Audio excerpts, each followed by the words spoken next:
Hey everyone. Woo! Now that might seem like a slightly underwhelming woo, and that's because, I've had flu this week. In fact, I've had it since about last Thursday.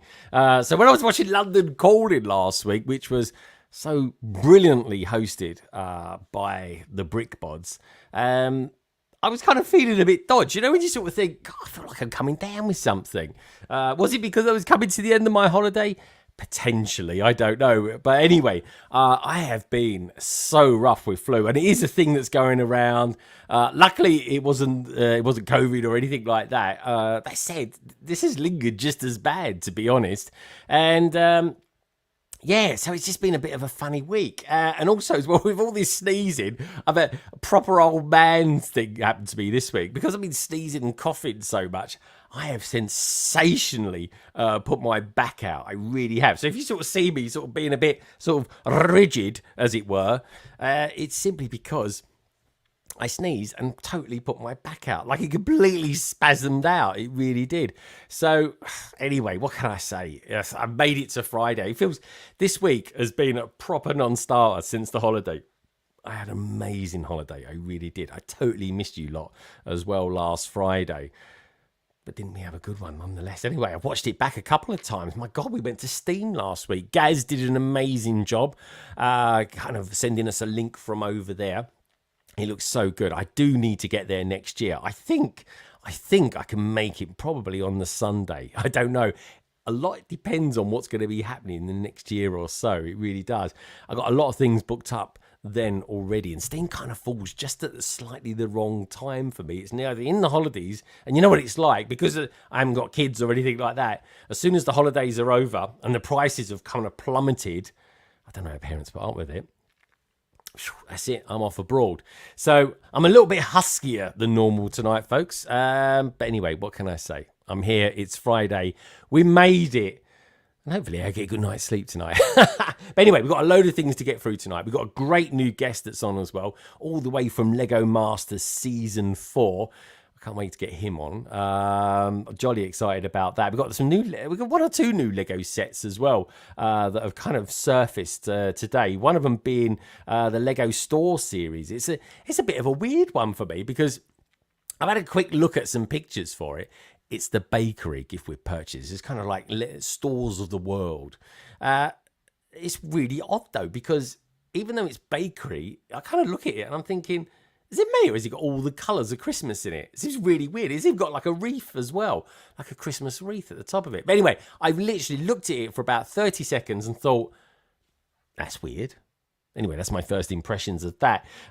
We got some other stuff from that coming in tonight as well. We're going to be looking back at Steam last week. Got loads of pictures. Helen sent me loads of pictures.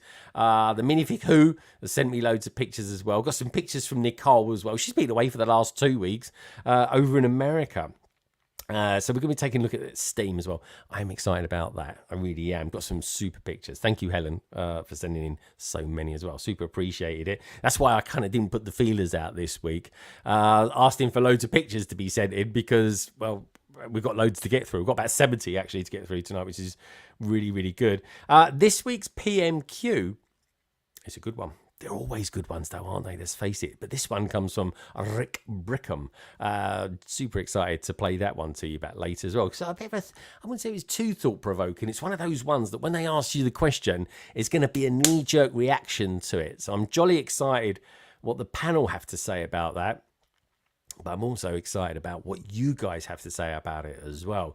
I think you're going to be hardly against it. I really, really do. I don't think anyone's really going to be up for it. And it kind of spawned from an idea Lego kind of surveyed a few weeks ago that, well, between us lot, it didn't hang around very long. Otherwise, we're going to be checking out as well what's left of the Bricklink Designer Program, Series 3. Because let's face it, the Stronghold, that flew out the window in about 4 hours, I think that sold out in. And we'll be talking about if any of us actually bought any of them. I certainly did. I bought 2. I got to be honest, I'm in an R-ing all week what I was going to buy. I really was. And I don't know if the reviews I was hearing from them helped me or not. I'm not really too sure. Certainly the one I really thought I was going to get, I was kind of put off. from a review. Interesting, because otherwise it was a dead cert for me. But anyway, we'll chat about that a little bit later. What else we got coming up as well tonight? Well, we got the survey as well. Let's have a look at that survey, shall we? If I could just get my cursor up there in time. Basically, tonight's survey says, did you crowdfund any of the Bricklink Designer Program Series 3s that went live this week? Yes. It says 37%, no 54, and that's. Do you know what? I'm actually amazed at 37. This is based on 35 votes so far. I'm amazed it's 37%. That's really high. Undecided 9. There are 1 or 2 that are left. Maybe 3, actually. I think there are left. The last time I looked, which was yesterday. Where should we go first? I'll tell you where we're going to go first. We're going to get someone in a minute from America. But before we do that, I feel like it's slightly out of sync, actually, for all sorts of reasons. Anyway, I just want to say thank you as well for TJ for being a member for 17 months, King Oldendorf for being a member for 32 months, and Minark as well. 33 months. Amazing. Thank you so much, Mark. I do super appreciate it. Thank you as well to Titanium and KO and everybody who is a member. Honestly, folks, it really does mean the world to me. It really does, massively. So, without further ado, let's go through and see who's out there actually at the moment. BKM Slam's out there. Evening, guys. Says BKM Slam all the way from Minneapolis. I think that's correct. I think that's right. I was thinking Chicago. But it's not. It's Minneapolis. At least I think it is. 245. Greg's alive. Oh, I like that. I am kind of alive at the moment. It kind of feels a bit I feel slightly sedated. Hence, I've even got a cap on today. I thought, do you know what? I need to get some good vibes going around me. Also, as well, thanks to my wife. She's been looking after me big time this past week. She really has. Where else should we go? We've got TJ out there as well, saying hello. Hello, TJ. We got the Minifig Who as well. He kind of dematerialized. I think that's the right way around. But he's back now, it seems. He was kind of meditating in the green room. He always has shenanigans in the London calling green rooms. He really does. Mavericks is out there as well, saying hello, everyone. Good to see you, Mavericks. And the Brick Larrikin. Honestly, guys, that's why now when I put out the promo on London Calling, which kind of came out a bit late this week, but I was just a bit like, I can't be off work and do loads of stuff on social medias, because to me that's kind of bang out of order. I don't know how you feel about that. Let me know. I mean, you don't have to do it live on here, but just maybe message me on Instagram or anything like that. But honestly, I just wasn't in the mood for anything. I kind of find it, I don't know if it's me, but when I'm ill, I find it very demotivating. I really, really do. But that's kind of what being ill is all about, I suppose, isn't it? But anyway, we're here now, and the one thing I just wanted to mention in a very roundabout way is that I really appreciate all the guys and girls that beam in from Australia. And which is why now, when I do my promos, if you look at the one on my stories, you'll see that I actually put it on there and put Australia's time on there as well. Because there's so many of you good guys and girls out there from Australia that beam in. I super appreciate it. And that's kind of like me saying thank you as well.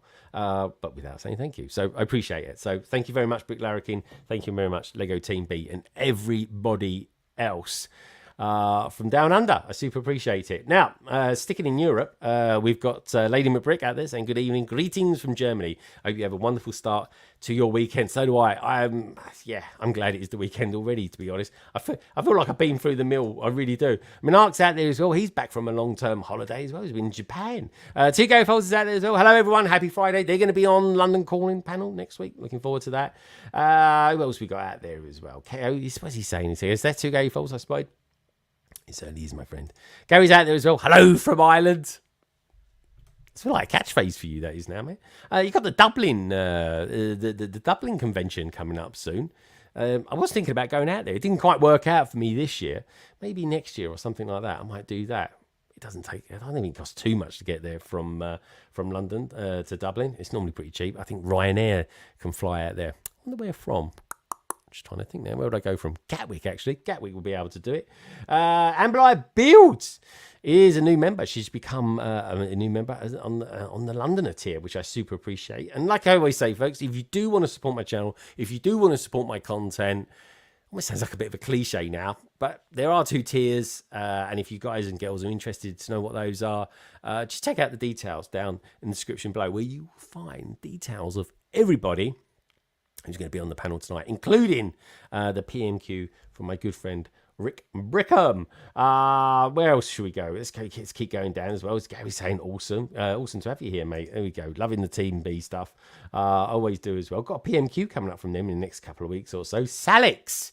Scareback a couple of weeks ago, mate. It was really cool to see your pictures on there. Scareback looked really good.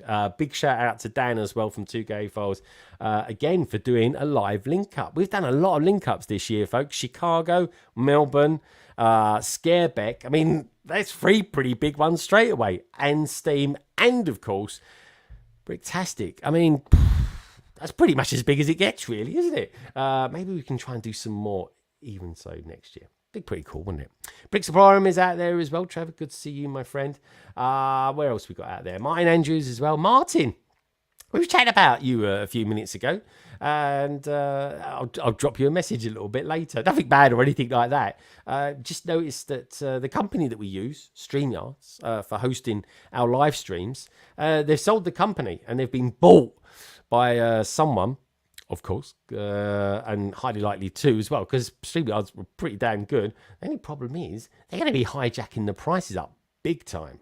Everybody out there, because I know there's a lot of YouTubers that are tuned in watching this that use StreamYards, beware. Especially if you set up some automatic payments as well. StreamYards is getting a little bit on the expensive side. Anyway, I'm going to be doing a member stream as well over the course of the weekend. Probably Sunday, probably around the 7 o'clock. I'm going to be on call this Sunday as well. So hopefully it will go ahead. All will be fine. Reason being I'm on call is because I've got a special thing that I'm going to be attending next Sunday. All will be revealed later on in the week, folks. But it's going to be really, really cool. And really, it's all come out of being associated with a particular organisation. And for once, it's kind of worked pretty damn well for me. It really has.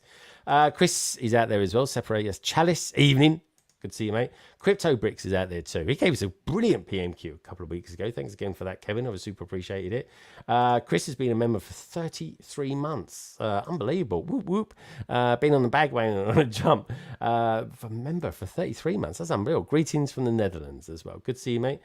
Brick Hive is out there as well, saying incoming. Brick Hive, hello, Brandon. And we've got Brick Mime out there too. Says, did you get a special 6x6 tile with spacemen? Oh, who's that from? Is that from... oh, there he is there. Brickham's Den. Hello, hello, hello. Brick Maya, I do like your avatar. That's very cool, that is. That's really cool indeed. Monarch's out there as well. It says LC245. It is 245. I need to say 246 then. Send in the good healing vibes to you, Greg. Cheers, mate. I super appreciate it. I really do. And I nearly come to never actually doing a London calling, because these things will happen eventually one day, folks. Tonight, I think is probably the closest I've ever got to it. But anyway, we're here now. Let's get this done, shall we? I'm having a good time. Hope you guys are too. And on that note, I think we will go for... if I can find it. I got it now. Blimey, 2 weeks out of not doing it. That slows you up a little bit. But anyway, Minark, my good friend, this is... for you. Automatic pilot. Automatic pilot. There it is.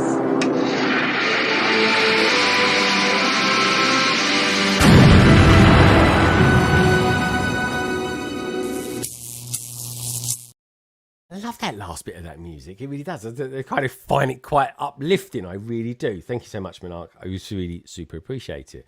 Hope all is good with you. We've been messaging this week as well, so it's been all good fun. Hope the jet lag has worn off. Watching on the big telly as Kitten Sin. Very cool. Minifig Nick. Send me a picture. I love it when people are watching me on TV. Not that I'm on TV, of course, but London Calling as a whole. Maybe send me a picture when the whole panel's on or something like that. Anyway, let's get going, shall we? Where we go? Brickham's Den out there. Polar Bricks is out there. Liz is in the house. You have to take care of yourself first. That is true, actually. That is true. I feel like I'm literally falling apart this week. Honestly, folks, I haven't even built any Lego. I could not be bothered with it. I really couldn't. I was just like, I don't want to touch my bricks with the lurgers. Is that a weird thing?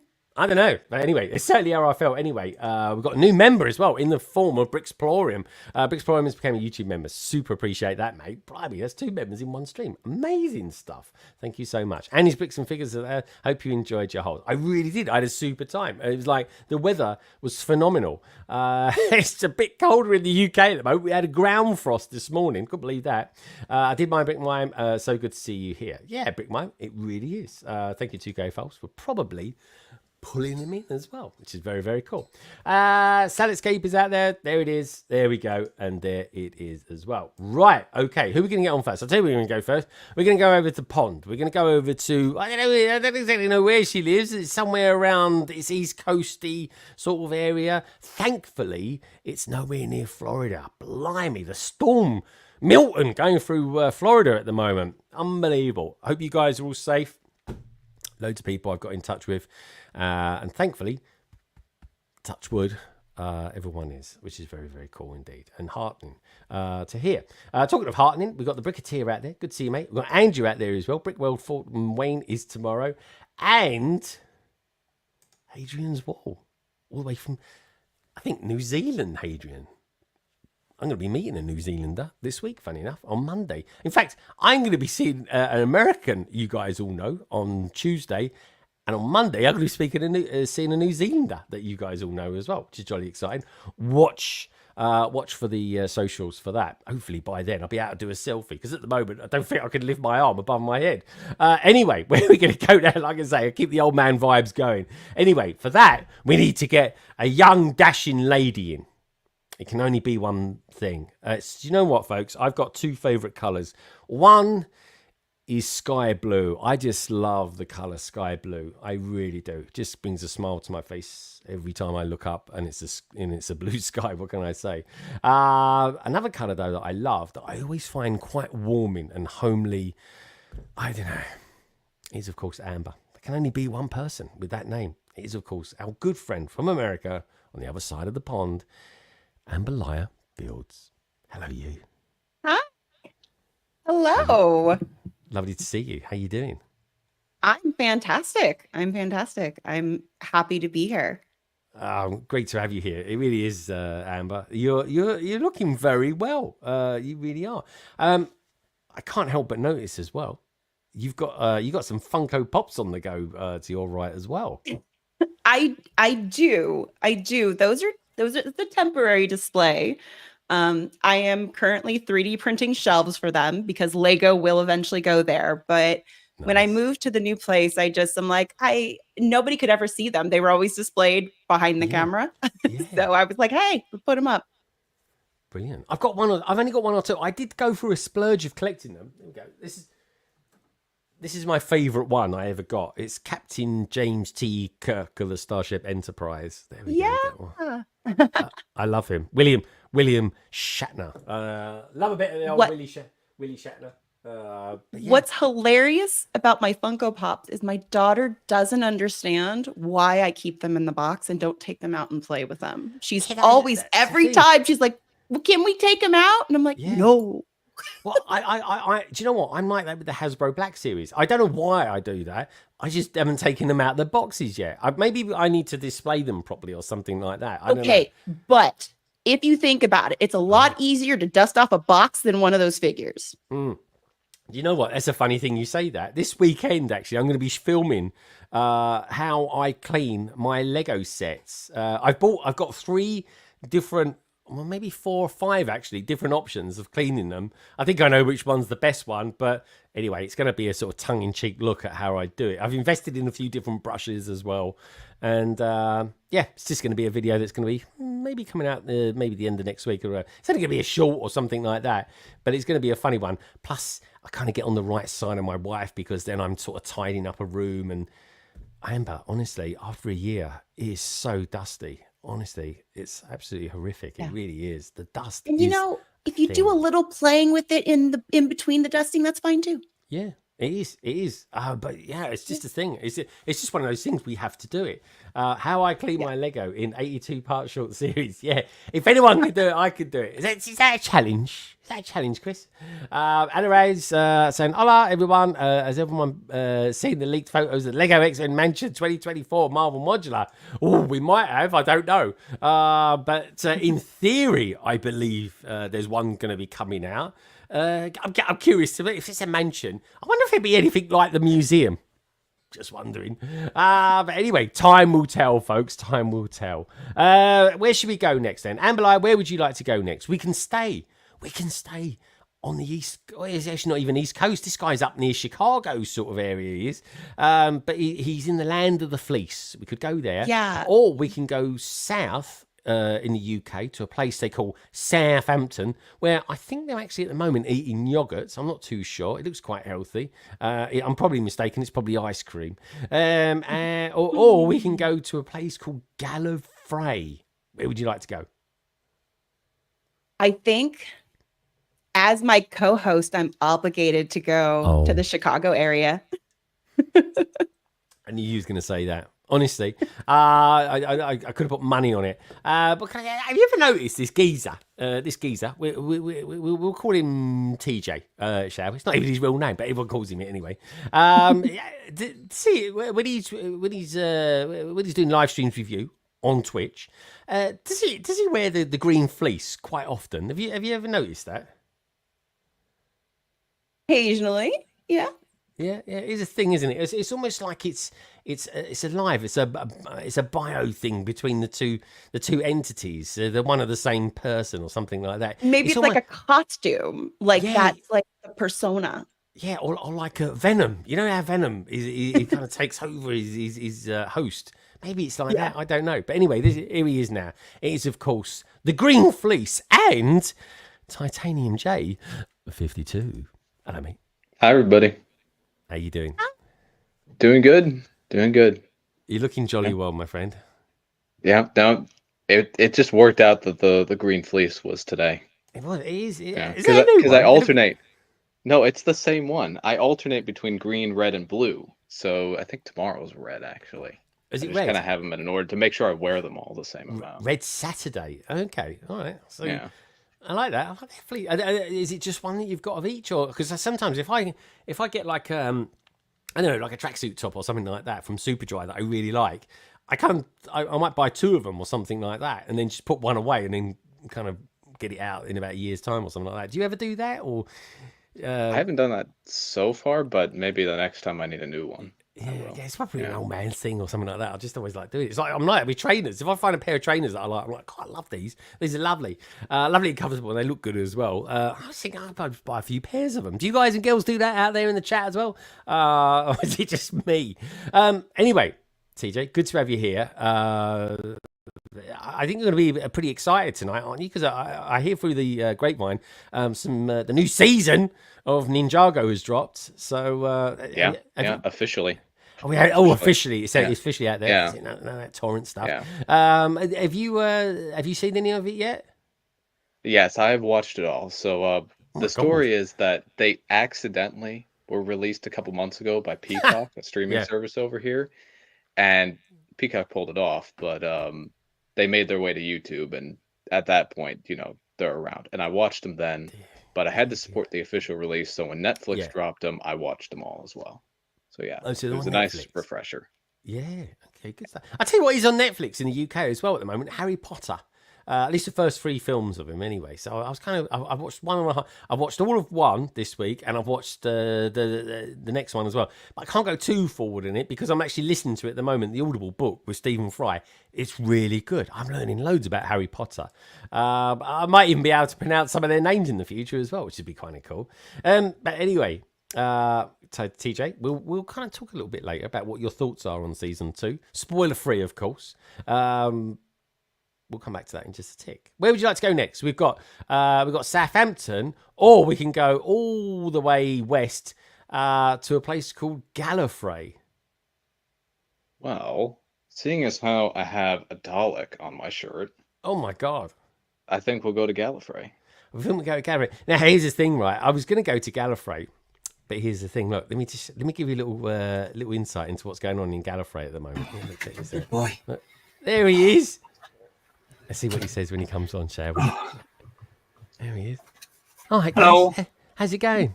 Yeah. I thought I did the big queue up, and you was there, and the next second you're not. And I just thought, do you know what? Gaz very rarely swears. Very rarely swears. If you really know Gaz, yeah. If you to meet him in the first time, you think, blimey, he's got a foul mouth, is Gaz. But on the whole, he's not too bad. But yeah, TJ, I think he might have missed the torso shot. So do you want to, guys, hold yourself. Look at that. Yeah, I've showed this shirt on before. Yeah, that is a good shirt, man. I love it. Can I just say as well, when I went to Turkey, I watched the best Lego film I've ever seen. The Batman movie. I've never seen it. It was so good. Yeah. And guys, all I kept thinking about was you, because the Daleks were in it loads of times. Oh no, they're British robots in that film. So. Oh yeah, that's it. Yeah, even to avoid copyright, obviously. Yeah, did they actually say exterminate? I don't. They totally sounded like them, didn't they? Oh yeah, they probably got the same guy as well. They were fringing on IP issues there. That's for sure. But no, I'm sorry, I muted myself. I meant to say that movie's absolutely adorable. I loved it. It's just brilliant. I thought it was just so funny. It was such a funny movie. I've never seen it. I love Batman. I don't know. Batman, Harry Potter. This year, Batman and Harry Potter seems to be turning into my favourite themes. It's bizarre. I'm like a new man at the end of this year. I really am when it comes to my Lego sets. But anyway, we've got Minifig Who in the house. We got Titanium J52. We got Amberlia builds. All their details you'll find down in the description below. And even if you're listening back on Spotify, or of course Apple Podcasts, or Amazon as well, even they do it, you will find, just like on YouTube, all the details down in the description below. And if you are watching this back or listening to it back in kind of audible kind of ways, and we're talking about stuff and things like that and describing them as best we can, but if you do wonder, I wonder what that looks like, do yourself a little favour. Just click on the link you'll find down in the description and get yourself over to here on the tubes, and you'll see exactly what we look like as well. Now, talking of eye candy, Gaz, you've got one place left to go. That is, of course, our peeps down in Southampton. I think I'll choose Southampton. So. Good choice, my friend. If I can say the word Southampton, yeah, you don't say it like I said. It's Southampton. But anyway, let's get ourselves down there. It's Lower Than a Snake's Belly. It's, of course, our good friends live, who hosted a brilliant stream last week, folks. I got to say. Anyway, I'm just trying to get in there in between eating what I think is ice cream. I was thinking yogurt earlier on. Now I was thinking maybe it's ice cream. Who knows? But anyway, let's bring them on and let's find out. It is, of course, Carrie and Ian, otherwise known as the Brick Bods. Hello, you two. Hello. Hey. It was, in fact, rice. So well done on that. So I want to know, though, was this like sweet and sour rice, or was this like a dessert rice? Cold rice from yesterday. Oh. We didn't have any food, so we're just eating. I've got a baguette as well. Oh my god, baguette and rice! How are you two? Let's have a look. Quiche. Quiche. Oh, what quiche? Quiche. Oh, yeah. Nice. Quiche. I had quiche yesterday. Funny enough. That's pate. Oh, pate, as Gaz says. Pate. All right, good stuff. Yeah, we're just we didn't get a chance to eat dinner, so we're just okay. All right. I thought you. Well, I mean, what is it with you guys? Every time I see you do on a live stream, you're eating food. Chinese, I think it was at the weekend. Ian, I've never known Ian be so quiet. But I can only put it down to the fact that his mouth was full of chicken chow mein. What do we have for you? There was no chicken chow mein. I think you had satay chicken. Yeah, sweet and sour chicken. Yeah. And we were hungry. We have to eat, but we also have to live stream. Yeah. I know. Did you actually build anything last week? Because I think we we got about halfway through. We had a lot to talk about. Ate Chinese on a stream. Bloody, I wouldn't even do that on a member's stream. Bloody hell. Once we got food delivered to us by someone else, and that was pretty. That was confusing. Because we were happily on a live stream, and the door went, and we were like, "Well, what's that?" And Tech had ordered some takeaway for us. You know, I don't know. You two should be on Twitch. That's the sort of stuff they do over Yeah, there. crazy stuff, isn't it? That's it. Amberlia and TJ are rubbing off on you. They really You are. can be crazy on whatever platform you like. Yeah. There we go. Yeah, that is true. That's true. You can be crazy. We've got Clicking Cliff out there. Oh, Lego Team B. Good to see you, mate. Hope all is good with you. Hope everybody's had a top week out there as well, especially you mapping the miles. That quiche could almost passed as Chicago deep. Yeah, good point, actually, mate. It really is. The only thing about that quiche is there wasn't enough cheese on it to make it look like a Chicago pizza. It is a thing, though, isn't it? It is a thing. Honestly, Amberlia, TJ, go Chicago, right? TJ know this more than anyone. And your pizzas, they are like quiches. I've never seen anything like it. It's like cheese. Everything in Chicago, it's got cheese on it. You go and buy a candy, as they say in America. You want cheese with that? You go and have a latte or grande latte. That's their default over there. They're like, do you want cheese with that? And it's just like, my word, I just can't believe it. Yeah, TJ, what's the thing with all the cheese? We just like cheese. I don't know what to Cheese say. is fantastic. Yeah, it works. Well, I had Fab Blondie on here a few weeks ago, and she basically said, I'm going to go and get some dinner now. And she was like, yeah, because she left the stream about half hour before it ended. I think we're almost going up to 5 hours. It's completely Carrie's fault, that one was. Right? And she's going, I got to go and have my dinner. And she's like, I said, well, what are you going to eat? What were you actually having for dinner?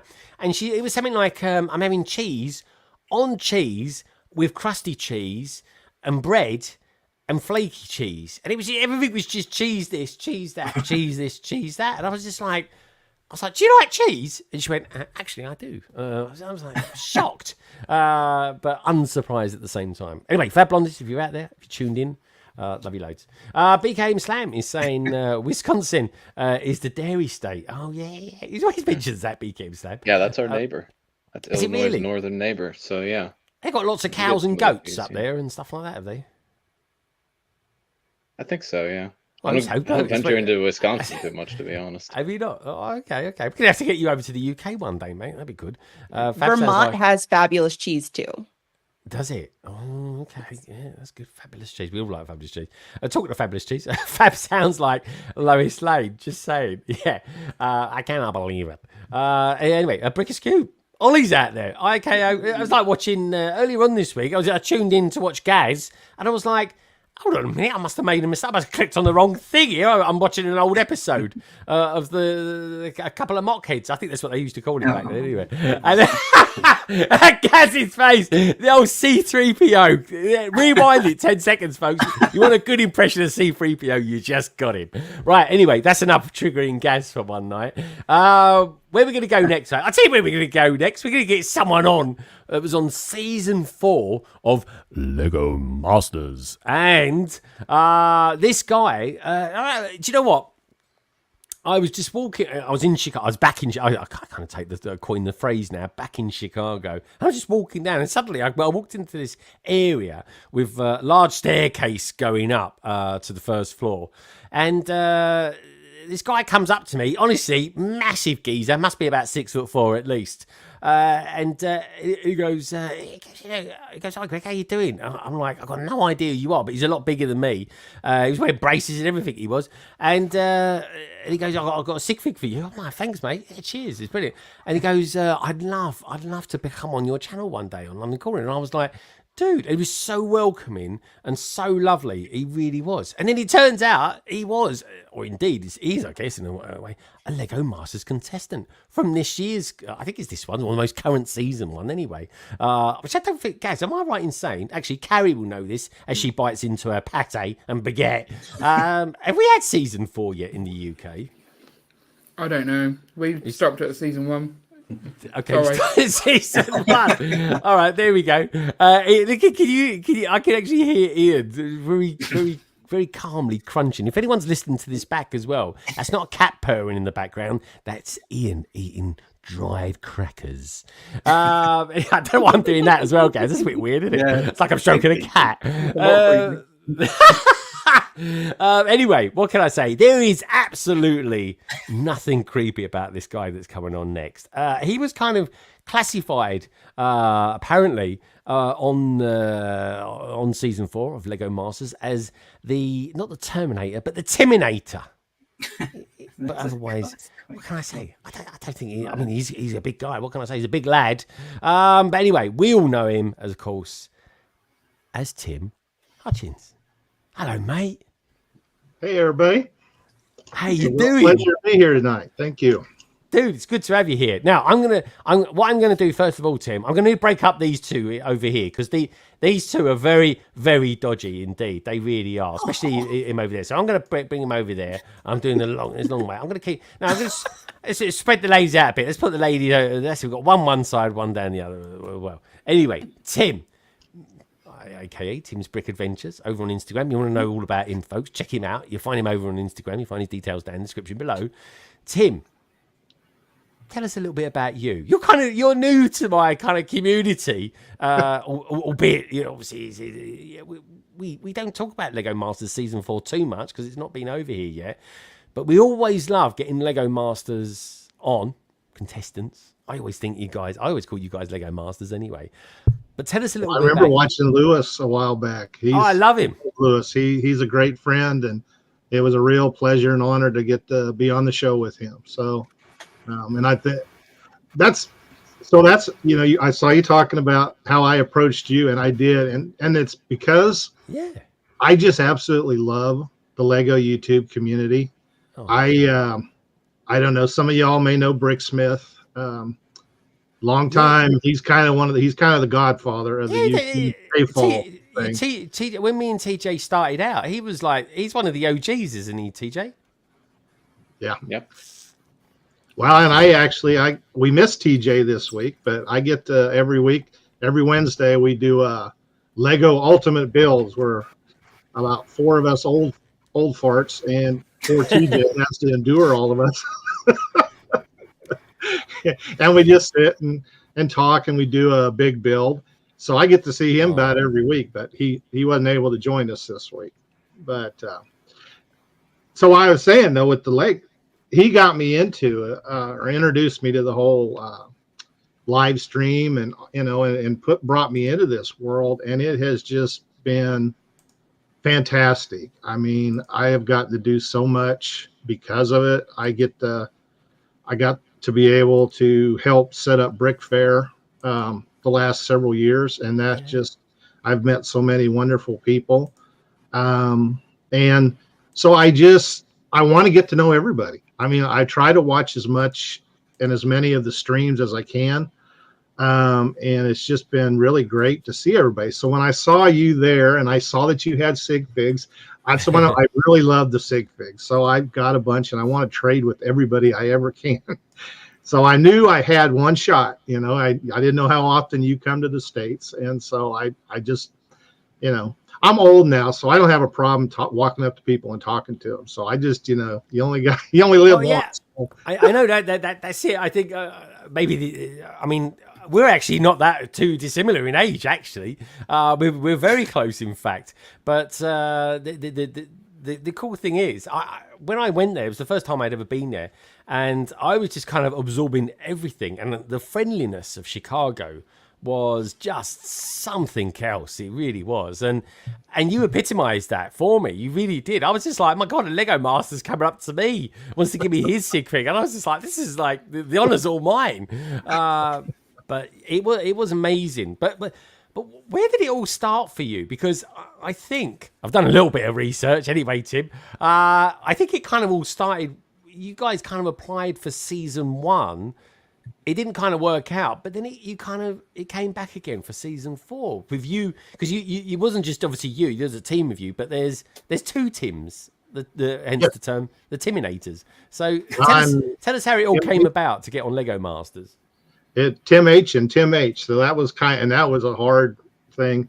So yeah, season 1, it was so new, and the casting people were just reaching out to everybody, every club. If you had an Instagram thing, they were just, daily emails and stuff to get people interested. And so the other Tim, he was our Lego ambassador for the Houston club. And so he saw most of the emails and stuff, and he just put out a thing in our Google group. I'm thinking about giving this a try. Is there anybody that would like to? And at the time, I had quit another job and was just kind of trying to figure some things out. And I saw that, and I looked up what it was about, and I said something to my wife, and she said, "Do you get paid?" I said, "Well, I think so. I think it's an actual kind of job thing." Yeah. Do you? How much? That's pretty much, yeah. But we had no idea any of that at the time, just that it possibly was a employment opportunity, short term. But, of course. And so I said, yeah, let's do this thing. And he had already, I guess, reached a casting person, had been in contact. And so he was on vacation. So he asked me to touch base with him. And the young man I talked about the Wild West. I'd been a bounty hunter in my younger days, and being in Texas, and the whole Wild West thing just was a big thing. And could we wear cowboy boots and hats and all that stuff? And I said, cowboy boots, I own a pair, but I don't wear them that often because it sounds like an episode of No Country for Old Men. This does. So and that's where the overalls came from. So the very first Zoom call we did, I wore my overalls because that was the closest thing I had. I love my overalls. I've been wearing them most of my life. I came from Western Kansas, farm country and all that good stuff. And I was a handyman carpenter, so I wore them when I did that kind of work and stuff. So that was my kind of country thing. But at that point, that didn't really play that much of a part in it. So we went through the process, and we did really well, but we didn't ultimately make it. And then season 2 rolled around, and I said to Tim, do we want to give this another shot? And well, COVID was really, right in the middle of that. He's like, yeah, I don't really want to do anything with that. So we didn't. And then season 3, one of the casting people reached out to me and said, hey, we really liked your season 1 stuff. Would you be interested in doing it again? And to be honest, you were talking about your back trouble earlier. I've got some back issues and leg issues where I wasn't sure I'd be able to handle it because we had met at our Texas convention, Brick Rodeo. We were fortunate enough that it was the first in-person convention after things started opening up with COVID. And we were fortunate enough to have 7 of season 2 people. We had Mark and Steven, Moto was there, Dawn was there, Wayne and Zach, and Jen Smart, I believe, were all there. And so I got a chance that whole weekend to really talk to them. I told them we had tried season 1 and stuff. But the thing that was really stressed was how stressful and, long hours and being on your feet and all that kind of stuff. So I wasn't sure I'd be able to handle it because I am good size. I weigh about 340 pounds right now. Wow. But luckily I lift weights and stuff. So it's I was going to say, you're quite tall. How tall are you? I'm 6 foot, which people always surprised us when I say that. But you must be 6'4", I would have said. Actually, no, I'm right at 6'2". Really? Yeah. You must have big soles on your boots. I do because all this weight I wear the thickest soles I can just I was going to for say. comfort wise. So it probably pushes me up to 6'1" or a little over. But so I wasn't even sure. But then of course, they reached out and hey, we liked you. We want you to try again. The ego thing, like, well, yeah, I guess I'll give this a shot. Yeah, why not? And so they originally asked because my daughter had been part of the process is pictures, family pictures and videos and stuff. And so they asked me about doing it with my daughter. And I said, first of all, she's pregnant. And second of all, I said, you'd never get her to do anything like that. I said, it'd make good TV, but it would not be a good thing. So I said, but Tim and I did really, really well. And I said, I'd like to do it again, follow through with him. And so they reached out to him and he was agreeable. And so we did really well as far as going through the process with 3, but just didn't quite make it. So when season 4 rolled around, we okay, one last chance. And so we did. And I guess we fit in well enough that they brought us aboard. That is the one thing I don't know how the producers or whoever puts the teams together does it. Yeah. Whether it's just intuition, they're just that good, but they have really seemed to find the magic of putting 12 teams together that really get along really well. And I mean, I know all the season 3 people pretty well, and 2, I know a handful season 1, but for the most part, everybody from those seasons just gets, really gets along well and had a bond. And our season was no different. I mean, within the day, it was like we'd all been around each other all our life. Yeah, it is like that. It is like having that. fun and doing things together. And then the show, it just enhanced. I think it just enhanced what we were able to do on the show, and and really promote Lego and community and how it is a family thing and all that kind of stuff. So that's kind of now through the process, we kind of were several things. We were the Texas Tims, Texas Dads, and then actually the other Tim's wife came up with the Timinators name, and we liked that. So That's where it came that was from. kind of what stuck. But as one of our promo things was me and him, and I never could get it right because I never could figure out who we were. so anyway, we had a good time. But Okay, good stuff. All right, Tim, we'll come back to that a little bit more in a minute about you, Lego Masters, and stuff and life, which is jolly exciting. Let's go around the panel and just see how everybody's been this week as well. I'm going to start off with Carrie because I think she's chewed all her food by now. Carrie, is now an appropriate time? Yep, I can talk. I don't want you going hungry while you're on this stream. No, I've eaten plenty. Don't you worry. So Carrie, what was it like being me last week then, or was Ian being me? I'm not quite sure. I think I always get to be you. Yeah. Because I don't know, I feel like we're too similar at times. It's quite scary. It is. But I'm quite nosy when it comes to photos. We didn't do photos last week though.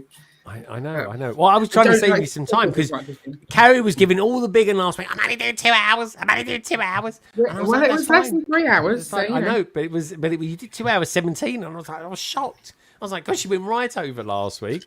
Because it felt really wrong. That was the thing. Stopping early because we've been doing so many at 4. I was like, well, it's too early to finish. But then I was like, no, we need to finish. We've got the show tomorrow. I see. Exactly. We're going to be talking about Steam as well. Did you guys get to Steam okay on Saturday? Yeah, we're up nice and early, like 5:30 or something. Yeah. Well, 5:30. God, that Carrie is not a morning person, not at all. Am I a morning person? I'm so much better than you in the morning. That's a big fat no, if ever there was one. Being better than me in the morning isn't hard. Yeah, Ian's not a morning person. Oh, is he not? No, because Ian's got this thing, folks. Ian's like, I'm just going to go to bed late. Is he one of these people? Do you say to him, Ian, your dinner's ready? And he's like, I'll be there in a minute. 10 minutes later. Ian, your dinner's ready. I'll be there in a minute. I'm on my way. Is he like that? Yeah, well, I give him a warning before it's ready that it's going to be ready. Oh, that's sneaky. I like that. Ready. Yeah. You should do what my wife does. My wife goes around the house and puts all the clocks forward. It really does. I'm like, I live in a different time zone in my own house. I really do. The only clocks we have in the house are the ovens. Harry doesn't know how to set the time on the oven, so she wouldn't be able to do that. Oh, I didn't have to set the time on one oven, but the other one I can. The other one, you know. Oh, okay. All right. How many people have more than one oven in their house? I don't know. I have suppose two those that have 2 houses, next door to each other. It must be bad. Your neighbours must be. I mean, are you technically? We are our neighbours. You are your neighbour. So is Ian your husband or your neighbour? Because you get on quite well. We both sit on the same side of the house, so I think he's my husband. Yeah. Legally as well. All right. Now then, let's just go to the chat, because I did ask the chat, would they like to go on Lego Masters? It's something we always talk about from time to time. I definitely would like to go on there, with the right partner, of course. Someone that's a really good builder and very fast, running around. Nope, I'm not made for TV, says Clicking Clef. KO says, London Bridge Bricks, I would go if I got a partner. Yes, you got to have a partner. Very good, though. London Bridge Bricks, no. I would be a terrible contestant. Little old lady. No, you wouldn't be. Amberlia, I think you'd be really good. No. Awesome. No. I like it. Ow, No, okay, no. My neurospicy brain would be overloaded there. I couldn't function. It wouldn't happen. I'd have to go in there the day before and kind of acclimatise to it, I think. Yeah, I like that. I like that spicy neurology. Love it. Gaz goes on to say, says, I wouldn't say no to going on. Oh, there we go. He wouldn't say no to going on. Gaz. And Frankie CC says, I'd go on, but I just have to be Gaz's peace fetcher. There we are, really. He probably is that already, isn't he, Gaz? With added benefits. No, because I build in studio most of the time, don't I? So. Oh, there we go. I don't know what that makes him now, but anyway, I'll let Gaz come up with that. Frankie equals UK Geordie. Yeah. He's always running around, isn't he? In the Australian one to the brick pit. Oh, okay. So. I thought you mean like literally Geordie, as in someone from Birmingham. Right. Oh, here we go. This is where I get corrected. Go. Honestly, that's What? a Brummie. Oh, Brummie. Who's the Geordies then? Who's the Geordies? Newcastle. Oh, that's the one. That's it. Yeah. Quite a grove, man. Yeah. Why yay, guys. I think that's how they talk up there. Anyway, or is that the Welsh? I always get mistakes. Okay, so you can't now go to Birmingham, Newcastle, or Wales. Oh, I'm really gutted about that, guys. I'm gutted. What can I say? They won't let me back in again. They definitely wouldn't let me out. Anyway, I would be trying to beat their heads. The good build. Could you imagine that? Amberlia says, yeah, Clicking Clef. I would be like a deer in headlights, looking at the brick wall. Yeah, me too. Gary from Ireland, he says, I would love to go Lego Masters on my own. Why would you do it on your own, Gary? You can't do it on your own. You got to do it with someone. Lego Team B says, too cute, Frankie. Oi. Oh, softies, Chris. Me too, Amberlia. Anyone else to say that? Minark. I can't believe Minark's not answered there. Carrie, there we go. Salix saying Carrie was great, Greg. There we go. You got a good write up there. We have to get some reviews on TripAdvisor about last week or something like that. I don't know. But anyway, Carrie is as morning as the moon. I'm not that bad. Carrie, come on. I do the second day. I don't feel very good, but normally the first day I'm fine. To be fair, at Steam, you got there a lot earlier on the second day than Frankie did. He didn't even see me in the morning at all. He got there at 1 something. Yeah. Who was that? Who got there at 1? Frankie. Oh, okay. Really? Yeah. What time did you get there, Gaz? What time did it open on Sunday? 8:30. Yeah, so I think we were there for about 9 because we had to wait in McDonald's for ages because they were rubbish. Oh yeah, I was watching the messages when I was in Turkey because I'm 2 hours ahead of you lot. It was like afternoon by the time you lot had all got out of bed, and I was just like, yeah, they're on the right old thing. What's going on with McDonald's? I was thinking they're there for ages, especially that Polar Bricks as well. Oh, was it Polar that got your order in for you, Ian? No, we bought Mark's on the first day. Oh, that was it. Yeah, what was it? No egg McMuffin or something like that. No cheese. No cheese. That's the one. No cheese. That's it. I said it's cheesy enough. That was it. Very good. That's it. All right. Now, before we go to TJ and ask him about his week and what he's been up to, and get an update on the fleece as well, let's go to the Brick Bods and find out what this week's scores on the floors are. Now, if I recall correctly, last week, I don't think we had a scores last week, actually. No, we forgot to do it last week. And that was probably for the best because as part of taking our mock to Swindon, we had polystyrene board. There is some still in here. And was using a hacksaw to cut that apart. So there was polystyrene everywhere. Yeah. And it was literally like all over the floor, little tiny bits of polystyrene. So it wasn't a good score. So we didn't have to hear about it. But now, Well, hold on. You've never had a good score. Let's get that. well, there is that. I'll go with. Wait for it. Are you sitting down? Can you actually see any of the floor, Ian? Is there a floor there? Well, we'll go with a 7. 7. What? Yes. A 7? So shut the door. You can shut the door. I've hoovered. I've picked up every single piece of Lego off the floor. I even moved stuff when I hoovered. Sort of. Don't look under there. Yeah, it's really lovely in here right now. I put away a whole load of parts. We're still working on it. I'm just doing some more sorting now. But look, all this Lego. What are you putting them in? Let's have a look. This is an advent calendar from like 5 years ago when they were paper. How many advent calendars have you got? You always put advent calendars in there. No, we just kept the one because when it was the paper one, you could like make them into individual pots. So you fill them up and then you can take them out and blimey, fill them. It's quite good. All right. Are they quite? They're quite good for that, yeah. The plastic ones weren't so good. Oh yeah, I like them because you can see in. I like. Maybe I've got a thing about looking at things sideways on as opposed to downwards. This is just the store. Yeah, this is just sorting. Yeah, they then get transferred into other things for storage. Oh, okay, all right, that's it. They've got a little process on the go. I like that. Ian. Very good. Can I just say as well? So I go to Gatwick Airport a couple of weeks ago. Right, this is hilarious. Big advert outside saying 50% off sets. I was like, oh, brilliant. Let's go in there and be all happy because we're going on holiday. And let's see what they got at 50%. So I walked in there straight away. The guy in the store was not interested in Lego whatsoever, I don't think. I don't know if they have just a kind of the guy did not ooze anything. It was like more, how can I describe him? It was like, I don't know, he worked in a sweet shop or something like that. He just wasn't interested in Lego. So I said to him, the first thing I did when I went up to him, I said, oh, mate, let's go. I said, what's Lego sets have you got here at 50% off? And he went, well, we've got one set that's 50% off. And I said, well, that's fine. As long as you've got one set that's 50% off, what is it? And it was last year's advent calendar. So anyway, I was a bit like, oh, that's a bit rubbish, isn't it? So anyway, someone walks in and walks up to it and and they're looking at it. And I just mentioned to them, I said, look, just so you know, right, that's last year's advent calendar. That's not this year's advent calendar. The guy in the shop, in the Lego store, came up to him and said, don't worry about it. It's exactly the same as this year's one. They just put it in a different order. I went, that's not right, mate. There's no... And I was just like, you having a laugh. This is how I knew this guy did not work for Lego. But he worked in the Lego store. But maybe he was new or something like that. But he was completely uninterested. He really was. They're normally brilliant. But when he said...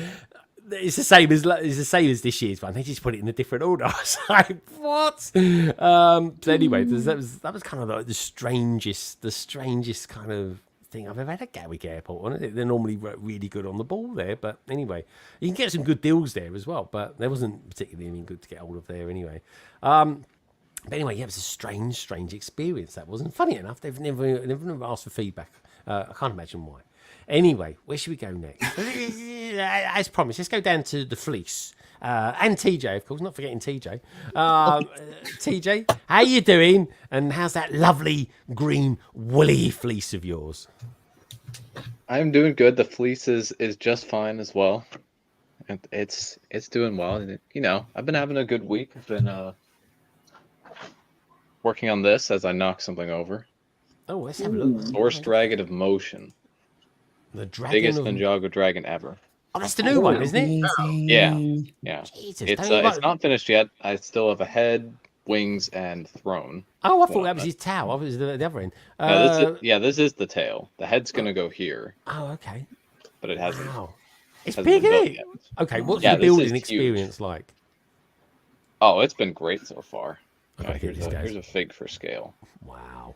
That's even this thing is... It's got big feet, and he's like Gaz. Gaz has got big feet, if you know what I'm... It's got rubber pieces on the bottom of the feet, so that way it doesn't slide around when you move it. Rubber pieces, yeah. You always know when you build something big, because they do funny little things like that. Yeah. Traction control. Yeah, that way the legs can't slide out and it falls over.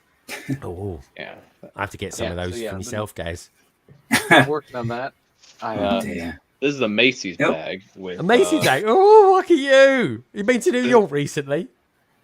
No, I got more CMF. Oh.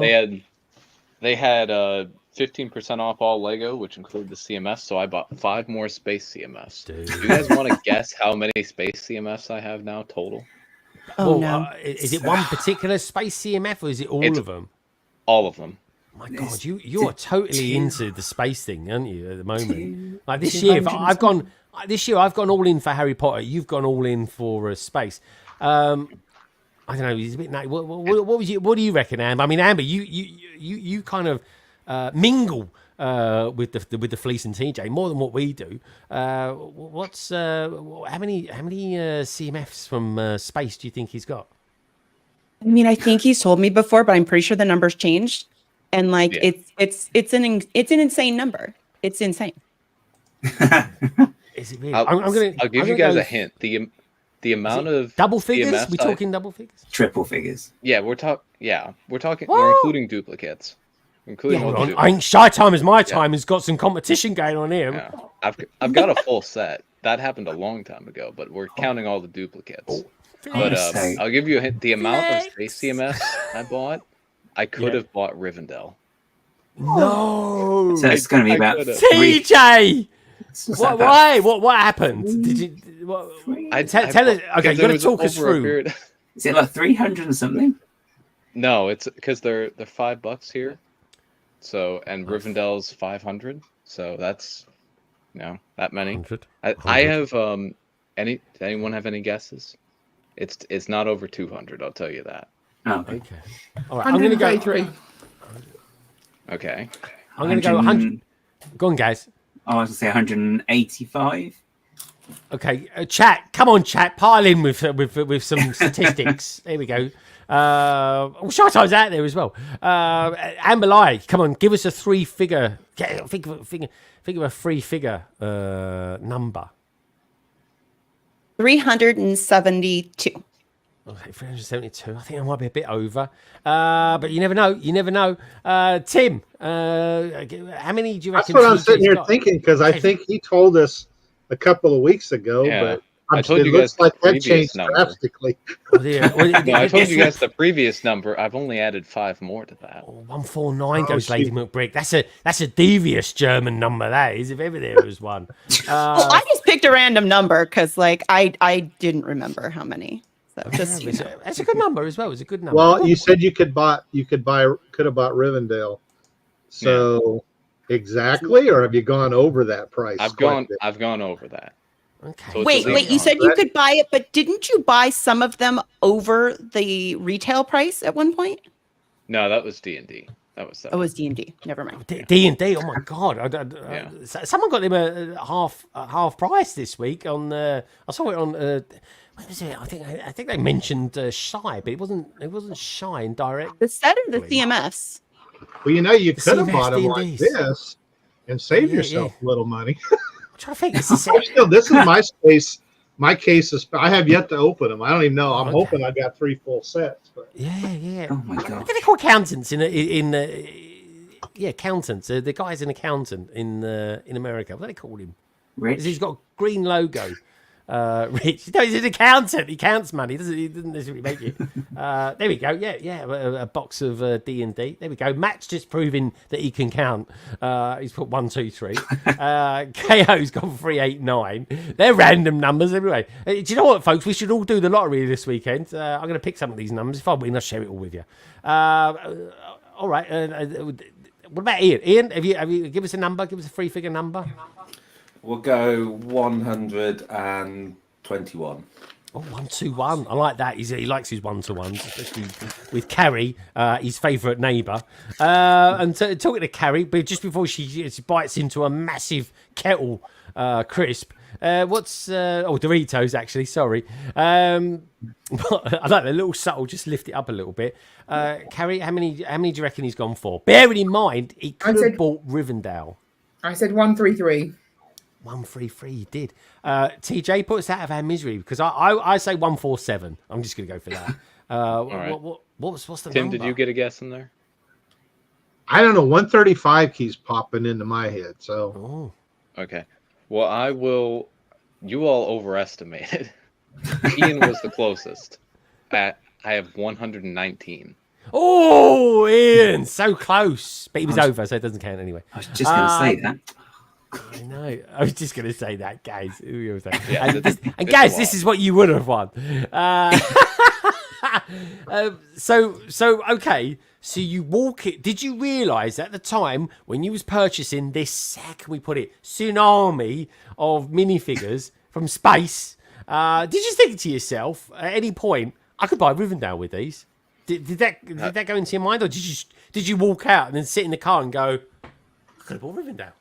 And then I don't know what happened. Tell us all about it. No, I didn't realize I had spent that much money until I reached about 30 or so Blacktron and 30 or so Mtron. Oh, look at this! This guy's just going. I was counting. Yeah, so I've got all my Mtron in here. Oh, look at it! Look and weep, guys. Look and weep. This is what you call an army of Mtrons. I just have Mtron backpacks. Yeah, I've got Beetlezoids and Ice Planet in here. And then this is the others, and a few other random figs from space. Yeah, I have a lot. Wow. I have a lot. Yeah, buying them while they're available. Yeah, Do you have a plan for them? I do. I do. Space domination. That's what it is going to be. What can you let us know mildly what you're going to be doing? Yeah, I have a space layout planned, which is just going to be my own thing. But there's also some talk about a space collab at Brickworld Chicago 2025 with a few friends over on Twitch. So really, the old Twitch is again. I'm not gonna need all of those, I don't think. Yeah. But better to get them now while they're retail and not more retail on the aftermarket. I think Mtron in particular will probably get expensive. So I wanted to get them now, and Blacktron as well. Yeah, I love Blacktron, man. I don't think I like Blacktron as much as you, TJ, because here's the thing, right? TJ and I discovered that back in the day it was called the Invader, but it was actually this time was called the what did they call it? The Cruiser, I think they called it, didn't they, TJ? Yeah, the Blacktron Cruiser. Yeah. So I bought one or two. I've got one over there actually on display. But TJ, I think he bought about 26 of them and just modulated the biggest modulated. I was just going to say. Honestly, Tim, ask him how many of those he has. Yeah, no, I only have 5 of these. Only 5.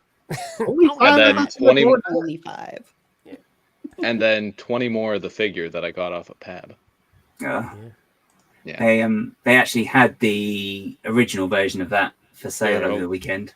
I got it, guys. I've got one. I can't remember if I've ever built it or done a comparison with it. I don't know why I even bought it. I think it was because I like the term Invader. Sorry, that's the English in me.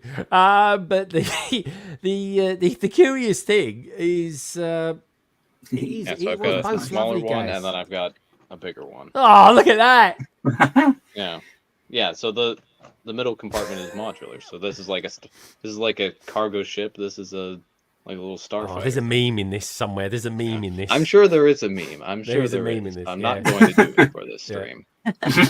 Exactly. No, better not. Maybe on my Twitch streams. That seems to be where. Yeah, that's definitely more Twitch appropriate. That's for sure. Twitch is like the sassy version of YouTube. Oh, you guys don't need to know what I said on Twitch this week. Amberlia knows. Amberlia saw it on Skrill's channel. Mm-hmm. What you said? Did he say something naughty on there? All I can say is I have never it was a side of TJ I've never seen before. Oh, really? Oh God! He wasn't in like one of those whirlpools or something like that, trying to build some Lego sets. They got a thing over there. No. Oh, okay. Just a different side of TJ. Just one, you don't see often. What are you saying? Sometimes I put Twitch on, right, and I'm just browsing through it. I'm like, oh, that's nice. There's Matt Mellish. He's doing something like Batman. He's doing some arts pieces that he's doing. He loves them. Or maybe a Coruscant Guard stream or something like that. He loves those as well. Star Wars. Check him out, folks. Top bloke. Then TJ's on there. I'm watching TJ. That's good. Amberlia's doing a thing on there as well. Minark on a Sunday. He's doing his Twitch thing. And then suddenly, just randomly, then I'll come across someone who's just sitting in a bubble bath or something like that, talking about most random things that come into their head, and I'm thinking, What's going on? Why have I been? Why is this? What's this algorithm picking up all of a sudden? Okay, but one of the new things that just came about on Twitch is there is now a category that is for Lego and brick building. So no way. Yeah, they just did it. Yeah, Lego and brick building category. The logo isn't that great, but the category is great. The logo isn't that great. Who designed the logo then? Is it? I don't know who designed the logo, but So it is actually. Can I search Lego now, or is it called brick building or something like that? It's Lego and brick building is the category. Lego and brick building. Basically, you can click on the category, and you're. Before we were with makers and everybody, and so if you looked through the category, you'd get a whole bunch of different stuff. But now, ideally, the people who have tagged that category on Twitch are going to be Lego and brick builders. Well, that's good, isn't it? They're finally recognised. But I mean, that's it. Be interesting to see. Oh, there we go. Martin's out there. He's one of those Twitchers as well. Or maybe I might get myself over on Twitch as well one day. Who knows? Wait and see. Actually, I'm just trying to think. What number are we up to at the moment? 245. That was it. Oh yeah. I got to start thinking about that. Because I'm thinking of doing a dual stream for London Calling 250. I better get me bumming gear, sort that one out, guys. What can I say? Well, a lot of people are dual streaming these days. I think Amberlia, I think you might have tried it back in the day. Did you ever try dual streaming on YouTube and on Twitch, or did you always stick on one or the other? So we multi-stream clicking bricks right now, actually, to 4 different channels right now. Wow. Really? Well, because we started on my channel, and once it became more than just TJ and I hanging out, we created a channel specifically on Twitch and YouTube for just clicking bricks. So ideally we'll move over there, but we use Restream, and I'm able to stream to both Twitch channels as well as both YouTube. It will eventually come down to just the 2, but we're doing 4 right now. Well, I'm hearing a lot about Restream at the moment, folks, because StreamYards are putting their prices up big time. Yeah, so everyone would be moving over to different platforms, which would be a shame. I've been with you StreamYards for like 4 years or so, like 4.5 years. So I'll be damn disappointed with them if they hijack the prices up big time. But I don't know what they are in the UK yet. Time will tell. But just so you guys know, StreamYard's prices are going up. So do keep an eye on your monthly bills and stuff like that, just in case. All right, where do we go next? So we've heard from the Fleece and the Dragon, and of course TJ. We've heard a little bit about from Tim. What about Amberlia? Amberlia, it's been a minute since you've been on. What have you been up to in the last? I normally say last week or so, but we've been up in the last sort of few months and stuff. So super fun. My husband and I, we finally built the Lego D&D set. And the other weekend, I, for the first time, got to be the dungeon master for my very first game. So I got to be the DM, and we used the Lego set and the experience, the adventure that comes with it. And so it was super fun. It was my first time. I got kind of a taste of being more in control in the game, which was kind of fun. But yeah, it was super, super fun. Oh, cool. And how did you feel that did you think like the Lego set itself kind of emphasized things a little bit more? Did it make you feel more familiar with actually playing D&D because you're kind of handling it in the sense that it's Lego? So what I would say, there's two counterparts. First off, the adventure that you can get for the set, it is very user friendly. In fact, it even has a section where you don't necessarily have to use D&D rules. If you're familiar with it and you're comfortable, you can. Otherwise, it kind of gives you this section to go off. But it's very user-friendly, walks you through, when this happens here, tell the adventurers this. But the whole physical set thing, that I actually found, it was fun building it. So I'll step back for a minute. It was fun building it and seeing all the little, I don't want to give anything away, but the little Easter eggs and things that are going to come up during the adventure. But in practice, trying to play with the set was actually very frustrating. First off, I had the set, we spent hours and I took it apart. I had to take the set apart. That's why it's not behind me anymore in order to actually play with it, which is a little heartbreaking. But then like I couldn't see where people were. And I'm like, okay, wait, where's your minifigure in here? As someone who's played D&D before, without, like a Lego set doing it and had, more room to work with on our mental map of things.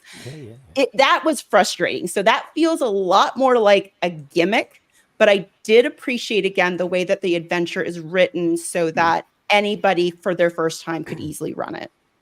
Yeah. Okay, well, that's good. And for the set itself, did you enjoy building that? Because I do actually. I mean, we seem to be getting castles left, right, and centre at the moment. Yes, we really do. And I nearly came out with something I was going to say. All I will say is I'm looking forward to series. I think it's series 6. There's a kind of like a sort of very Halloween vampire-y sort of castle that's coming out. That is very cool. The set. Building the set was fantastic. I thought it was a really terrific build. Also, it was put together in a way where 2 people could easily work on it. My husband could work on one portion and I could work on the other, and we would switch back and forth. So it made it really easy to do it as a team together. A lot of really great attention to detail.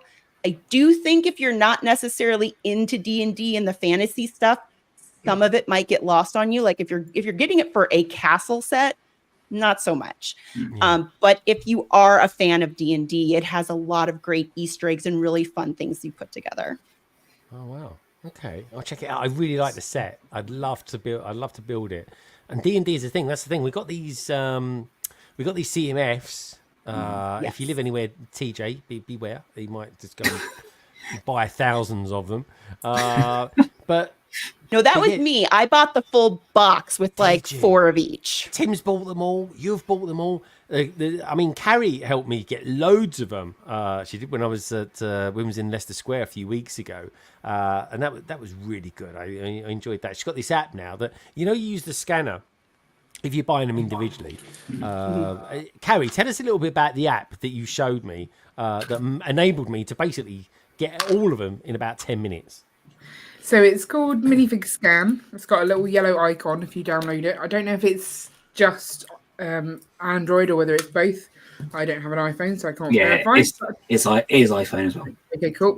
And you can like stack up a whole bunch of the CMFs, and then hover your phone over it, and it brings up little pictures of all of the things that are inside. You also have a way that you can say, right, I've got that one now. And it will show it in a slightly less. So the ones you don't have, it will be like a clear photo. And the ones you do have, you've already marked as got. It will grey those ones out so you don't get duplicates if you don't want them. It's just so much quicker. Yeah, it really is. It's massively quicker. Like, it's really good. So it essentially uses augmented reality to put the picture of the figure over the QR code. Yeah, over the code. Yeah. So it's just a really nice way. And so it can do up to 6 at a time, which is just a limitation of the technology that they're using. So, yeah, and to be fair, you've got to line it up still with the smaller barcode, or it's not called a barcode, but the smaller code. Like the technique is get one person to hold all the boxes like this. Yeah, and then which Ian was doing. Ian was basically, folks. I was tunneling around with them, right, trying to like drag Ian away from the pad wall. And Carrie says, "Have you got the D&D stuff?" And I said, "No, I haven't got it yet." She goes, "Oh, well, let's go and get them." Then I was like, "Okay, all right, fine now." And so we're walking around, and then Ian just gets hold of a whole rack. Pulls them out. And Carrie scans them. I was like, "This is brilliant." Yeah, so I don't know if it's like this in all Lego stores, but essentially, they have like the wall has grooves in it, and then there's a little clip that goes in that has the prongs out, and then they slide the minifigs onto it. So you can just kind of lift that up and off, and then you'll have. Sometimes there's too many on there to scan at once. I think there's about a maximum of 10 but on you just sort of move the phone down the line and it just changes it. So. And then you just put it back on the wall afterwards. It's a much more efficient way. I love Gaz, that Ian's dismantling the Lego store. Gaz, I'm not joking. He's clearly done it lots of times before, and I left him to it. He's a big guy. I'm not going to tell him otherwise. We did put them all back. We were tidy. No, we did put them all back. We was very tidy indeed. And we helped other people if they were looking for a particular one and we had it. That's what I like when you're at the Lego store, is everyone's helping each other. So. Yeah, it's really good, isn't it? I think they did that on September, the start of September when it came out in the store. There's that people like, which one do you want? Which one do you want? I'm just scanning. Which one do you want? It was really cool. It's really nice to do that. They are amazing. They really are. I got a couple of the ones with the dragon lady, the Typhal or something she's called, Typhal. Tiefling. Tiefling. The tiefling. The tiefling. That's it. The tiefling. Yeah. With the little red dragon. Amazing. Super good. BKM Slam says, I sometimes miss squeezing the bags. So do I. But it only takes a few seconds to find the minifig. I want, and I get over it. I know what you mean, mate. I know what you mean. It is a thing. You can always just take a little bag with you, and after you've got them, put it in and give it a little squeeze. I know. Carrie, do you miss squeezing the bags? No, I was always about it. Always about it. Okay. Gaz is good at squeezing the bags. He was. Nah, it used to take me ages. Really? Oh, yeah. Well, I got bored after a while. I was like, oh, this is because I used to keep. I kept getting the base. You know, the little base that they're in. Yeah. Like, which bit's that? Oh, I can't be bothered. No, I'm completely happy that we get these codes on there, and may it continue. I'm sure it will, because there's a lot of people seem to have done a lot of development into these kind of scanning programs now, which I'm glad to see. And the thing is, if you don't want to scan it and you just want to buy it and guess what's in it, fair enough. It caters for everybody who's doing it. So good stuff. So anyway, so we've heard from Amber, we've heard a little bit from Tim, we've heard a little bit from TJ, we've heard a little bit from the Bods. They survived last week. They got there very early as well. Got Mackie D's. Did you get any free food whilst you was at Steam? Did they do anything like that? What's the thing with Steam? The Great Western Ploughman's Lunch. So everyone bought a little bit of food with them, and then they plated it all up. Took bits from everyone's food and made little ploughman's lunches. Yeah. Unfortunately, there was meant to then be food in the evening, which was like hot food, and the guy who was doing that got rushed to hospital with appendicitis. So we also then had cheese and meats and stuff.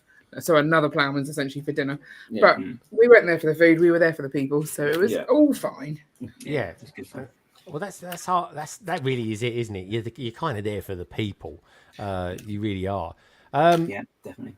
Yeah, I know it is though, isn't it? The medium that we all kind of get together about is the brick, the love of the brick, the Lego brick. But it is a very social thing, like what Tim was saying earlier on about getting to know people in the community, especially the online community. We was all so grateful for the online community when it came to times of COVID and lockdown. Do you remember that? No one could go anywhere or do anything, and it was like this. We were our own family. We kind of created these little bubbles of families around the world, and that's continued. So I think our particular generation, where we're all at the moment. During lockdown, I think we were kind of like a special lot, really, because we really did forge some really essential, real relationships. And I don't know, it's before I lose myself in sentimentality, you know, I just think it's real well. Like, I know Gaz personally very well. I know the Bods really, really well. Tim, I've met you, you know, a few times now. TJ, I met once, and it was the weirdest thing. That was a weird day when you texted me that the next morning, TJ. I was like, no, I can't believe it. But yeah, here we go. Patient Zero, we should call you, TJ. And Carrie even looked up there and said that Patient Zero. What can I say? But yeah, the only person on the panel I've ever actually never met is Amberlia. But Amber, you've been around for quite a little while now. How long have you been doing the Lego thing for?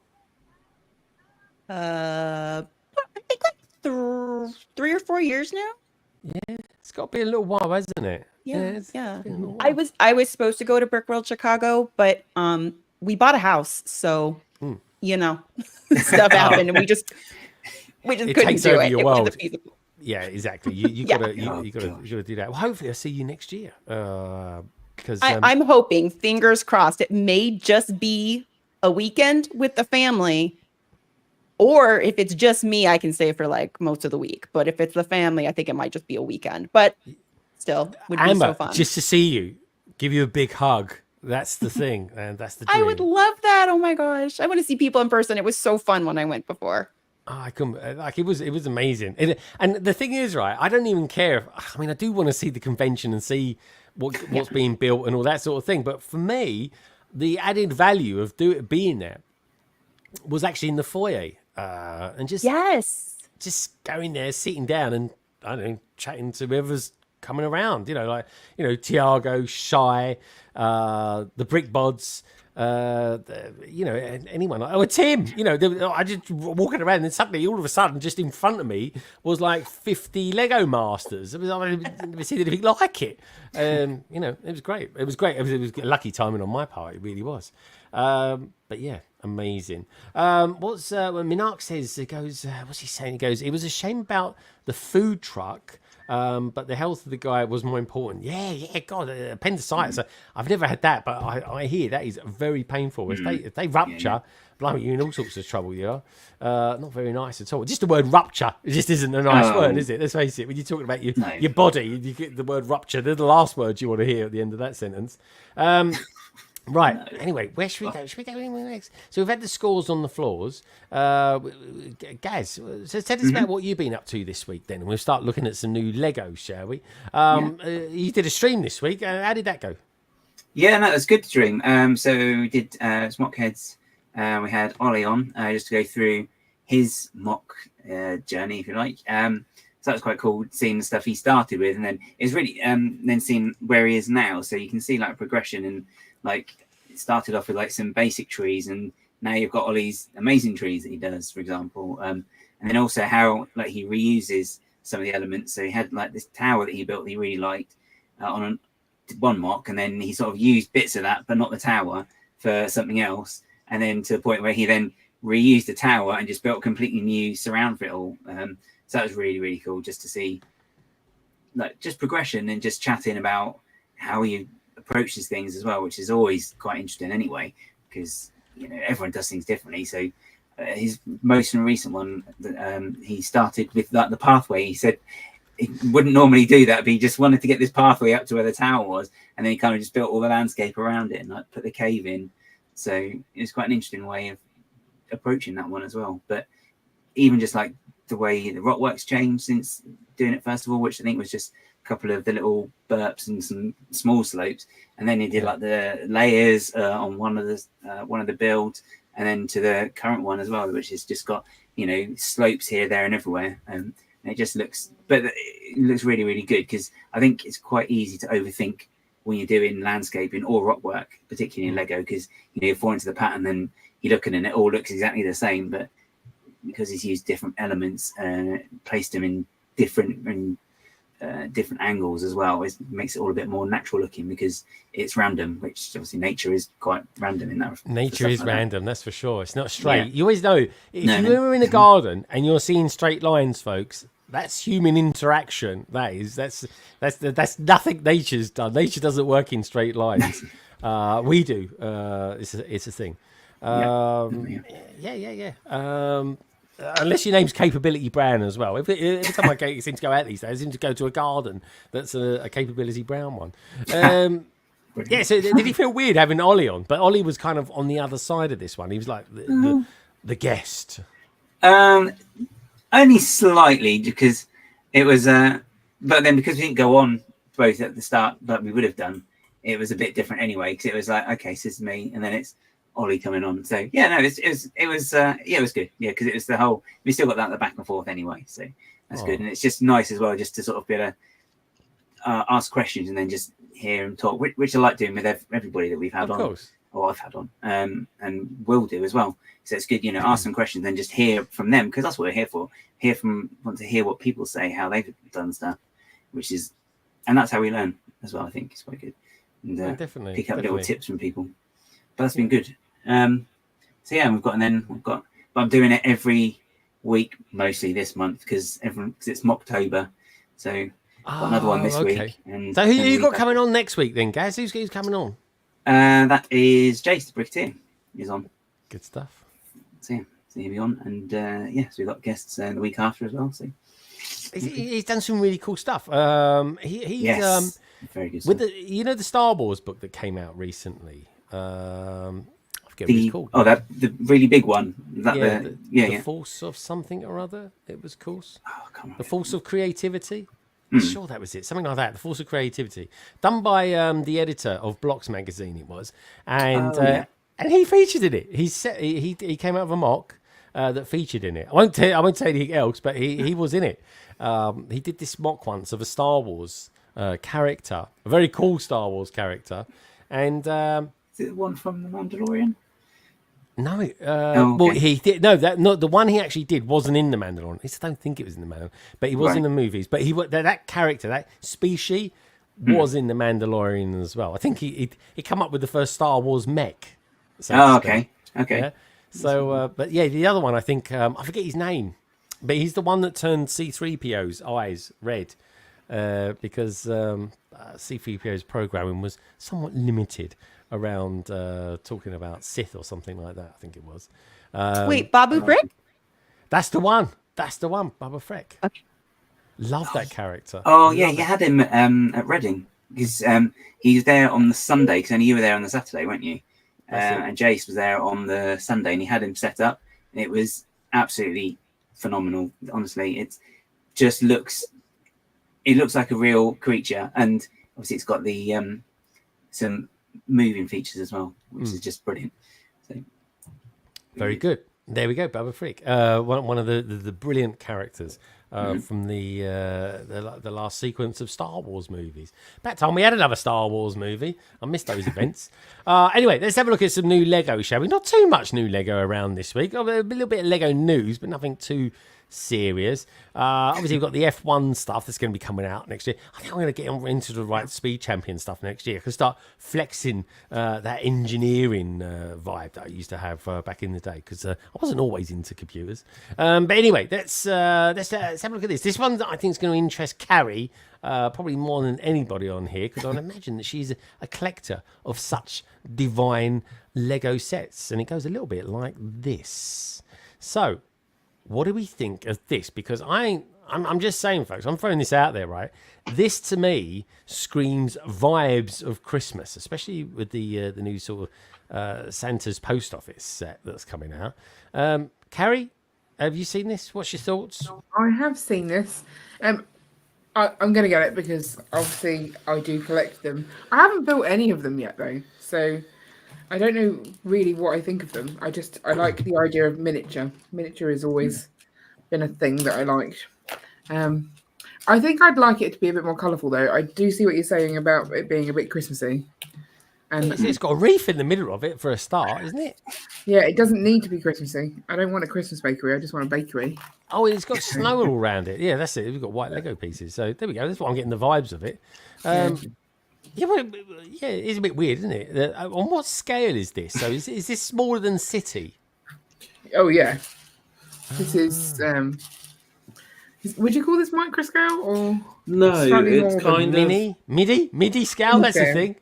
No, midi is much smaller. This is slightly smaller than minifig scale, isn't it?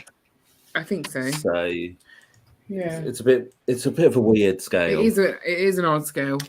Why do we have this scale then? This is like the Hogwarts Express all over again, isn't it? You know the like little figures you've got with the games pieces. Yeah. The game sets, those pieces would maybe be the right size. Maybe slightly too large. Those are micro figures, aren't they? Not the tiny statues. It's nano figures, isn't it? The statues. Oh, gosh. Yeah, the games had micro figures in. Right, okay. Small one. Which. Oh, I know what you mean. Yeah, the ones that sort of sit in between. It's like, oh, bloody hell, where are we going with this? Yeah. I think these would have been better, though, with a minifigure or something that kind of a character of sorts. It wouldn't have worked with the minifigure, so putting it with it would make it more obvious it doesn't work. Oh, okay. Well, they could have done that though, and just used it like doing I don't know. what do they call them houses that only got one level, Gaz? What do they call them? Old people. Bungalows. Bungalows, that's it. Could have done bungalows of the world or something like that, couldn't they? Bungalows of the world. I don't think that's a thing. Caravans of the world. Oh, No, could you imagine that? Brickbods would be the first. It should be day one. They never do day one stuff, but when it comes to camper vans, woo! That's the theme that they've always wanted. Isn't that right, Carrie?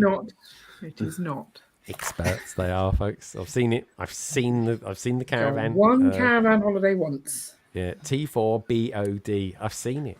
That was the number plate. And you don't believe me? Go around their house. You see it parked outside in their drive. It's true. Oh, there we go. You don't even have a drive, just so you know. You don't have a drive. We've got 2 houses. You haven't got a drive. I thought you'd have like 2 drives or something like that. No. We're not made of money. All right. Try harder next time. I want to know what you two are doing as well. What are you actually doing? What's going on? You still sorting? We're both sorting. We've both got a tray, and then we're sharing the bit in the middle. Okay. All right. I'm going to ask you this actually because my wife does this with me, and it's the only way she can control me to a certain degree. That is, you buy. Ian goes down the off license, pick up some cherry cola, comes back. He's got a packet of Maltesers in his hand, and do you grab the Maltesers and then sort of like share them out in 2 bowls or something like that, or do you kind of share them both? Maltesers, they're probably mine. Okay. You don't really like Maltesers. They're mine. He doesn't like Maltesers. They're okay. But it's my chocolate of choice. Although I've gone off them a little because I've had them too often. I want different chocolates. We've talked about this. Go for Rolo. Yeah, I mean, we'll sometimes split stuff into bowls, but that's normally because we don't sit next to each other when we're in the living room. Really? So, are you one of you in the study and the other one's in the smoky room or something? But yeah, I have a chair and Carrie has an armchair, and then I'll either be on the sofa or on the floor. Yeah. So it makes sense for us to split the food so we both have our own rather than trying to we'll tend to like eat half the food and then pass it to the other one. Like, we don't tend to split and just eat at the same time. Yeah. Because otherwise you have to wash up more. You want a dirty thing. God, you two are like students. Did you meet as students or something? Yeah, we did meet as students. Yeah. Why am I not surprised, guys? Like, totally, like, it's all stereotypical. All right, well, Matt, Mr. Mellish, as we like to call him, he goes, this fits with the candy shop and the other shops, but it's a bit strange. They picked a Christmas theme for it, since the other ones aren't aligned. They're not as well. That's a very official way of putting it. They're not aligned. I like that. Was you a business analyst at one time? Have they tried to vary the seasons with the different ones? Yeah, They sometimes do that. So one will be more summery and then one more autumn. Where's the been then? All right, well, it's the candy store. God, this is like something out of a Katy Perry video. This does. Yeah, there's no season in that at all. Yeah. You've got a few flowers in the window boxes, but nothing overtly. Yeah, it doesn't scream. I don't know. It could be spring, but you'd want a few more flowers on the on the road, maybe. It's quite nice that. There's a sticker actually being applied on that one. It's hanging off that one in the middle there. It's nice though. It's nice, but why do you collect them then, Carrie? Is this going back to the fact you like buildings for something? Yeah, I like buildings. If it's a building, then I probably want it. The first one was the florist, and I don't think that one has any. Yeah, so no, they've just gone. Yeah, they've just gone. We'll make this one snowy for fun. Oh, let's have a look at the florist, shall we? I might have teed it up in readiness for us. Maybe they spilt lots and lots of flour, and it's flour, not snow. Oh, that's it. Yeah, that's it. Yeah. There we go. I'm glad he went down that one and not something like a Breaking Bag thing. There's no season there at all. There we go. The florist, yeah. I mean, that's screaming flowers all over it. That is. Well, I suppose it is the florist nonetheless. So hang on, have we only had 3? No, we've had 4. I think we've had 4. Oh, so this is the last one. No, I think it's the last one you've got now. But we've had a fruit store as well. Let's bring up the fruit store, shall we? We're having we're going around the world here. I do think though, just feed it back, all you lot that are out there listening in from land. We want bungalows of the world next. We do. Do other places have bungalows? Like, is that a... Yeah, all over America, normally single story. Yeah, again, I really don't understand why they've done it Christmassy. I'm kind of bothered by it, actually. Yeah, it's actually quite. It's the only one. It's like Mr. Mellish says. It's not aligned with the rest of them. Maybe the bakery was meant to be the gift we purchased after all. Maybe that was it. I don't know. What do you reckon, Gaz? Any thoughts on these? They're nice and colourful. It's not really something that I'd collect myself, but yeah, I mean they're okay. I can see that they'd have an appeal to some people. Yeah, but just not me. Okay. What about me? Yeah, exactly. Just carry I mean, how much these go on eBay? I bet they're only about £10 or something like that. I don't know. What about you, TJ? Are you a collector of these at all? Does it float your boat? Not really. No, these they look all right, but it's just not something I collect. I like collecting stuff in minifig scale, and I make very few exceptions. Or micro scale. You do like the Ninjago micro stuff. I will go for the Ninjago stuff, but I think that is because it's Ninjago. Well, I did hear through the grapevine. Let me see if I can get into this without having to try and join it. Let's have a look. I don't want to register. What is Insiders? Is it free? What is Lego Insiders? that is a question. Is it free to join? Who's the program for? How can I find out more? Oh, I can't just get in there. I don't want to register. Limited time gifts. Oh, there we go. Anyway, Little Dicky Bird tells me that the Ninjago micro sets are actually going at a cheaper rate at the moment. All of them, all 4 of them, TJ. Have you heard about that? Mm-hmm. They are now each 1,800 points. So previously Ninjago City was 2,700 points, so that's gone down, 900 points? And then the other 3 were 2,300 points each. So a 500 point reduction. So that's so cheeky. Now I'm regretting. Why have they done that for? What's all that about then? Yeah, because so probably they weren't going as well as they thought at that price because there was an insane points price. Yeah, so that'd be 7,200 points for all 4. Plus, you have to actually make 4 separate Lego orders in order to get them all because they only do 1 insider's reward per order. So, yeah, but they are cheaper now. Makes me kind of regret getting my second copy so soon, but... Oh, can you buy a second copy then? I didn't realize. I thought everyone could only get one. Yeah, no, they started out where, like, after a month, you had to wait a month. But then I think by the time they launched Gardens and Markets, which they dropped really randomly on the site, you could just redeem as many as you want. I'm guessing they're not selling as well as they expected. Yeah. So, yeah. So I redeemed. I've got my second copies of the first 3. I still need to make an order for Markets, but I already redeemed it. So, yeah. Very cool. So done it. I'm not going to get third copies. You're not going to get third. Are you sure about that? Are you sure? I don't. I mean, I said I was done with Space CMS the other week. And here exactly. I can't trust you anymore, TJ. I don't believe you. Yeah. I don't believe you, TJ. I'm with you, Amber. What do you reckon, What do you reckon, Tim? I reckon 5 minutes after the stream ends, he's going to go and buy them. That's what I think. That if they drop the price one more time, he'll be all over that. So, I mean, if they drop the insider's cost the second time, that might actually be a good incentive. But there we go. I'd probably pick up my second set of those too. It would have to be like half the cost of the originals in order for me to get third copies. Okay, all right, there we go. Very exciting. We never really did get to the bottom of this, did we? Just thinking about circling back, as people in business like to say, to you and Rivendell, TJ, and those army that you've purchased, a space army that you've purchased.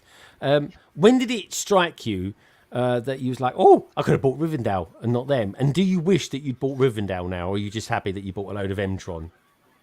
I'm happy with my purchases of the Space CMS. I think I'll get more use out of them than I will Rivendell. But it was only like as the Space CMS were retiring and I was counting through all the CMS and seeing what I had that I realized that, hey, I could have bought Rivendell with this. I could have bought Jabba's sail barge if I wanted to. Oh, you see, that's a good one. And then you could have sold the hilt. Everyone calls it a lightsaber. It's a hilt. For a mega amount of money. I think they're still going. Guys, do me a little favor. Have a look on eBay. How much is Luke's lightsaber selling for at the moment. Bearing in mind, folks, it's got nothing special about it. There's no special bricks on it at all or anything like that. Just the printed tile. Yeah. Yeah. So it was around the end of the Space CMS retirement, which was about a month ago, that I realized I had bought that many, and that I could have bought a lot of other things. TJ. I was looking on the pad wall the other day. I was at like the picker bricks from the Lego. I was going to buy a load of those babies, but those space babies are really expensive. I mean, I was just going to buy 5 of them. I thought I'll buy 5, and that'll be that. I haven't got a use for them off the top of my head. And I was like, God, no. I was like, geez, I was supposed to buy £7 on each one or something like that because they come in 2 parts, which is crazy. But did anyone actually? I want to know anyone in the chat as well know about this. Did anyone actually buy anything from the pad wall this week? Because I did. And I know I was speaking to Lauren in the week as well. She bought a load of stuff on there, the old potion bottles. Online pad. Oh my gosh. Yeah, the online pad.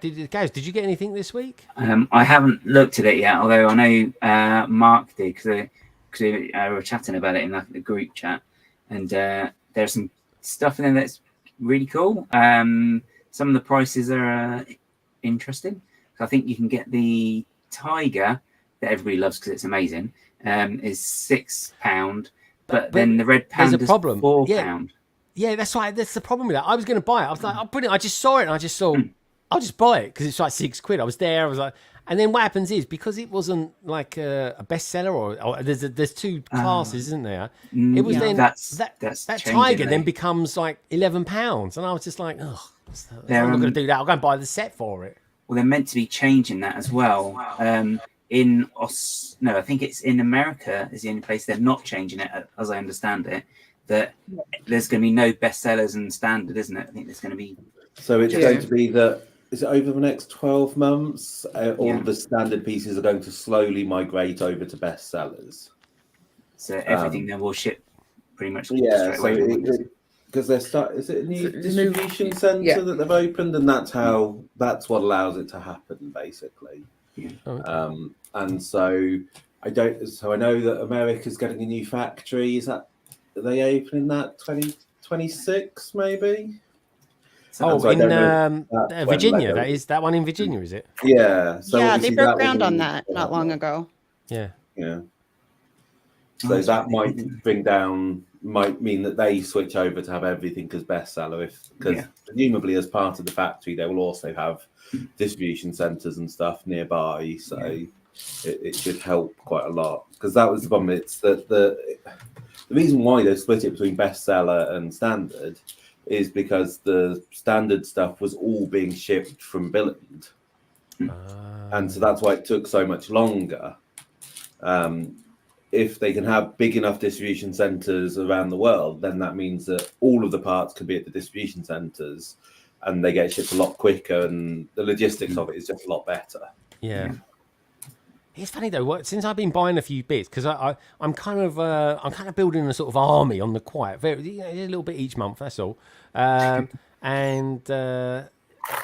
you realise how expensive Lego is when you buy it individually, and you sort of think, blimey, actually buying a Lego set makes so much more sense.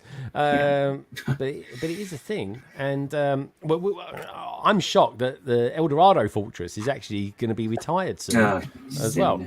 I'm just like, what? I haven't bought that one yet, and I'm like, I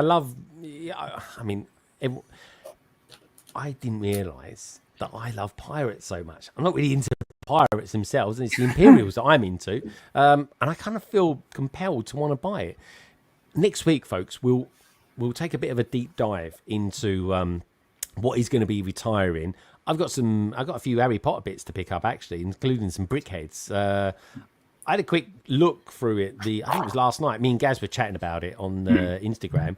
I was shocked the amount of sets that are actually going to be retiring, that are pinned to retire. So we're going to go through that next week. We will, folks. We'll just see.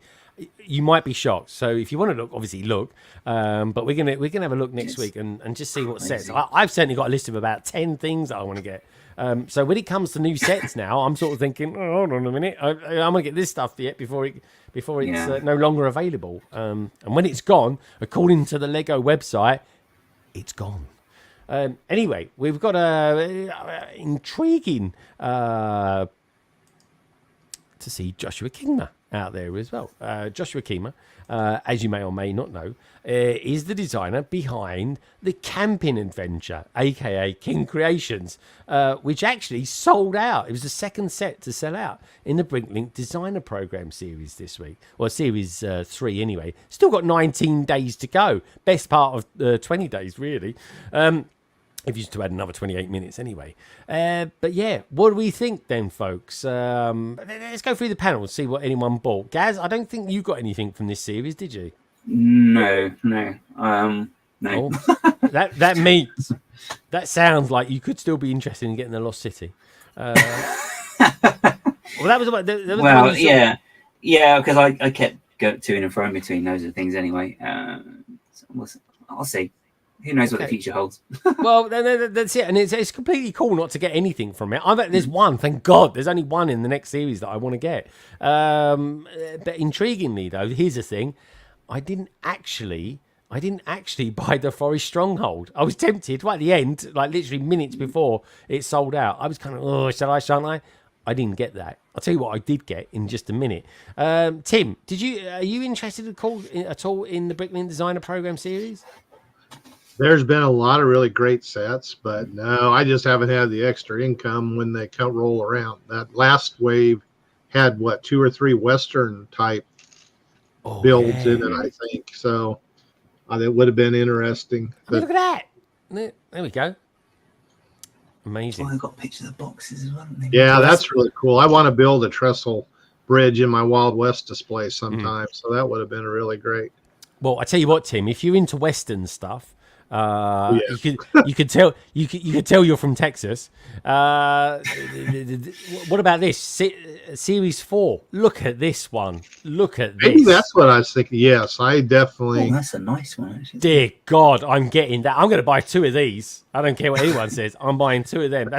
Thankfully that is actually the only one I'm interested in this particular series. That's some set. Fantastic.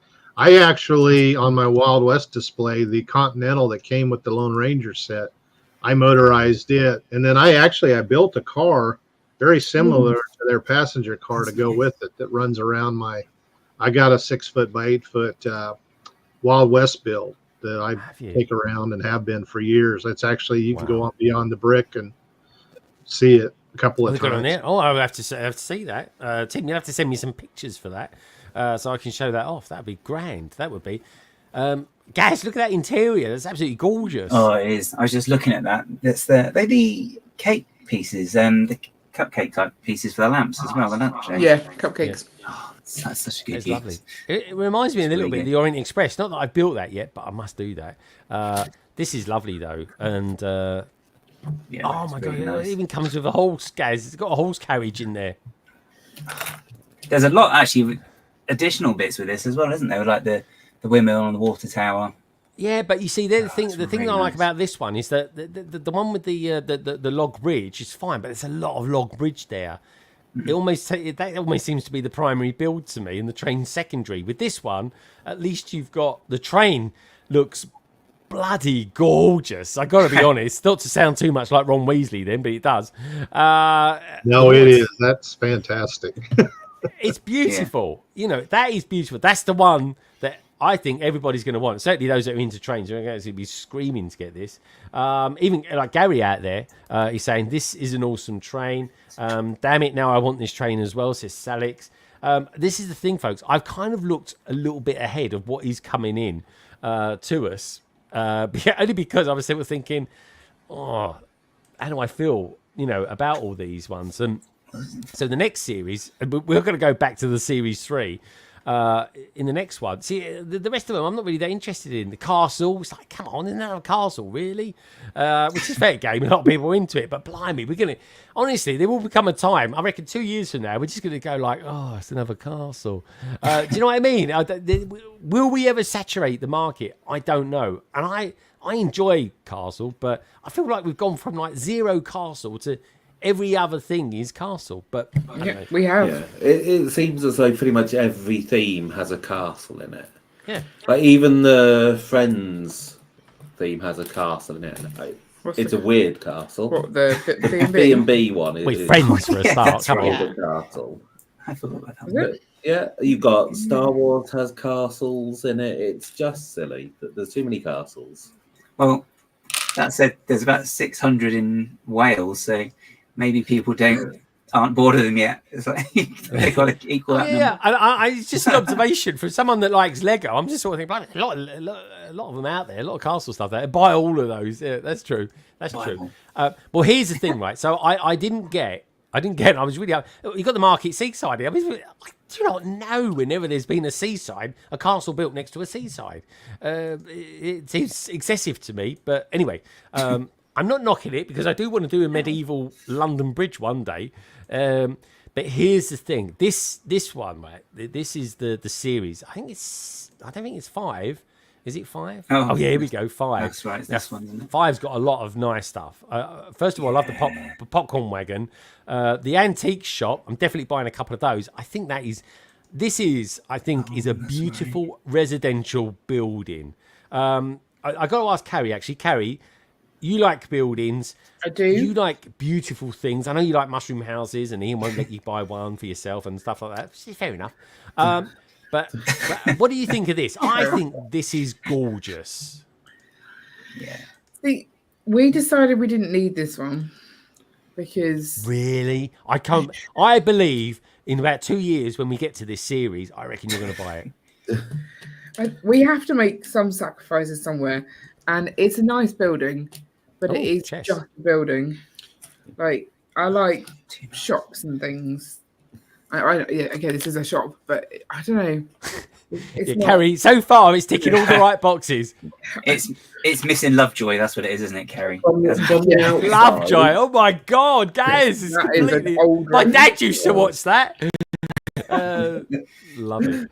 But from the outside, it It's not. just looks like a house. There's nothing shoppy about the outside. know. Yeah. of it. But that's why I like it, because I've looked at this, I'm like, this is a residential house. This would be brilliant. Like, could you imagine like having like a street with 10 of these on it or something like that? And they all look almost the same, but yet they're different, different colours. We don't have the space for 10 of the same set to make that. Like, if I had a massive basement in America or something where I could set out a residential thing, then I would do this. But we tried to put like one of a set in, and this just isn't in keeping with like our modular street. It would look weird in that. Yeah. So I can't place it, therefore I can't buy it. Yeah. Okay. All right. But you'll still buy it. I reckon you'll buy it. I'm not going to buy it. I've All right, already all agreed. right. We're not buying All that right. one. I'm going to buy 2 just in case. Just in case for you. But anyway, look, the star, the castle. I am looking forward to. Is this classed as a castle? I need verification out there. If someone like Shy can verify this is a castle, I'd appreciate it. Isn't this where Matt Mellish lives as well? He's from Transylvania, isn't it? Or is it Pennsylvania? I always get mixed up. This is the castle, as far as I'm concerned. This is I've got Forest in the Castle. I'll probably buy the Lion Knight's castle one day. Forest in the Castle. Castle in the Forest, even. This is absolutely drop dead gorgeous. It is, actually. Damn it. Look at it. Look at this. This is the one to get, I think, folks. Honestly. It's very gothic, isn't it? Oh, yeah. I mean, there's nothing. Here's the thing, right? Again, pure observation. I apologise if I offend anyone, especially the designer.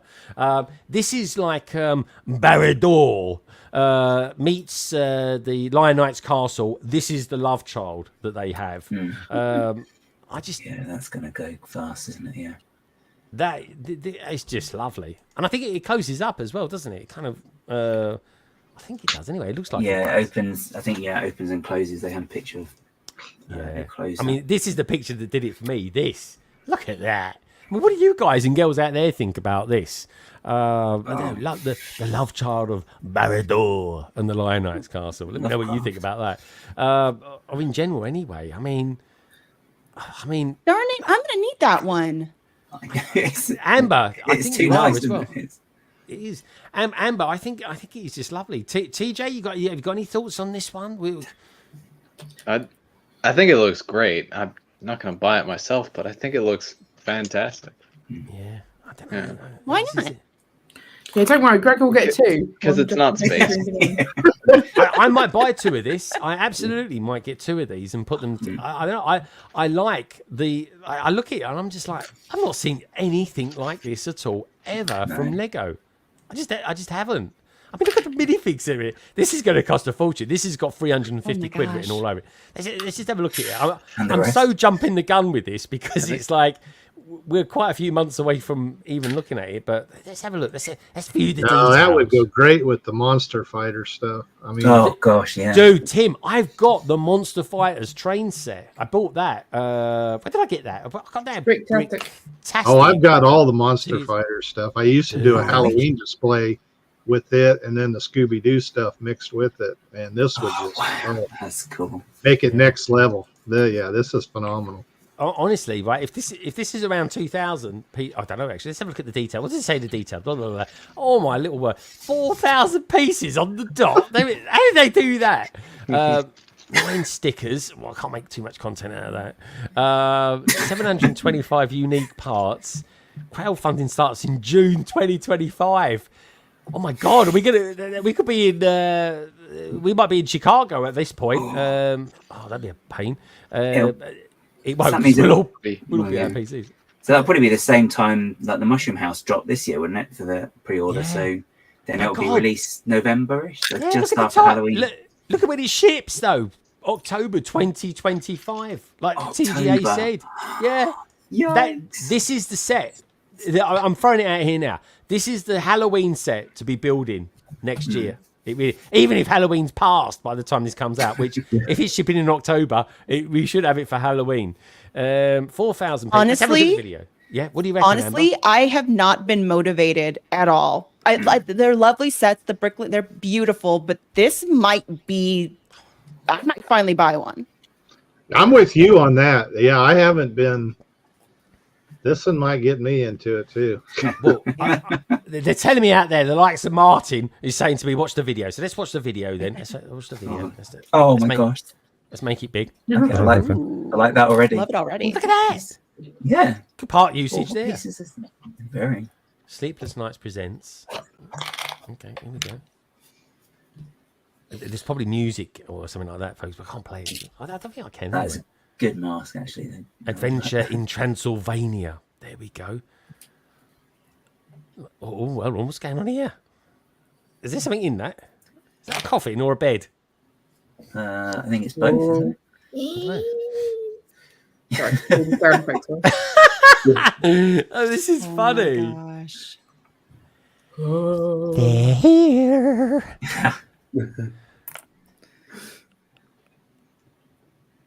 Oh, look at that.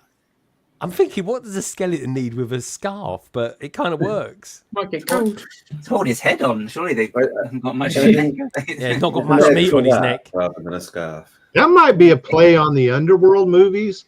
You know, the old and the blood seeps down and brings it back to life, but he's in a skeleton form. Yeah. Oh, yeah.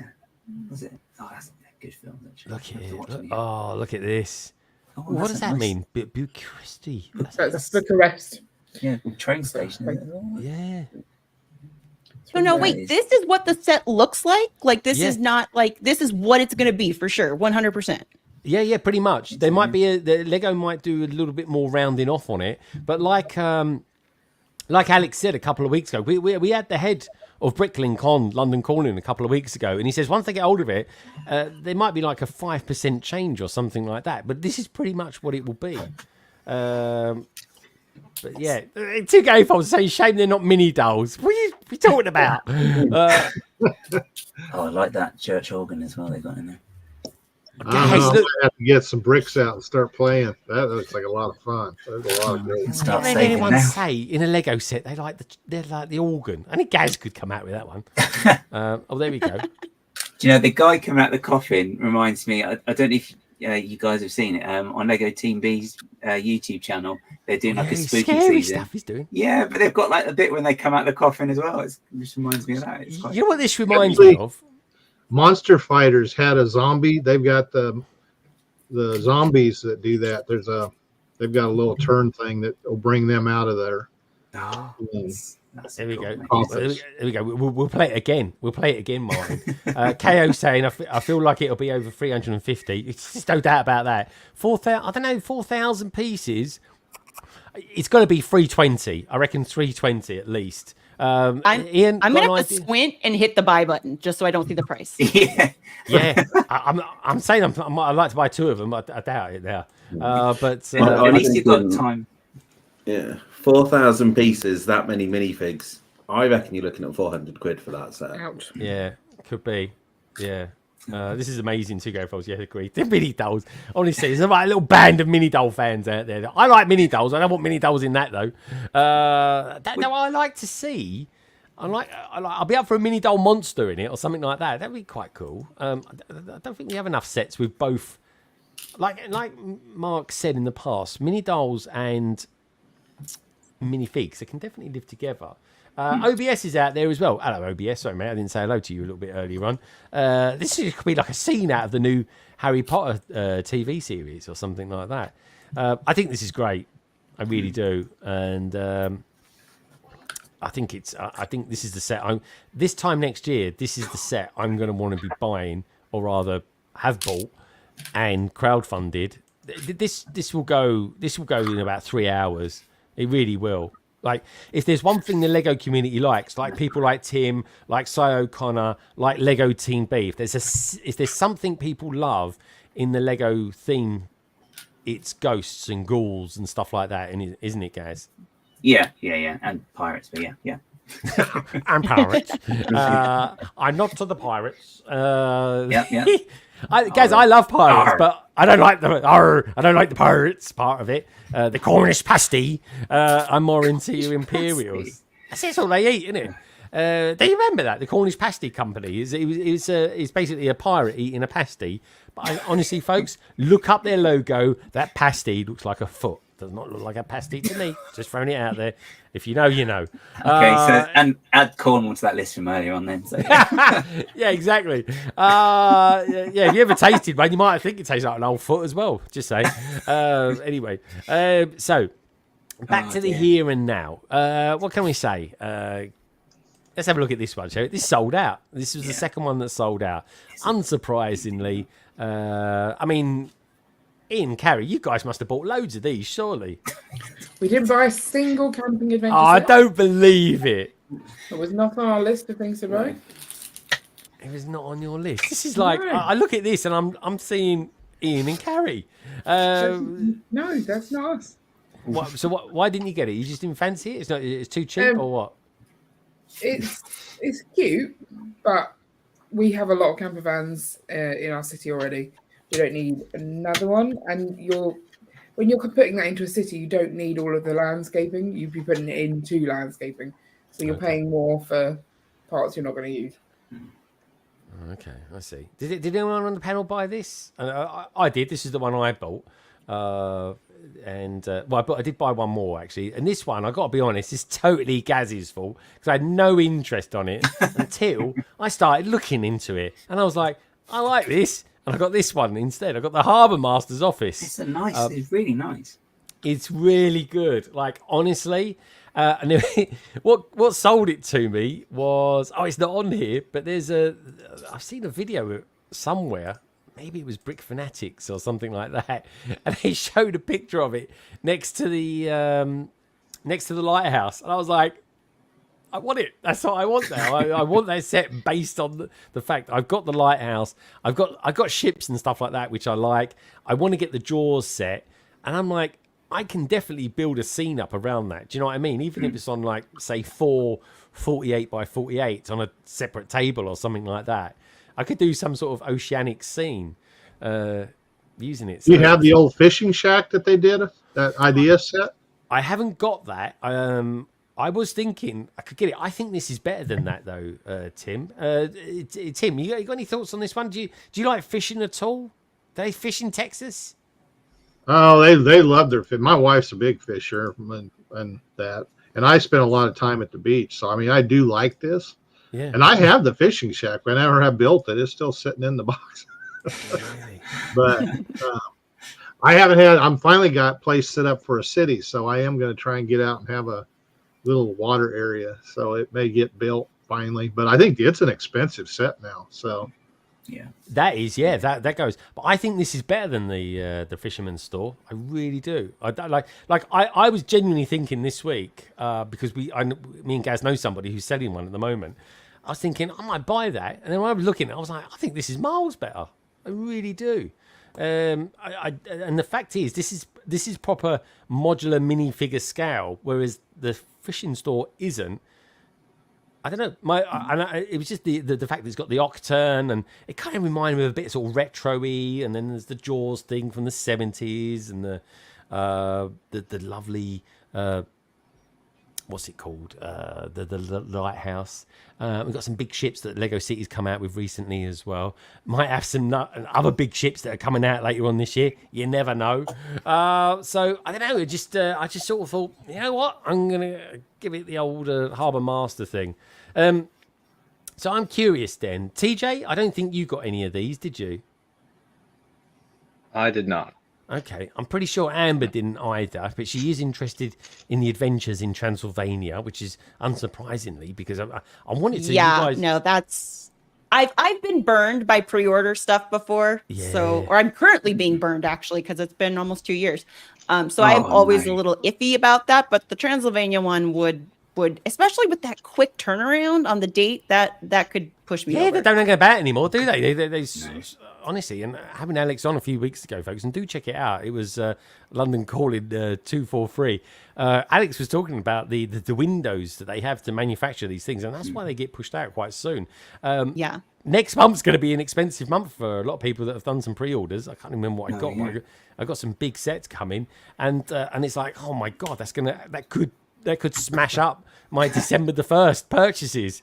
Who knows? We don't know. With the modular coming on December the 1st this year, or is it coming on January the 1st next year? So who knows exactly? That's it.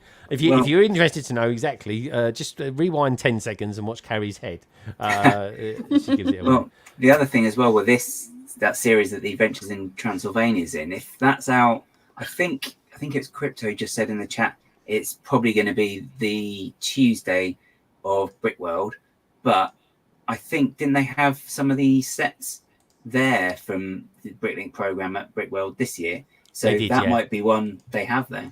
So I tell you what, if they've got it, now I'm going to be like, they build them there as well. Oh, no, guys, I tell you where we'll see it first, like we did this year. We'll see it at Melbourne. Oh, yes. Yeah. Which is January. It's like 2 weeks into January. That's right. Oh, my God, I can't believe it. So we'll see them in a couple of months' time. We will. But you've got a nice, but between June and October, you have got time to kind of budget for it. So, like, put some savings away for it, which is quite good. Yeah, I'm trying to do that for Chicago at the moment. It's not happening. What can I say? It's all fun in the games. The Harbour Master is the one I kind of went for. So, Art of Chocolate. Carrie, did you go for the Art of Chocolate in the end? Surely. Yeah, we did it. Can't say no to chocolate, me. Exactly, but you can't eat. You can't actually eat this set. You do know that, don't you? Oh man, that's how I bought it. So, Carrie, why did you go for the Art of Chocolate? Is this the Winter Village vibes for you? It's a bit Winter Villagey. I feel like it's a little too large to go into the Winter Village zone. But I probably will still put it in there. It's just pretty, and I like the fact that there's chocolate in it. Like, it's a good chocolate factory, and it looks nice. I like it's quite an odd looking building. It's got quite a lot of different shapes. Do you know what? I actually, when I studied it, when I was like really sat down to think, do I like it? And I do, but I just find it a bit over the top. Yeah, I can see. Do you know what I mean? It's a bit flamboyant, and that's coming from me, so that's saying something. Do you know what I mean? I just thought I don't really know what architecture this is. Who would design a building like that? I like it because it exists, and then I thought, I don't know. But anyway, Ian doesn't like it for the open back, but he still ended up getting it anyway. So fair game to him. Ian wasn't in charge of what we bought. That's the thing. Yeah. Oh, was he not? Oh. If you listen to our podcast, we bought one that he wasn't expecting. So. Did you? Okay. All right. So I listened to the podcast. That came out yesterday, folks. Did it come out 6 o'clock? 6 o'clock still your time? 6 o'clock, yeah. Unless you remember, then sometimes it comes out earlier. Oh, there we go. Thanks. What was the other one that you went for then? I bought the Harbour Masters one. Oh, good Well, that's what stuff. we had agreed, but apparently not. Okay, so why did you go for the Harbour Master one then? Whose idea was that? Clearly mine. I thought it was both of our ideas, but I like the fact that it's quite similar to the fishing shack. So I think they'll look good together. Yeah. Yeah. I don't regret my choice. It's fine. No, that's it. You never regret your choices. If you build the BLDP sets from them at the show, they let you take it home. Do they? I mean, I'll have to get in touch with Alex about that. There we go. And that's coming. That's coming from you. Exactly. That's coming from me. Lego in chocolate. You took the words out of my mouth. But there we go. God, yeah, crazy. So we've got a couple of Harbour Masters. Got the Art Chocolate. So, Carrie, you didn't go for the Forest Stronghold in the end? We did. Yeah, that was our third. Oh, you got that as well. Oh my God, you guys have really splashed the cash. And what about Lost City? Because I think Lost City is in this kind of. If there wasn't a stronghold in this, I think this would have done a lot better. To be honest. So that was the one that Ian thought that we were going for because he quite liked that one. But we both agreed that we didn't have a place for it in our city. Yeah. And I have actually heard that it's not the most stable build. So I'm kind of not glad that I missed that one. See, this is the thing, right? Because we've got people that have done reviews on these sets, they can put you off. And they put, I totally saw a review, and this isn't a negative or anything like that. I'm kind of glad they exist because I was totally up for getting the Forest Stronghold, and I was just put off. It was like there's a few things pointed out to me, and I was like, do you know what? Actually, yeah, I don't like it because of that. And the main factor that I didn't buy this set was because I'm okay with open backs, but this one's got two sides on it that's open backed, and I was like, do you know what? I don't know if I like that. And then the fact that the Harbour Master was or is modular, and I was like, yeah, that was the deal breaker for me. Strangely enough, it's kind of where I kind of concluded my thoughts on. But anyway, that is the Bricklink Designer Program, or in this case, that was the Bricklink Designer Progress. Let's go back to Tim, shall we? Before we go to this week's PMQ from Rick Brickham. I'm intrigued. Tim, tell us, where did it all start for you? Have you always been into Lego? Because a little Dicky Bird tells me that, like me, before you got into Lego, you actually collected comics. So where did it start from? And who was your favourite superhero? Just out of curiosity as well. Well, okay. So you got a lot of questions. Batman is my favorite. Oh yeah, good show. And yes, I had a massive comic book collection. For about 10 years, I was buying comics, and I had just about everything you could think of from about early 1960s all the way to 2010. Every title. Wow. Even all the off brands. I was buying everything every month, and I sold all of it. And right after that all happened, my mother-in-law got my son and I Lego sets for Christmas. It was actually, and I need to look it up, it's that little brownstone. It was a Lego creator set that probably would have come out, I think 2008, 2009. Really cool. I haven't it's in a box somewhere. I haven't unpacked it, but I've never taken it apart. It's been together the whole time and used to sit right behind me. But it was really well done. I call it a brownstone, but I don't remember what. And I just started doing a little TJ, research. do you know which one it is? I'm trying to figure it out. No, sorry, TJ usually has the answer to any of those Yeah, things. So I wanted to these see if he happened to know. Come on, TJ, you can do this. You can do this. I mean to look it up, but and so she bought us each a set that year for Christmas, and I, being a collector, I discovered how collectible Lego was, and then it led into the clubs and the conventions and all that stuff, and and I went crazy. I was buying everything that came out from about 2010 to 2015. I bought every set, every theme. So I've got thousands of sets sitting around here. A lot of them still brand new. I mean, I haven't even had a place to put them or build them. So Tim, you have got an ultimate massive retro, probably very incredibly cool, certainly super expensive backlog. I do. I do. God bless you. That's all I can say. It's when people could spend their life and not build all of them. There you go. There is the flex. And it just keeps growing. And I've got all the Ninjago from all the beginning. I am lacking the newest sets, which what is it, 5 sets, and you're looking at $600 or $700 for 5 sets. Yeah. I've just been kind of I don't know. But yeah, it's this big thing here and this big thing here. Beautiful dragon, these are the trifecta. This is, what is that? 500? Yeah, just those 2 alone. These three. Oh, they are good sets though, man. I mean, you look at that, right? You look at the Cole's Elemental Titan mech, I think they called it, isn't it? Yeah, Cole's Titan Dragon mech. Look at that. That's the one, sorry. That is an astounding mech. That is one of the best mechs you'll ever get from Ninjago, if not the best one, in all honesty.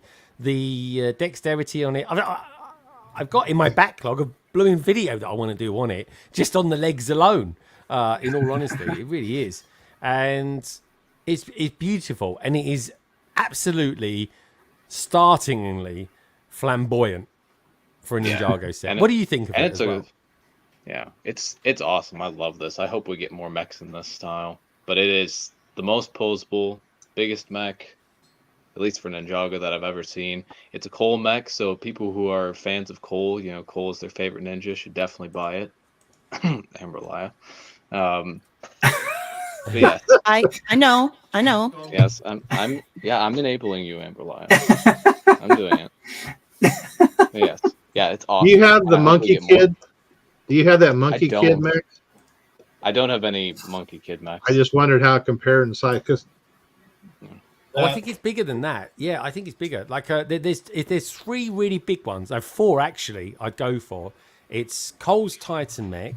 Then you've got the warrior one from Monkey Kid. I think that's what it was called, Gaz. The Monkey Kid warrior mech, which is the first one where he's got the long staff. Third one, what would I go through third? Oh, trying to think of a really big mech. I've got that one on the shelf. I don't know if I can get to it, but it stands about that tall. I don't know. Yeah. Well, I wondered how. I think it's a mech. I think that Voltron was Voltron a mech. Voltron's a mech, isn't it? But he just haven't got any. Kind of, sorta, yeah. Yeah. I mean, it's massive. That's ginormous compared to anything else. It's miles bigger than even Cole's mech as well. BKM says, unlike certain Hulkbusters. Oh yeah, that's retiring soon. That's an intriguing one. I did actually, when that Hulkbuster came out, I straight away bought the one that came out before it. But yeah, there we go. Yeah, Voltron is a mech. Made of mechs. Yeah, good point. I always wish they'd come out with a minifigure for that, but it was one of the best Lego idea sets I ever bought. Even the artwork on the box was just phenomenal. It really, really was. I'm just trying to think of another big one that they come out with. You built the Dreams one, didn't you? That's quite. That was it. That's the one. That's the one I'm trying to think of. Is the Dreams one? Yeah. The Dreams. What's it called? I think that's a Warrior Titan mech or something like that. It's called Mateo's Sea Blob mech. Yeah, yeah, but it's something like Warrior mech. I'm sure it's called Warrior mech. Martin's out there. Martin. There's no. Can you confirm nor deny? Well, Monkey Kid, they did that one battle mech. Originally, and then they almost duplicated it again. So there's like 2 of them with Monkey Kid. They're very similar. Yeah. Monkey Kid ones, I think, are just a little bit more fragile, I think, than Ninjago. They are. That first one, you got to make sure it's leaning against the wall. Yeah. It's a little. Yeah, they are good. Phenomenally good value as well. But the first one that I bought, was given to me, actually, it was gifted. so nice. It's really nice to look at. Breathe on it, it falls apart. Intriguing. So Tim, is mechs your thing, or do you like the being Texan? You like maybe some Western things? Well, Texas really has nothing to do with it. I grew up. My grandfather was a big John Wayne fan, so I've been watching westerns almost my entire 56 years. So Western TV, Western movies, that's all I still watch. So the Wild West is near and dear to my heart. And that was the first thing when I got into Lego. I discovered, people making custom figs out of, existing parts and stuff. And so I just made a random list of all these old historical Western people and started making them as close as I could. And pretty soon I had a lot of them, but nothing really to do with them. And then I discovered Flickr and seeing people doing all these really great photo shoots and all that stuff. So like, okay, well, I need to have a Western town, or I need to have some stuff for backdrops. And it was about the same time that got into conventions. So I just jumped right in and did a big old Western whole town and mountains and all that kind of stuff, and incorporated these little historical figures and events and stuff in there, and with the idea that it would eventually hopefully go to some museums and stuff, which has happened. This last year I had it 3 little history museums as part of a bigger event. But so yeah, the Wild West was a big thing. And and I've always been into martial arts, and I love the Orient and the architecture. And so and I actually studied the real ninjutsu back in the day. And so when Ninjago came out, I was like, oh, this is as close as Lego's going to get to actually. Well, that isn't necessarily true. There was that little sub theme of Castle they did. There was like a handful of samurai sets, and I finally have all of those. But the Ninjago, that's a cool collection to have. It is, because that's very unusual. Because a lot of people look at that and go, "Oh, it's Ninjago." They'll be very dismissive of it, but it wasn't. No, it's very unique in and of itself. And I've got all those sets too. And I want to do a giant layout doing combination of those and a lot of the temples and stuff for Ninjago, and just have a really more samurai oriented than Ninjago. But, I love incorporate a lot of that into it. So I'm a little bit surprised with the Bricklink designer program. I'm surprised we haven't had more Ninjago-ish kind of sets that have made it through to the finals. Are you, TJ? Because I'm a bit surprised by that. You can't do that, can you? I don't know. You can't do Ninjago exactly, but like in the style of Ninjago. Yeah, you could do like the temples or something like that. Yeah, I totally would buy that. Yeah, that'd be cool to see. I saw a few in the Series 6 voting. I liked them. Yeah. Okay. Yeah. Be nice to see. Yeah, I was gonna say I thought I saw something in there. So as long as you don't call it. Yeah, if it's like by the name. direct. Yeah, if it's directly Ninjago based, you can't do it. But if it's just kind of like your own idea and it happens to be a similar style, I think that's okay. That's it. KO saying wants. Well, and truly, there is so much reference and you got Japanese style architecture, then you got Chinese style, and you can meld the two of those, and then you can flow into the more fantasy along with a lot of that. I actually,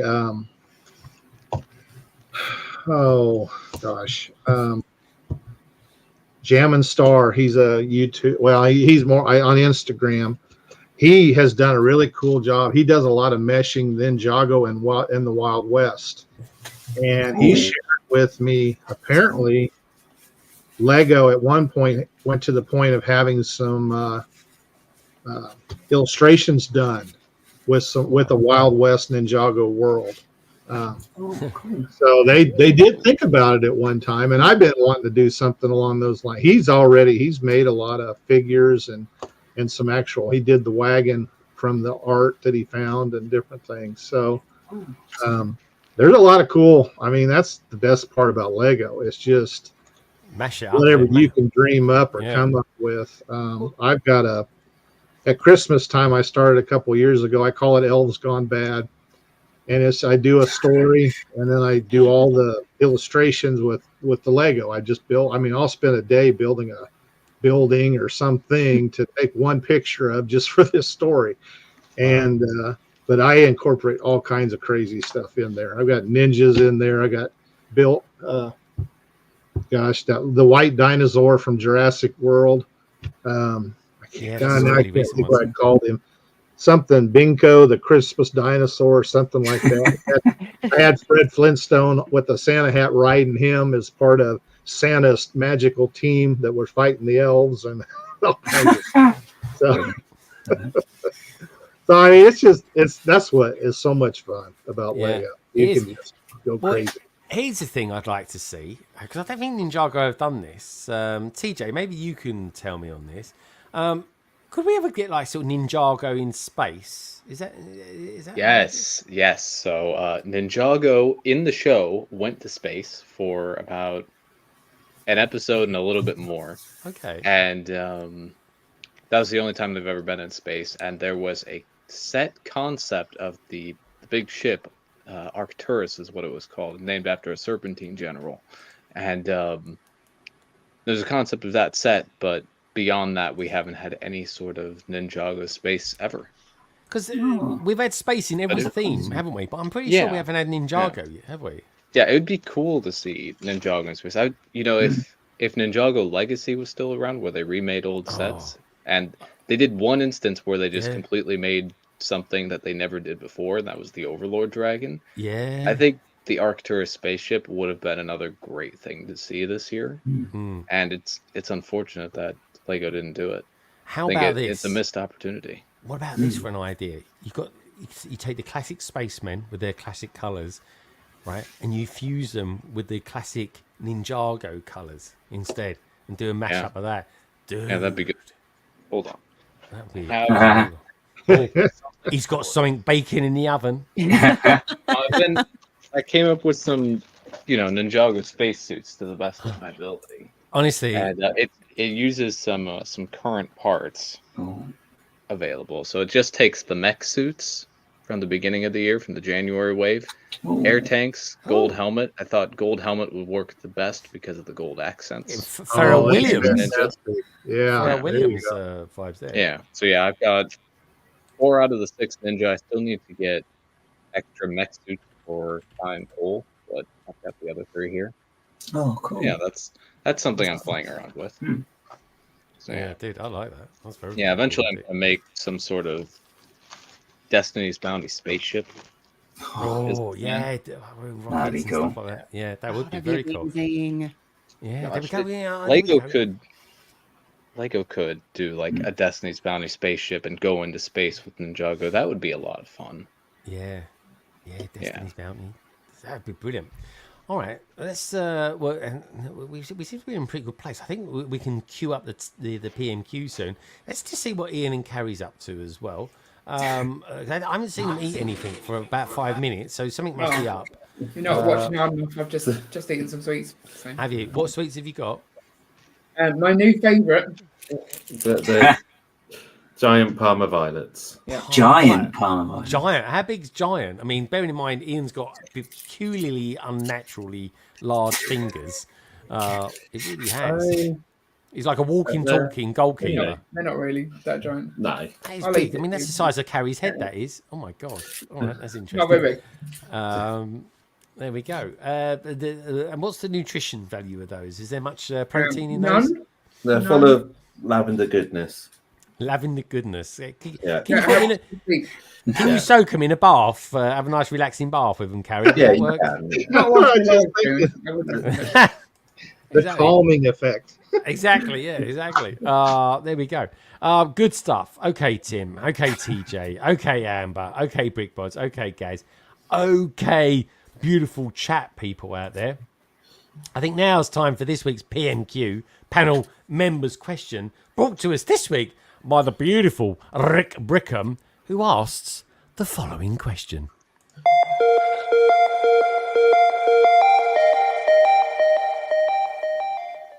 Hey Greg, Rick here. I just finished building a really cool set, the Dilophosaurus Ambush, and I did that using the paper instructions that were included with the set. And it got me thinking about something that you and I have spoken about a couple of times, and that is LEGO's initiative to move away from paper instructions and go completely digital with downloadable PDF instructions. So I wanted to pose the question to the panel and to our viewers. Are you in favor of going completely digital with instructions, or would you prefer to see Lego sets continue to be offered with paper instructions in the box?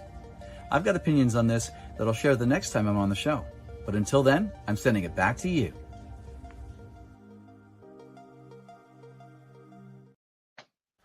Controversial question there from the Brickham himself, Rick. Okay, but there is something to keep in mind with the Lego instructions that I do want to kind of preface. There's two options, right? There's the one where it's just the PDF, right? Yep. Some of the bigger sets, for example, the D&D set, they have an interactive build experience where it's the pages, but it's three-dimensional. You can twist it, turn it to see exactly where pieces are going and stuff. So just to preface, my answer is going to differ a little bit if we're specifically talking about PDFs and no more of the the in-box ones versus if they started doing more of those interactive ones. Yeah, because I think the interactive ones is kind of like an enhanced version, if you like, of the paper instructions. And I think the biggest part, the primary part of Rick's question being, do we want to buy Lego sets where we don't have paper instructions? I mean, to a certain degree, Bricklink designer programs, they don't come with paper instructions, and we all seem to get by okay, those of us that do buy them. But do we prefer paper ones instead, or do we want paper ones? Because I think some people kind of think to themselves, maybe if they didn't bring and give us the option of using the paper instructions, where does it end? What would the next thing be? I think that can scare people. So anyway, let's go around and let's see what people have to say. I'm certainly going to be intrigued what Amberlia has to say and how she constructs that. That's an intriguing one. We'll come back to her in just a sec. We'll leave her to sort of sit and brood on her answer. Where should we go first? I think let's go to Tim first. Actually, Tim, you're the newbie on the panel tonight. What do you think? And that question not only goes to the panel, it goes to everybody who's out there as well. So please do let me know what you think as well. Well, I guess the first question is, would it save us money on the set if they didn't have to print the paper instructions? So if it meant that I could pay a little less on the set, I'm all for it. I think digitally that they're great. The only thing that concerns me, and I think that's kind of been overcome, when you go back and try and rebuild the older sets from the 80s and stuff, the copies of the instructions are terrible, and it's hard to distinguish colors, and then sometimes you can't even figure out what they did. Yeah. So I still have that little bit of a bias, because I just last fall I did that for a lady. She had paid me to rebuild a bunch of those old sets, and she didn't have the booklet, so I had to look them all up. But I think, I don't really have a strong opinion either way. I mean, I do like being an illustrator and the artwork and stuff. I'm really loving the dream sets and all the illustrations, fun illustrations they're doing. Yeah. So I do enjoy the booklets and stuff. But, at the end of the day, if I didn't have all them paper booklets, I wouldn't have to find a place to save them, because I save all that stuff, and I've got. Yeah. Do you save your boxes as well, Tim, or do you just save the instructions? I can't anymore. That's the sad part. Those several thousand backlog sets, I had to get rid of the boxes. So I just took the bags and the instructions and everything. And dear God! They're in Ziploc bags. So really, there was just no way. I mean, and even at that, I've got 25 monster bins in my garage right now. If they were all still the boxes, the garage would be half full from floor to ceiling. Tim, that is a gargantuan amount. I mean, it was insane, the amount of boxes that as I was opening them and putting them in the bags. It was fortunate that my son's high school, the teacher did a lot of different kind of projects, and they wanted boxes and stuff, and they were just ecstatic, because number one, the cardboard worked well for them, and then just the colors and stuff of the artwork and stuff on the boxes helped them out. So So it went to a good cause. They didn't just go to a landfill. They actually went and got used. So it followed the whole Lego, wanting to recycle and all that. Okay, so it's not as bad as it sounds. So you're in favor of PDFs as if it saves you money. The proof is, though, I guess you'd have to have two. You have to have the same Lego sets, one that comes with it, one that doesn't. But how much do you think an instruction manual is worth to you? Like, how much is it worth? I mean, how much, if Lego build it on or manufacture them on such a level, they're probably quite cheap. Yeah, no, and it probably wouldn't save anything. Put it this way: if Lego came to you and said, "Tim, we'll sell you this set, and it'll save you $1," right? Are you gonna turn around and say, "Oh, do you know what? I'll just have the one that's got the instruction in it," or would you save the $1? What would you go for? Well, if it was just $1, the savings part of it, but I would be cool with the digital. Like I said, it's now that I live in a much smaller house and space is a commodity. Yeah, that's just one less thing I have to, because I like to put them in book. I mean, I don't just put them in a box. I put them all in sleeves, and I've got these binders and all that, so I can find them and sort them. That's the collector mentality, though. That's the collector mentality. So you're trying to do the right thing. Oh, I see. It's intriguing. So really, it's more. It's not necessarily a case of you much prefer it. It's more of a case that it's kind of your circumstances. It would be better. Okay, no, that's fair enough. Well, and the quality is a lot better. The digital instructions are very easy. I mean, they're just as easy to read and decipher how to build it as the paper ones. Whereas the older sets, it's not so much. I mean, even the paper ones probably weren't. The printing wasn't as good, and some of the darker colors, but still. But yeah, I'd be fine with digital. I mean, I don't. There's certain things in life that really take me out of where I'm at that moment. One of them's comics, always has been. If I open up a comic, I'm 20 minutes later, I'm still there reading it. One of them is instructions as well. I like to look through instructions, and I especially like to look at the parts list, and I especially like to look at the old sets that have come in and around that wave when it comes out. I like that, especially a few weeks ago I was looking at a Rogue One set, and I was like, my God, that wave was so good. Yeah. Interesting answer, Tim. So more circumstances than anything. That's intriguing. I hadn't really thought of it from that angle, but yeah, totally makes sense. I completely understand your point of view on that. Let's go to Amberlia then. Let's stay stateside, shall we? Amberlia, what's your thoughts on should we or shouldn't we keep paper instructions? I think there's a couple things to consider here. I think that obviously there is a savings with not printing those for sure. I personally am a huge fan of like the more interactive builds, which I really love. It actually helps me, being neurodivergent, being able to turn it and see exactly where those pieces are was a great experience. Yeah. But when we do talk about just a PDF that you view on a screen versus, the booklets, I would say that any set that is for children, like even if it's like 12 and under, should absolutely come with the instructions because it's an accessibility issue. Lego is a toy for kids. And, it's one of those things where even at toy drives and stuff that they are donated. But then if you are now asking those, parents to have a digital device in order for their child to build this, that's a huge thing.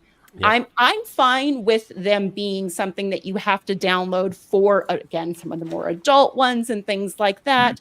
But when you have specifically ones for kids, especially, I think they have to continue to come with a paper or an ability to get a paper instruction, a physical instruction book. I think that's a really good sentiment. Totally right. And yeah, that's quite a deep answer. And I tell you who I'm going to go to next, because I think he will have similar feelings because he's a good dad. He's a really good dad. That is, of course, Ian. Ian, give us your thoughts on that, mate. So from a kid's point of view, definitely like a 4+ set it was really great when when the girls were 4, 5, 6, we could give them a 4+ set, and they could just build it by themselves with the instructions. We could go off and do something else. I wouldn't have left my phone with them at that age, though. So they wouldn't have been able to build it by themselves. So it's no longer a 4+ set. So particularly the younger age, you need the instructions there for them. Plus, and even when they're teenagers, they could, at that point, they will probably have their own phones and own device and they can do it. But it's nice to get them away from electronic devices, be able to, just sit at a table, build it, not have any other interruptions. So from a kid point of view, I think it's really important. When it comes to the adult sets, there are definitely advantages to not having instructions. So we've said price. So I know that we talked about the Bricklink designer program, because they only do 30,000 in a run. The price to include printed instructions would be huge, because it's economy of scale when it comes to the instructions. It costs a lot to design them, to test them, all those kind of things, and then the printing of them is a fairly minimal cost, but it's recovering that initial outlay that has to be spread across the sales. So the cost is a factor in some cases, but where it actually comes down to it is the kind of logistics behind it. If you think about a set, you've bought a big set, the instructions will weigh more than one of the bags of Lego. The more it weighs, the more it costs to ship it, the more fuel you are using to ship it. So actually, what I would like to see them do is not necessarily get rid of the instructions, but if it's an 18+ set, you shouldn't have a step taking up a whole page that puts on 2 bricks. I agree. No. I totally agree with that. Yeah. The Snow White's cottage, they need to sort it out and either say that that's not an 18+ set, or they need to have more complex instructions. It doesn't make sense. So if they can then do that and have smaller instructions, you're getting that environmental savings still. They save a lot of money by making concentrate of laundry detergent, and then you just add water at the end. You know those little towels you get on airplanes, and you just add, or in wrestling, you add water, and they just sort of pop up. Can you do that? Pop noodles. Just add water, Carrie. No, I mean, just add water. Dehydrated Lego instructions. You just add a bit of water, and then but if a child swallows them, all sorts of issues. It's fine. It's just paper. It's got liability written all over it. Carry that idea. She works in a school. What sort of school is that? Intriguing. All right, we'll find out what Carrie thinks in just a moment. Let's go down one. Let's go down. TJ, what do you think about this? We've got circumstances from Tim. We've got ideally for kids, they should always keep them by Amberlia. We've got a kind of in between from Ian, whereby he's saying for children, they should stay paper-based, but maybe for adults, 18+ sets, maybe go digital then. Maybe they'll do a theme with it one day. Who knows? And I can get that. Equally, a lot of people, in my opinion, want to get away from digital, looking at screens and stuff like that, and actually have that wholesome, tangible feeling with Lego, whether it be with the instructions and with the building, the actual blocks themselves. So intriguing. So with that in mind, TJ, what's your thoughts? I think physical instructions should definitely stick around. I think, having those PDF instructions is a great resource. And then the 3D interactive as well is really great. But I think the physical instructions should always remain accessible in Lego sets, because there's just a lot of factors to consider. Maybe you want to take a break from the screens. I've seen a couple of people in the chat note that maybe if the electricity goes down and you're without power, good time to build Lego, and you can't if they're digital. For kids as well, as Amberlia pointed out, I think that physical instruction should always be present for any set marketed to children. Yeah. Yeah, I think Lego would be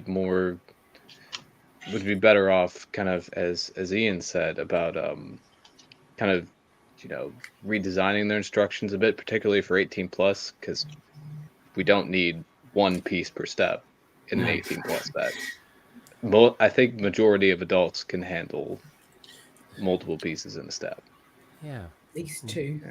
Yeah. And I agree. Anyone that's built the Millennium Falcon, my God, the instruction manual that comes with that is so big. It's ridiculous. I mean, it's literally A3 size.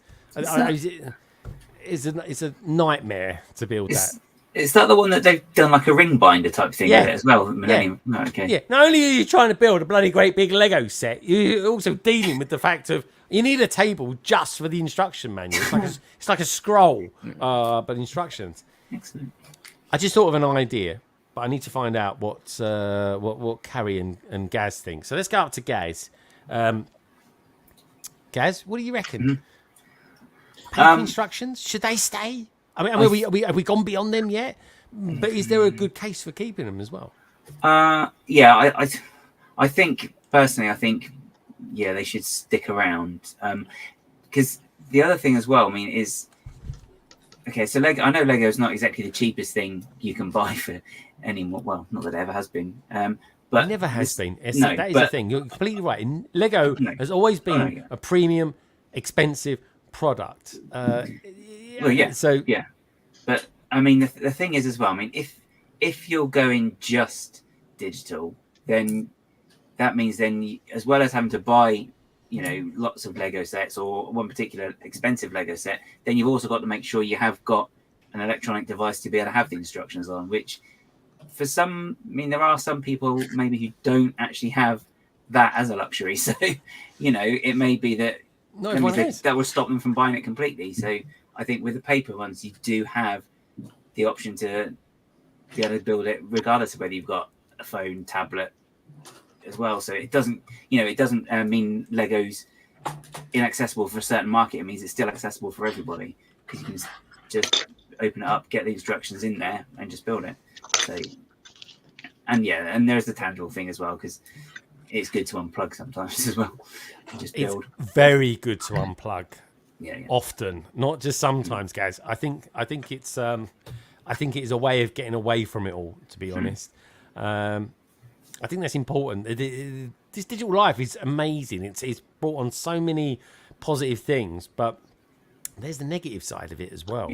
And I think to a certain degree we're forgetting to live, and we're kind of too preoccupied watching what other people are doing, as opposed to like getting on with our own lives. But anyway, I mean that's a bit of a tangent. That is. That's true then. Indeed, Carrie, what are your thoughts? I think you'll be quite pro keeping paper personally. What do you think? Yeah, I mean, I agree with pretty much everything that's been said. That certainly for the audience of the children, that it needs to be paper. I guess in the future we'll all have things built into our eyes, and we can just look at it from there. When that happens, I'll be fine with them getting rid of the paper stuff, because as long as it feels like paper to your eyes, it's fine, right? You just blink and it just turns the page. Yeah. But that's the future. Oh yeah, I can't wait until you look at where you're building the set and like you see it overlaid where the piece is, and then like you wear those glasses and you put it together. That's what I'm waiting for. At that point, will the bricks just? Will you even have physical bricks? Yeah. I go to the Maldives and build my ones. I put one of those Oculus ones glasses on. Well, you won't even need to go to the Maldives though either. No, that's true. Yeah. I could just sit on the toilet all day, and I wouldn't even know what I'm doing or anything like that. Anyway, that's another tangent. Yeah, let's not go further. But no. I just say. But here's an idea. So taking what some of you have said, how about this then? How about if Lego decided, you know what? We're not going to get in their Danish accents. We're not going to get rid of the instructions. What we'll do is instead, we'll keep the instructions, right? But to keep the prices down, we'll put adverts in the instructions like they do in magazines. No. Amberlia says no. Tim, what do you reckon? No, because then I'd add more to the instructions all over again. So okay. What would they advertise? Like I was gonna say- brick companies. Mega blocks or something. Yeah, I don't feel like companies. they're going to do that. They already have adverts in the back of most of the instruction books. Yeah, for their own stuff. Yeah, but that's what they would advertise. Surely they wouldn't be advertising stuff for other companies. So, but they Then could they just wouldn't do. be getting any cost in. But Greg's talking about getting someone to pay them to put adverts in to offset the cost. but they'd be offsetting the cost by selling more Lego. That's the point of having that. Like when they have the advert where it's you could buy this set to go with it, and these sets go together, and you could build this kind of thing. They get more sales through that. Yeah. Oh, they totally do. Like literally, when I saw the Harbour Master and the lighthouse next to each other, I was like, oh, that's fine, it works. My brain just went, oh, that works. Like you're done with it, with the ridiculous justification that we do in our AFOL heads. And instead of adverts, though, what about if they did like almost like sponsorship? So you know how they had Octane as like the Lego's own fuel company. So before that, they had Shell. So there was some sort of thing there. So maybe if they did, you know, they brought something like that back. Yeah, something that's connection. So okay. Yeah. I don't know, take, I don't know, Lego City or something like Lego Architecture. You could have, I'm not really sure, like an estate agent or something like that, a global estate agent company or something. I don't know. So I work really hard to keep ads out of like my daughter's like vision. I mean, I pay extra for streaming services and stuff so that we don't get advertisements.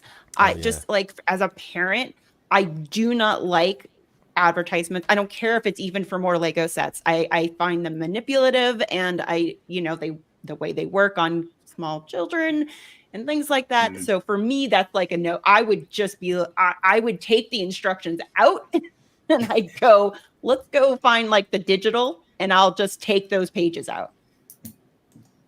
Yeah, that is the thing. Intriguing, right? Well, so I don't know. Everyone's got quite strong opinions on this, but I think the overall thing is, I think instructions are kind of here to stay. Anyway, let's find out exactly what the chat said, because they've been a bit chatty about this, and quite rightly so as well. But let's just remind ourselves of this week's PMQ, which of course comes from the wonderful Rick Brickham.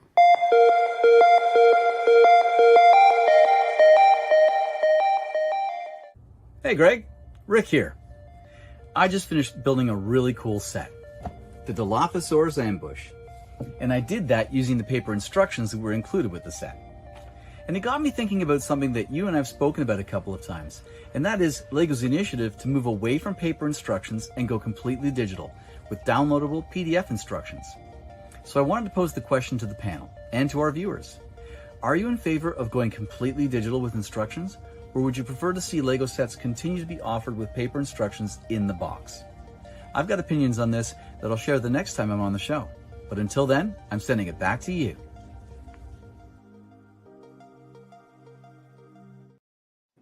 Fabulous. Right, I look forward to hearing what Rick's got to say. He'll be back with us in a couple of weeks, folks. But let's go through the chat and just see what you boys and girls out there think about this as well. Just so you know as well, folks, there's no mock the week this week, because we're going to go through an absolute bundle of photographs from Steam. So you never know, you might even get some dodgy ones of Carrie in there this time. I haven't seen anyone come my way yet, but if anyone's got any dodgy pictures of Carrie eating, I don't know, fruit or sausages or chips in a very peculiar way, you know what she's like, then please do feel free to send them my way. Going back to the PMQ this week from Rick, Lego Team B says, no paper instructions, I leave Lego. Wow, that's a strong sentiment there from Chris. Mapping the miles. I think the revolt made it clear. Don't get rid of paper instructions. BKM Slam says, oh, I have thoughts. Crypto Bricks says, personally, I like building digitally, but I prefer my kids using paper instead of screens. Yeah, intriguing. Maverick says, keep paper instructions. Salixscape goes on to say, paper instructions is my preference, but if I had to choose digital, then definitely PDF, not the interactive one. So okay, choice of that. I guess the thing is with the interactive ones, that is a big overlay. That's got to be way more expensive than creating paper ones. So there's this saving there. But then equally, Lego do kind of like to, how can I put it? Well, but with the interactive ones, I mean, they've already designed all the sets in 3D space anyway. Yep. So, and for me, honestly, being neurodivergent, I have struggled with certain like paper sets where just because of like, the way my brain works, I've had a hard time kind of figuring out where pieces go, especially like on the larger, more complex sets. And honestly, my build experience with the D&D one, being able to turn it, look at it and go, oh, okay, I get where that goes. Or I if I missed a piece somewhere, it was a lot easier to figure that out. And having that like as an accessibility thing for me, and the colors were easier to kind of tell the difference. It really made a huge difference. Again, it's just my experience. So I wouldn't say get rid of them. But it's intriguing. Yeah, it really was helpful. So being the way that you're please don't take this the wrong way. The way that your mind's programmed, right? Because we're all limited by the way our minds are programmed, and that makes us all interesting, folks. It really does. Did you like the ability of being able to play with the piece, as it were, in the digital format? Just kind of, can you turn it around and maneuver it or anything like that? Is that what is it about that you like so much? It was more about the placement of where things went. Mm-hmm. And being able to, sometimes when you look at that flat printed picture or even on the PDF, it became, because for me, what I needed to find a reference to be like, oh, okay, that one needs to be like 2 or 3 studs away from, and that's where that gets placed. That's it. Yeah. And so depending on they only choose one angle when they do the instructions and they think they get what's going to be best. But sometimes, especially with my brain, I have a little bit of a dyslexia. If things are too close, like I'll have a hard time or I'll flip them. So being able to turn it and even see it a different direction helped me visually see where to put pieces. Brilliant. Okay. That's really good. Yeah. I like that. Again, a really intriguing point of view. Love it. Good stuff, Amber. Where do we get to? Sadiscape. His preference is paper. But yeah, mapping the miles. It says, I also haven't built the 2 Bricklink sets I bought. Martin goes on to say, no. Well, this is quite adamant. That is just a big no. It says, keep paper instructions. I'm a printer. I want to keep my job. Also, screen-free time is important in such digitally focused world. Yeah, this is true. There could be a lot of noise in around it. Lego Team B just made a really good point. I've got to try and get to that. There's a few messages to get through. Gary says, as long as I can build the set that matters. Yeah, that's true. And there's no wrong or right answer, folks. Like you say, it can come down to circumstances, different points of view. They're all correct. They're all very constructive in more ways than one. I use the paper 99%, says Monarch, and he builds a lot of very colourful sets. Do I keep them? No, they are recycled afterwards. Digital can really only work if you're happy to use a screen on an activity. Some deem might break away from said screen. Also, another thing I think would be quite cool is if Lego did some sort of recycle scheme that when you're finished with the instruction manual, take it back so that they can ensure that those instructions get recycled correctly. There you go. There's an initiative for Lego. And boxes as well. I totally agree, Gaz. Honestly, I really think that there could be, they might give you 10p or something for taking back the box. Or insider points would be good too. Insider points, why not? Why not? It's a thing. I think that's something Lego. I think that would be a really cool thing. Good optics for them as well. It looks like they're actually doing more to recycle and encourage it with people. Exactly. Yeah, bring it in house. Intriguing. That is definitely an interesting initiative that I'd like to see them do. I would definitely try and mention that to someone in and around the Lego space. One Brick Stud, OBS. Chris, he goes on to say, says, I'm 100% in favour of paper instructions. Lego will still charge the same without paper instructions. Plus, it's healthier. You blink a lot less than looking at screens. I just think being away from digital screens is a really good idea. He says, and I'm not joking, folks, I've got about 6 screens I'm looking at the moment. Lady Brick, the pros and cons, about my wife. Lady Brick goes on to say, paper instructions are important to me, as they are for me as well, Nicole. I would be upset if I had to build with digital instructions. Plus, do you want children to be forced to use electronics while building a Lego set? That's the thing. That is the thing. And also as well, not all kids have accessibility to expensive bits of hardware. We got to remember, iPhones are ridiculously expensive. I remember the CIO of Microsoft saying no one's ever going to want it, or words to the effect of no one's ever going to buy an iPhone. Who would pay $700 for something that's not even got a keyboard on it? Back in the days when everyone thought BlackBerry was the be-all and end-all. They really did. Even I was one of them. I was like, I want physical, I want to touch buttons. And it's like, well, 10 years later, and look at us now. It's where does it all end? Minark, I agree, says Mavbricks. Lego is a good way to keep a good way to take a step back from the screen and just, this is the thing, man. It's there. And honestly, folks, I'm not joking, right? And Amberlia, I know you're a family lady. You must see this a lot, right? You go out for a meal or something like that, and you sit down and you'll see families just all not talking to each other. They're all sitting next to each other. They're in the same space. They'll all share the same food and that. But after they've kind of ordered their food, they will just all sit there on their phones. And it's like, oh my God, we are like segmenting away from each other. I don't know.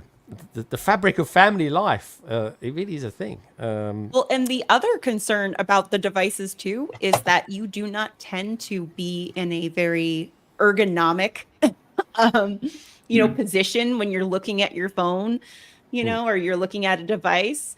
So, having those things and your head constantly always down, your neck bent and everything, it's not great. There's those physical things as well with devices. That's good to get a break from. Indeed. Absolutely. Well, something I should have remembered from putting those sets together for that lady. I spent most of the time looking at the instructions on this phone.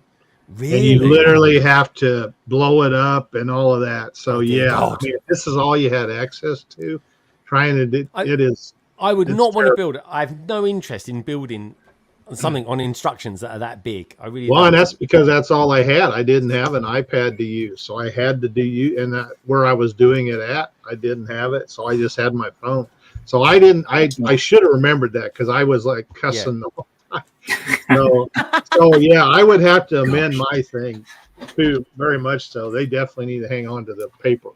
Yeah, well, that's the thing. You got a family, average family, right? You got a dog, potentially a cat, 2 kids, and more than not, a husband and wife.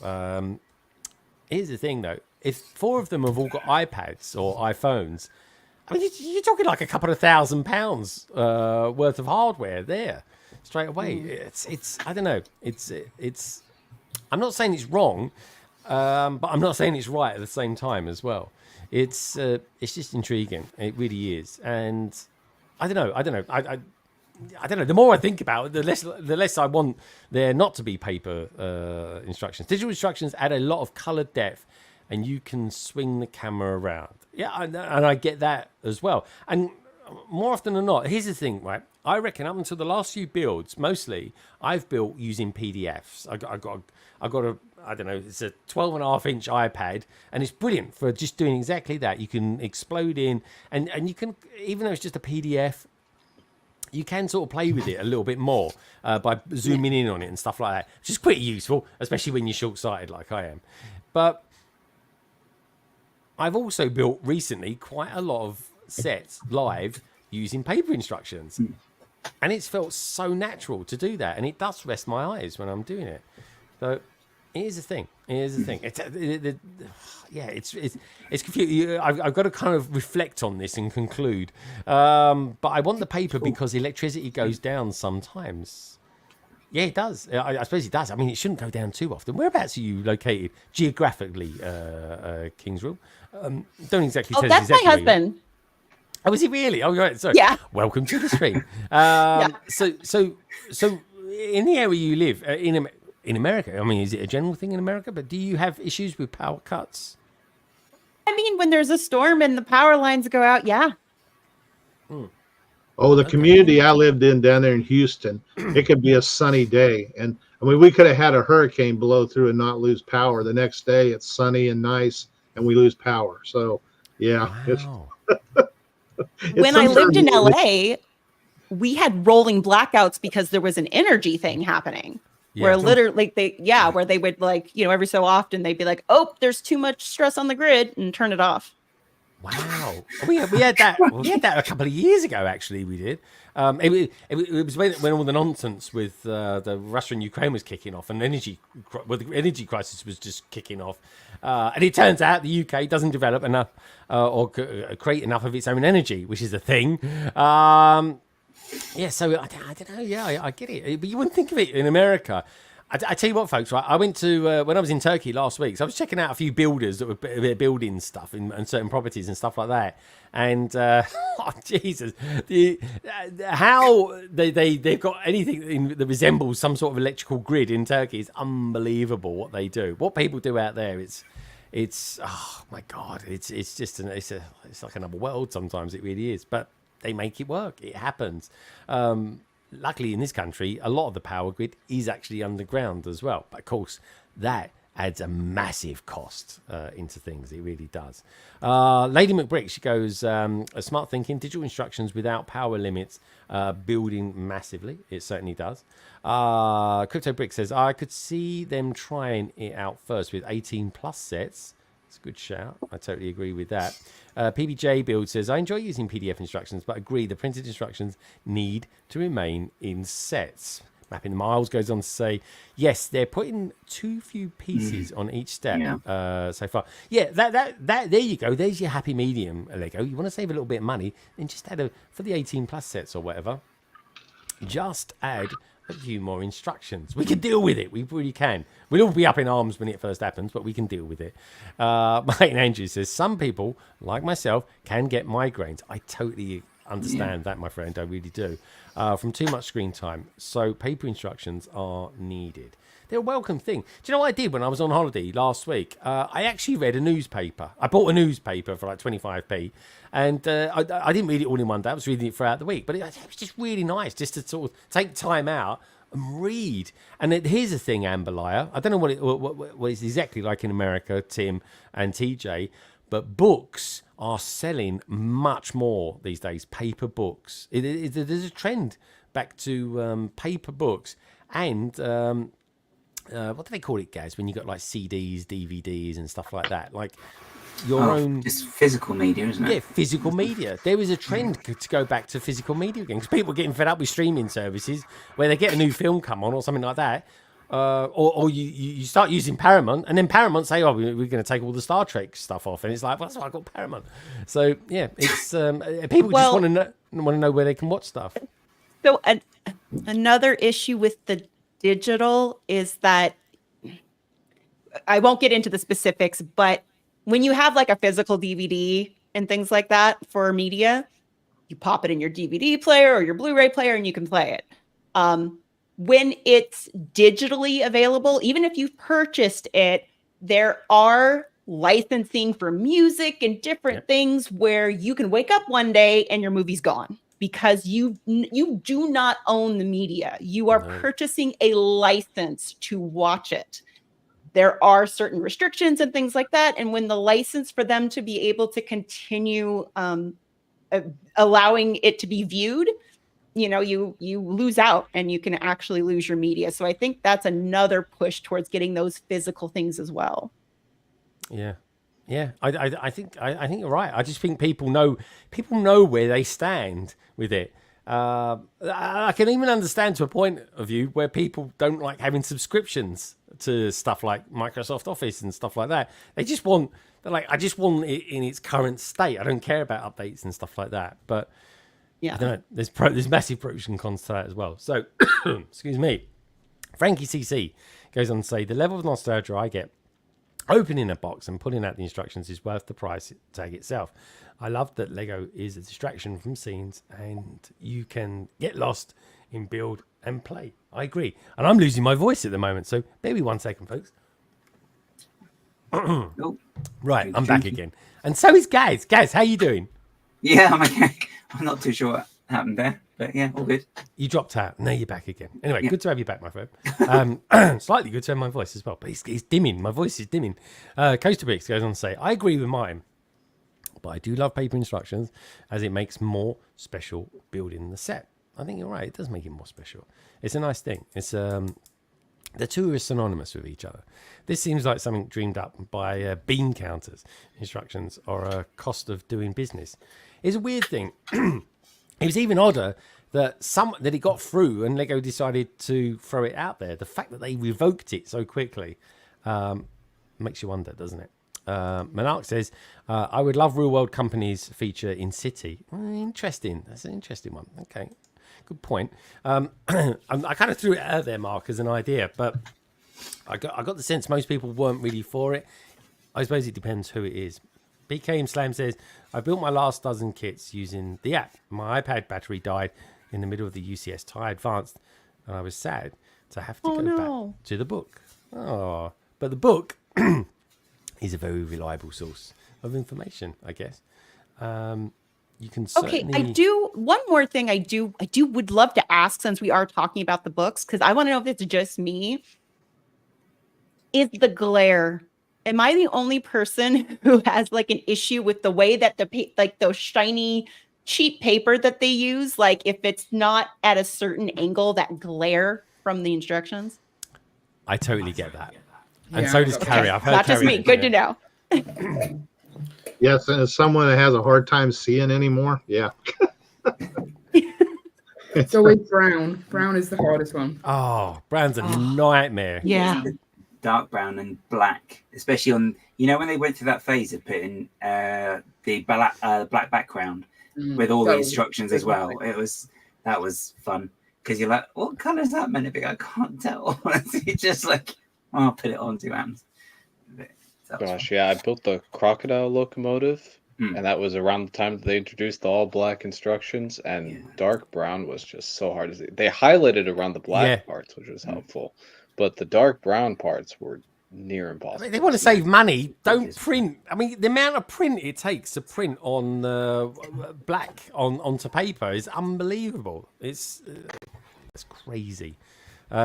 I agree though, TJ. Good point, man. It's really, really hard to see brown on black. It really is.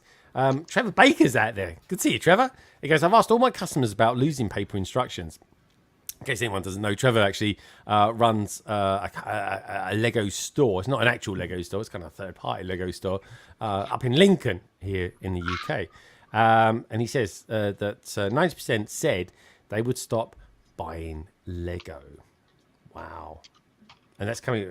That's good to know, Trevor. I agree. The sentiment definitely seems to be that people want to keep them. They really do. There is an inherent joy in physical media. I agree. I think we are all going back to it. I really do. I think one day again we'll have libraries and stuff like that, or little shelves with books in our houses again. I think it's a thing. That's a great point. Could Lego ever lose a license and not be able to provide the instructions anymore? No, they can't. They own the IP of the instructions, and so therefore, as long as Lego exists as a company, they still have the instructions. It's not the same as a streaming company licensing something from a different company. Even if they lose the Star Wars license and they can't make new stuff, they still own the instructions that they have produced. So that they would never have to take something down. Obviously, they could choose to take stuff down. They could say, well, sets that are 20 years old, we no longer want to provide the instructions for anymore, and they could take them down. Particularly if they're doing it through the app as opposed to a PDF, they could say, well, the new app doesn't support the older format anymore, and we're not going to convert them all over. So you could lose the ability that way. But Lego would never be forced to do it. It'd always be their own decision. Yeah, very cool. Okay, well, we had quite... Did you say that about Go on, Gaz. Yeah, with the older instructions, actually, interesting. They seem to be doing the reverse of that. They seem to be putting more and more of the older sets on there. Because I think I looked the other day and there's some. It's like, oh, they've got more of that theme on there now. So, at the moment, anyway. So it might go back the other way. Yeah, I am like Amber though. I wish the paper was just a little bit more matted. I think that would be really helpful. That really would, because you're building it on a live stream as well, and you're like, I can't see what I'm looking at. There's too much glare from the lighting. Exactly. It's definitely a thing. I'm glad you said that, Amber. I hadn't thought about that. I hadn't thought about mentioning it anyway. I'm literally dealing with it right now as I'm building. So I'm just like, ugh. Oh, well, are you building something now? Are you? Yeah. Oh, what are you building? Show us what you're building. Oh, well, I mean, I'm building the Sleeping Beauty's castle. I've had this for a while and haven't built it. Oh, very cool. That's nice. Very cool.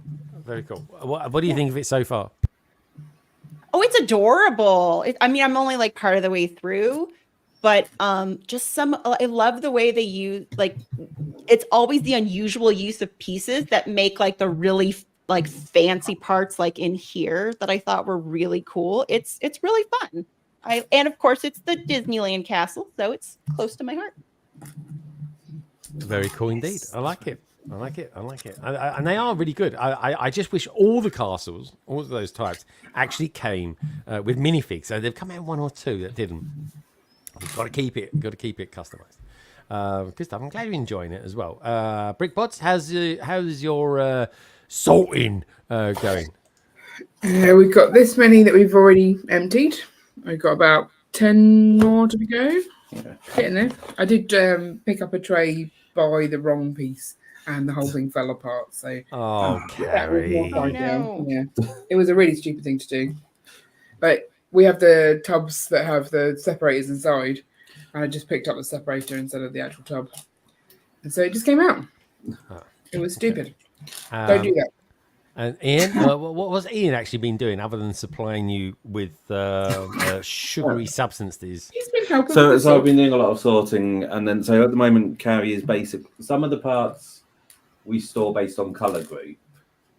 So like at the moment, she's doing cheese slopes. So we sorted them. So a big pot of cheese slopes. She's now sorting them down into the colors, and then I help get the parts. But then the other ones where we don't sort them by color and stuff, I've been putting those away as well. You've been doing a good job. Gold star for you today, and well done. Cheers.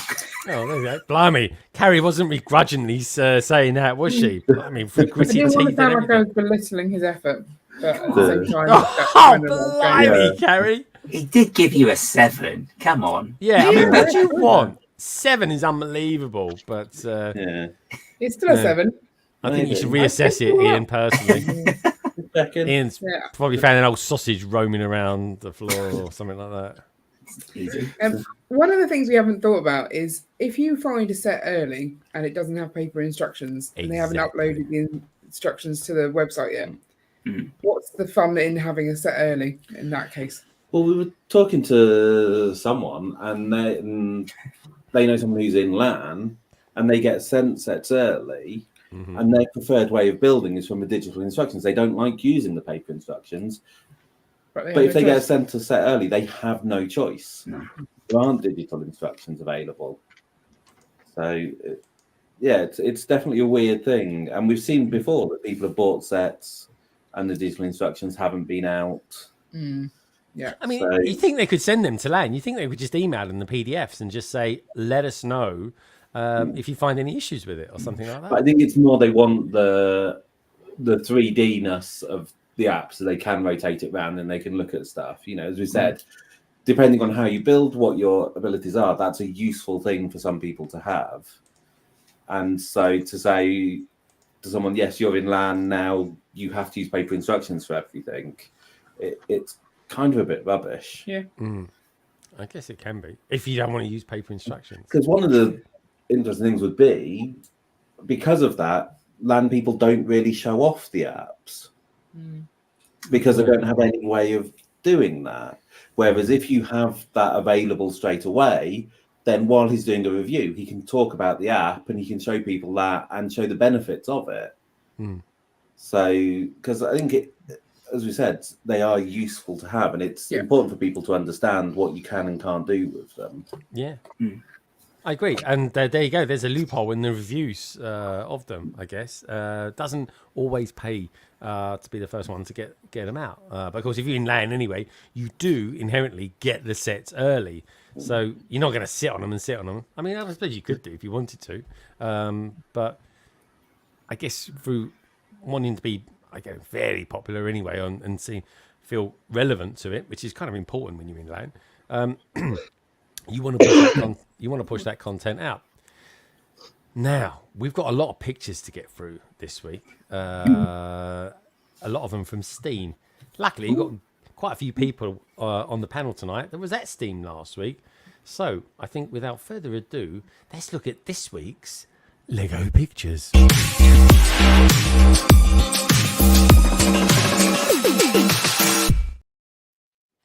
Right. Here we go to start going through these. Gaz, Carrie, I'm going to need you to do some commentary on this one, I think. You must know who this is, right? Or what this is.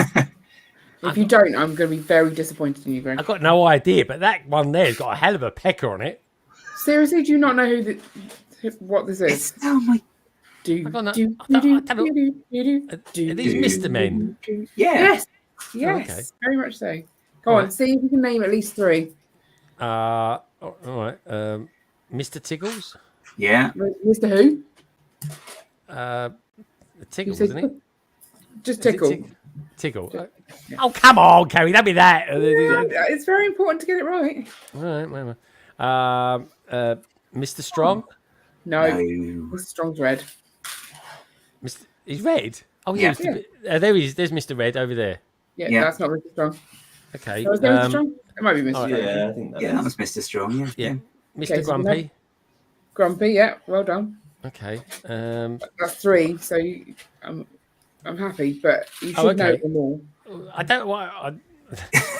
Who's that? Mr. Pecker or something? Well, another, Mr. Nosy, yeah. Mr. Nosy. There we go. Intriguing. I like it. But really, I don't know them that well. These pictures are from Helen, by the way, folks. Yeah. For you to get through. The builder of these is Stuart Crawshaw. He's not on social media, but he just had like loads of displays there. They're good though. I like the way he's done the faces with the hose piece, and I don't know what that clip's called actually. Clip with bar. Yeah, I think that's it. Actually. The Spannery one. Yeah, the Spannery one, but it must have a proper name. Yeah, these are actually some builds that they displayed like 17 years ago because it was an anniversary of Steam. They decided to bring some of their original builds from their very first show that they did. So they had this and it was like a Death Star police station. It was quite cool. Oh, that was. Did you open it up as well? Yeah. Yeah, really good, wasn't it? It was the Space Police, the classic Space Police inside it. It was really good. Tex says, Mr. Nosy looks like Mr. Happy to see me. Mr. Happy's the first one, the yellow one. There we go. Oh, is it? I don't know. I think I'd be more happy if I was him personally, but there we go. I think Mr. Nosy normally has a bit more of a bend to his nose. I don't know if that's helpful. Maybe not. It depends what angle you're coming at. But there we go. Moving on swiftly. Oh my god. Oh Jesus, it's getting worse. This is. Are you sure this isn't Pinocchio or something like that? Do you know what I mean? It's like this green one's like a sort of I don't know. What's going on there? Can you spot the rare colour in amongst those? Is that? It's like Carrie in the morning before she's had a full English breakfast. Why does that make a difference to how I look? I don't know. That's how I feel. I need to have a. Who's that? Mr. Sonic. Mr. Sneeze. Isn't it? Oh, is it Mr. Sneeze? Mr. What? Mr. Sneeze. Mr. Sneeze. Jeez. Yeah. So if you look at the back, the Mr. Rush, he's the triangle-looking one. That is sand purple. What? Sand purple. That's an old colour, isn't it? Yeah. And there's only like 3 or 4 pieces in sand purple, so that one was a tricky one for them to build. It was. Yikes! Sand purple as well. Is that a trombone? Yep. Yep. That's Mr. Snow. Okay, very cool. Like that. I want to say something else, but I can't. Right, moving on swiftly. Let's have a look at this. What are we looking at here, guys? This is KO's Crystal Tower. It's really, KO? really beautiful. King Yeah. Oldendorf. Yep. Yep. It's really, really cool, this one. Actually, his Whoa! whole 2 tables was actually really, really nice. Mm. Really, really good stuff on them. Oh my god, it's beautiful. It is, isn't it? It really is. He's got some really good colours in there. The Raven. Yeah. Oh, yeah. I think he said he got a couple of those, I think. Maybe he got 1 or 2 on there, I think. And there you go. Ew, that's fantastic. Mm. I like the way he's sort of locked the Those in those. dreams people inside the little ice type things. Yeah. Pink ice. Pink ice. Ice, baby. Big crystals. Big crystals, yeah, that's it. Yeah. Big crystals. But they're trapped in it. Okay, No escape. good stuff. I love this. This is so cool. Who did this? Was this? This is Sam's. Yeah. Is this not that Sam Smith? Yeah. And so it's my not. God, that's we fantastic. talked about this last week. It's not Jar Jar Lisa and it's not Mona Binks. It's actually Mona Misa.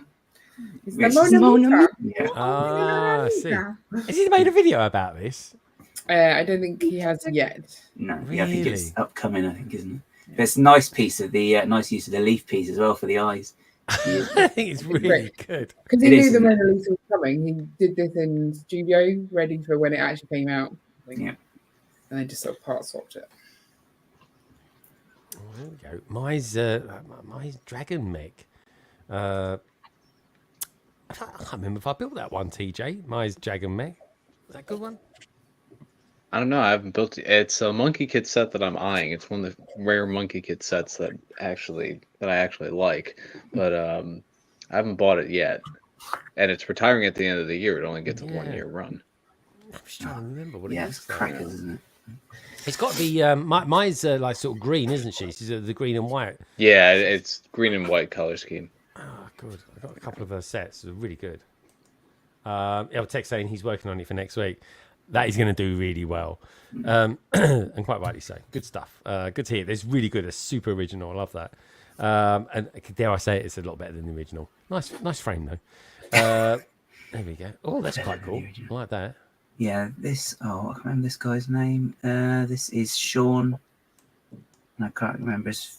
Oh yeah, that is. Sorry, it's Sean of the Brick who did this. There's there's 3 individual builds he did on his table.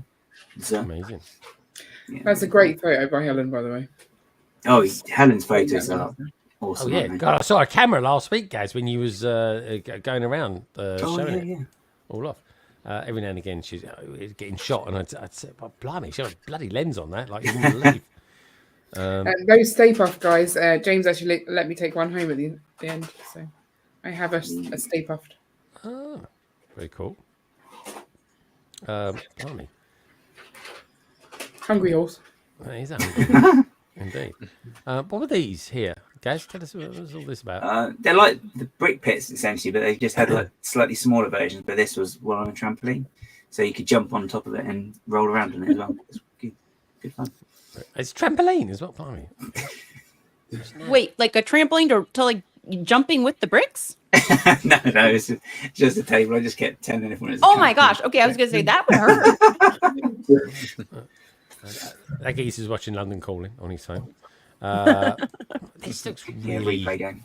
Is this something like steampunk So meets pretty. Battlestar Galactica? Warhammer 40,000. Yeah, Warhammer That's 40,000. right. Yeah. It's, I should know what it's called. We were sat next to it the whole weekend. It starts with a G. Gothic? Yeah, Goliath. Yeah. Oh no, Gothic. Gothic. I think that's what it's called. Yeah, that's the one. That was beautiful. That was as well. That was it was next to you guys, wasn't it? That one? Yeah. Yeah, so this is Ed Dement. He's impressive. I mean, look at that. Yeah, but what about his Lego set, Carrie? He was when we were queuing up for the food actually on Saturday. He was just walking around with it. I don't know if you guys saw as well. He was literally just carrying it like that, and it's like, oh, just put it back, put it back, put it back. Yeah. It's when you've got trust in the sturdiness of your build. You can do that kind of stuff. I have to say, the gold and the blue are beautiful combinations of colour. It is beautiful. some really cool shaping at the front as well. And, just like and there's some really great parts usage. So I think those portholes there are the spin jitsu pieces. Yes. The spinner crowns. Yeah. They're good, aren't they? And that's taken about 5 years to build. Oh my! Wow. 5 years. Pew, pew. Love it. Trains. Love trains. There's a bit of a spillage going on this one. What's a spillage? What the hell was that? That's is it a Scala baby? Yeah. So I think it was Waffles was going around putting those in people's builds because he got a whole bunch at Scareback, and then someone told him that they would give him like a $5 for each baby. One of the sellers there said they're actually worth something, so he then went back and took them back out of people's builds. No, did he really? Oh my goodness. Oh, that's funny. There was one in the tombola. Someone found one in the tombola. Yeah, that Where's was this it. baby Rainbow from? waffle sauce. Very cool. Oh, it's Andy's, isn't it? There was we showed it, didn't we, last week? They did like a collaborative build for people in Brickish. Basically, you build like a bit of the seafront. So you did one a couple of years ago, didn't you, guys, with the bridge? Is this like the sort of newer version of that Brickish have done? Yeah, so it's like they've evolved it, so it's now like a whole seafront. So you literally get like the facade of the shop, like the roadway, and then like the seafront, then with like a bit of beach. Yeah, nice. So you've got like a whole wall. So Sabrina said like their aim is to have like about 30 foot long. I think that whole wall, that stretch. So they want to fill that with these basically, and so everyone has their own one. It's such a good idea. I mean, they made a really good start this year, and we haven't actually had the bricks through for the project yet. So a lot of people who planned to make one hadn't got round to making one. So I imagine they will fill that wall. And the pier itself was beautiful. Yeah, love the pier part. Really cool. Oh, a great idea.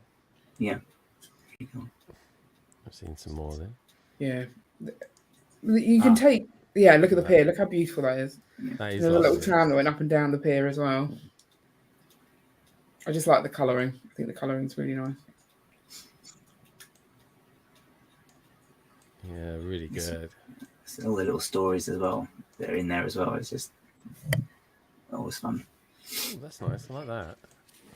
Like the Ministry of Sound. No, Ministry of Magic.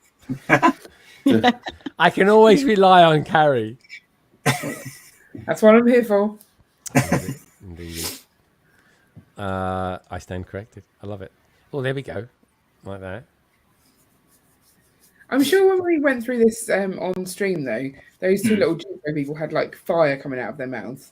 Did they like try and make it a bit more PG by removing it? I think maybe. I guess they must have.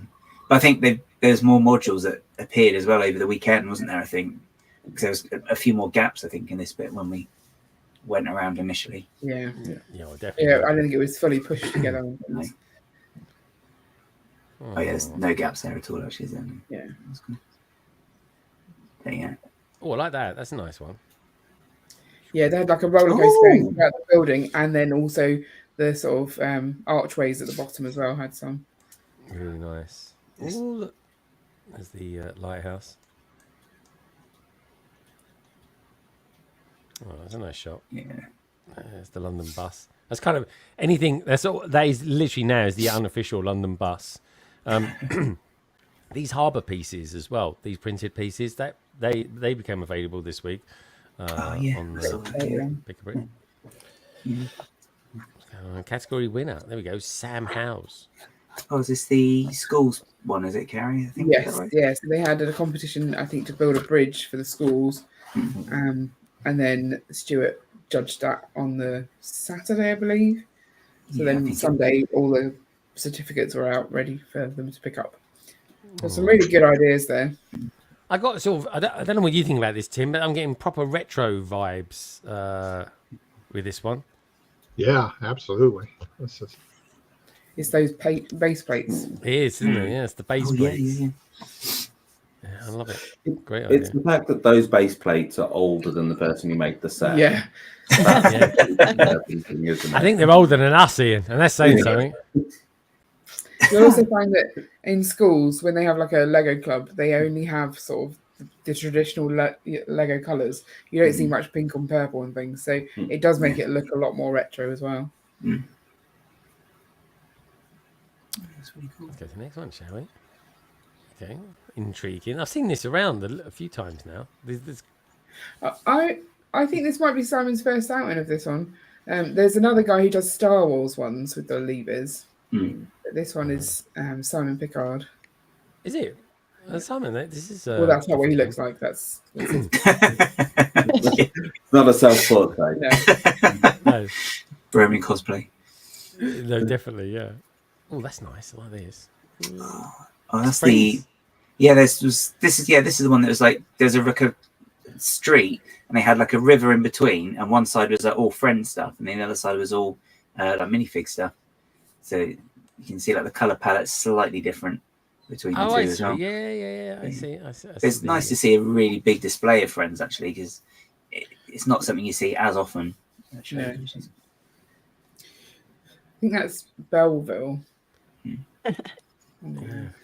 Weird. Oh, here we go. This is for you, TJ. Look at this. Gaz, you showed this live last week. Yeah. And wow, I mean, this is the same guy. Lego. It's the same guy who did the Muppet Show ideas. It was the idea submission. I don't think it got through in the end, but he's just like brought out all the Ninjago sets possible, plus some extra bits and bobs as well. And it's like, wow. But I really liked the layout that he did with the city sets, because he actually had some of them set back a little bit, and then like Doc's was a little bit further forward. Yeah, it flowed really nicely. He had to customize it a little bit, but you can see that Doc's is sticking out as sort of the entrance to the city, which is quite nice. Yeah, it does look good, doesn't it? And he's separated the Zane, the island in City Gardens with like the monument for Zane. He separated that out to a separate island completely with like a rock build up, so it's like a bit raised up as well, which is quite nice. Oh, there's a lot of rock stuff going on there. Yeah. That's cool up here. That's like the proper Ninjago. Yeah, that's the monastery, the legacy version from 2019. Nice. Those were the days, TJ. I think it took him 5.5 hours to set up. Yeah, and he's still 2.5 to take down. He's still packing up when we left, wasn't he? Guys, why does this remind me of an old toy store? Oh, this was the store. This was the store that is just you'd look at it and your wallet would run away and hide, because the treasures they had here, old Lego wise, like Mark picked up a 50 by 50 plate that Lego used to do, base plate, for example, and it's just didn't even know they'd done it. No, and they had about 5 or 6 monorails for sale there. No, did they? How much were they, guys? Were they really expensive? They didn't have the price on any of the sets behind, so I didn't ask, because it's one of those things, if you can't say a price, it's going to be expensive. So I was like, no. Yeah. But they had Black Seas Barracuda. They had the original Eldorado Fortress. They had lots of Blacktron. They had the big M-Tron original, crawler thing. I can't think of the name of it. And they had like some Adventurers sets, loads of Fabuland, which just went. That all disappeared because everyone just snapped that right up. But yeah, absolutely loads of stuff. I think they had a yellow castle as well, actually. Did they? Wow. Which one? Yeah. Quite a bit they did well. I wonder if you sent me over the details, didn't you? So yeah. Oh, so you can see some of the stuff there. Well, I'm going to be building 6399 probably just after Halloween, and I'm going to do that on a live stream. So, wish me luck. Yeah, I saw that set used at one of the bricks and minifigs in the Chicago area, the airport shuttle. It was $1,000. Wow. Yeah. Yikes. Yeah. They also had the Futron one for 500. Futron monorail. Oh, that's just at the top of the shelves as well. So, but it's like a Fabuland Ferris wheel and stuff. Oh. And you can just see there with the old train stuff. My first Lego set. That's my first Lego set. It was that one. I see. I would struggle not to buy that. I really would. But they had some. So when like they used to do trains before, they used to have like the small boxes that were kind of slightly shoebox size, if not a little bit smaller, and it was literally like a carriage, a truck, or a locomotive. So you could actually buy it all separately, buy multiples of them because they were just one thing. You can make your own train, but obviously that's not something they do now. But it's great to see. I wish they It's did. a fabulous idea. Yeah. It's strange how they don't do it anymore. It really is. Yeah, and I think they did it in 3 different colours, didn't they? So you could get, if you wanted, you could get 3 different coloured carriages, or you could go, well, I want to have a green train, so therefore I'm just going to get all the green ones. Yeah. I wish Lego did more of that. I would love to see like the smaller pieces that are meant to allow you to customize and bring things together instead of like the big gigantic set where even if like it took time for you to get all the pieces, for affordability, I would love for them to do that again. It does seem slightly like a step back that you can't do that, or that isn't an option. Really. Because yay! I just realised you were showing our stuff. I was like, oh, that's us. I got to use that fan. It was great. It's very loud, isn't it? Did you? In fact, I've got a picture of Ian with it as well. Yeah, I should send that in next week. Oh, yeah, send it to me for next week. Oh, this is nice. Yeah, these are nice. That's lovely. They had several balloons, and they had one that was like flat, like deflated. It looked quite cool. Yeah. I almost think they should use these sort of things for the logo for the Great Western Show. I think they are. I think that's what Sabrina said, wasn't it? Yeah, they're the minifigure version of the pics. I think this is I don't know. Something about the logo. Like I get it, but I don't know. I don't know how easy it would be to use minifigures on the logo because minifigures are trademarked by Lego. Yeah.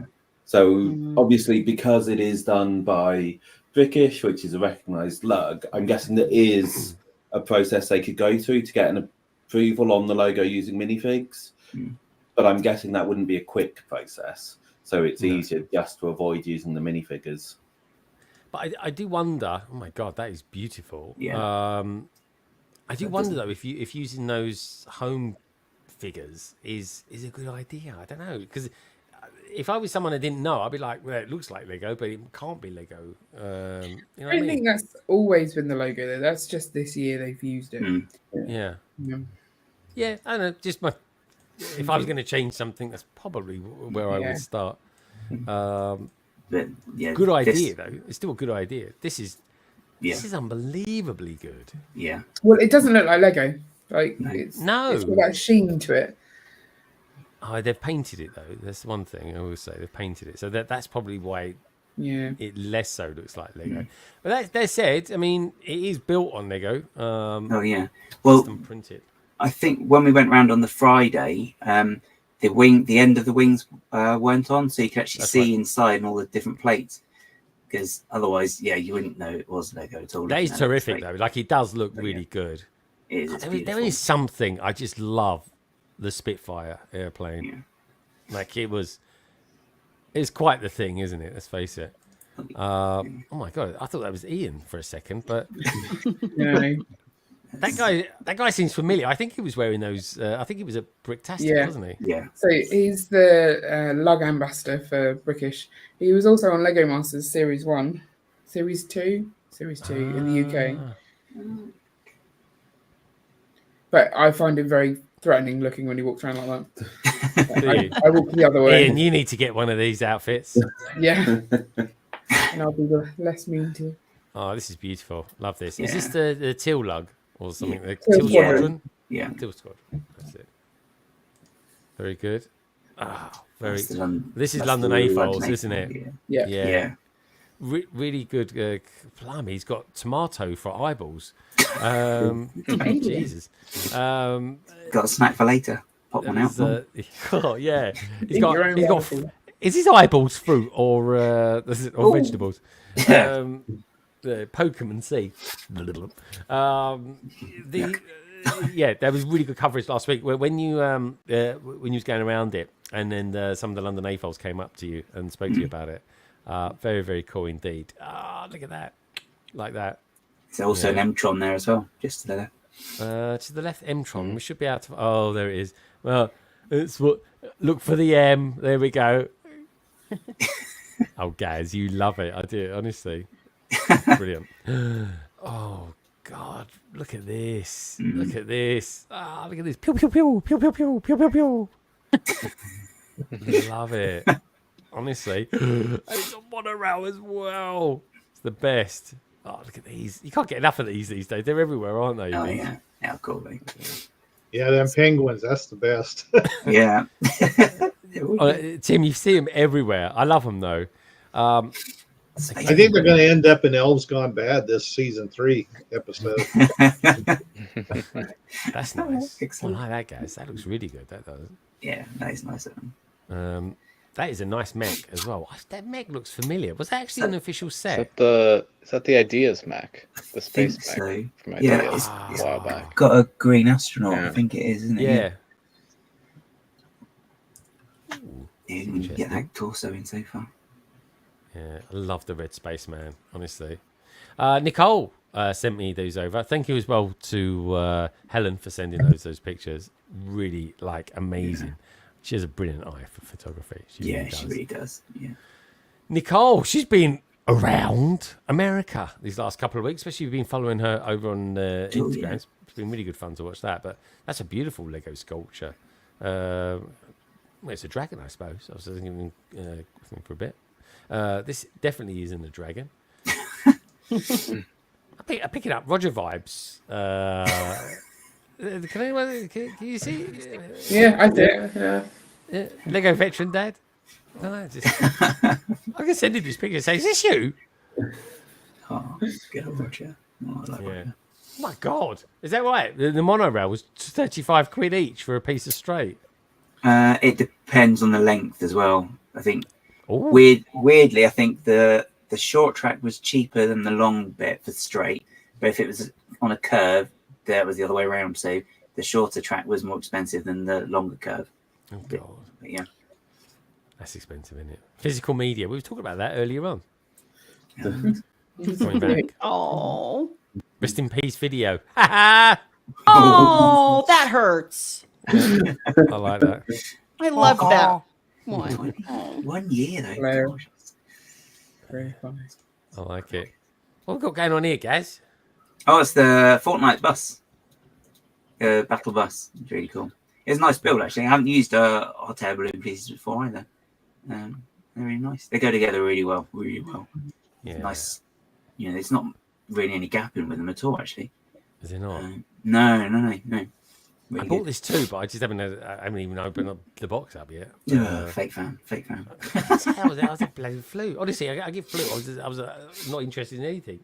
There we go. I think £35 was the Switch section. Yeah. Okay. I was going to say that even I think it's something like £20 a piece or something like that. But I was just wondering when Doctor Who going to venture. Well, this is the Who-mobile, isn't it, guys?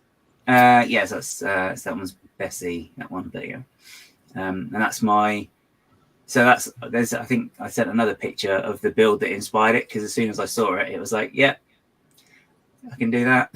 Okay. So it was that one next to it there. There we go. So it's like the original Marvel. Oh, I see. Right. Yeah. Oh, okay. So you've done an action sequence.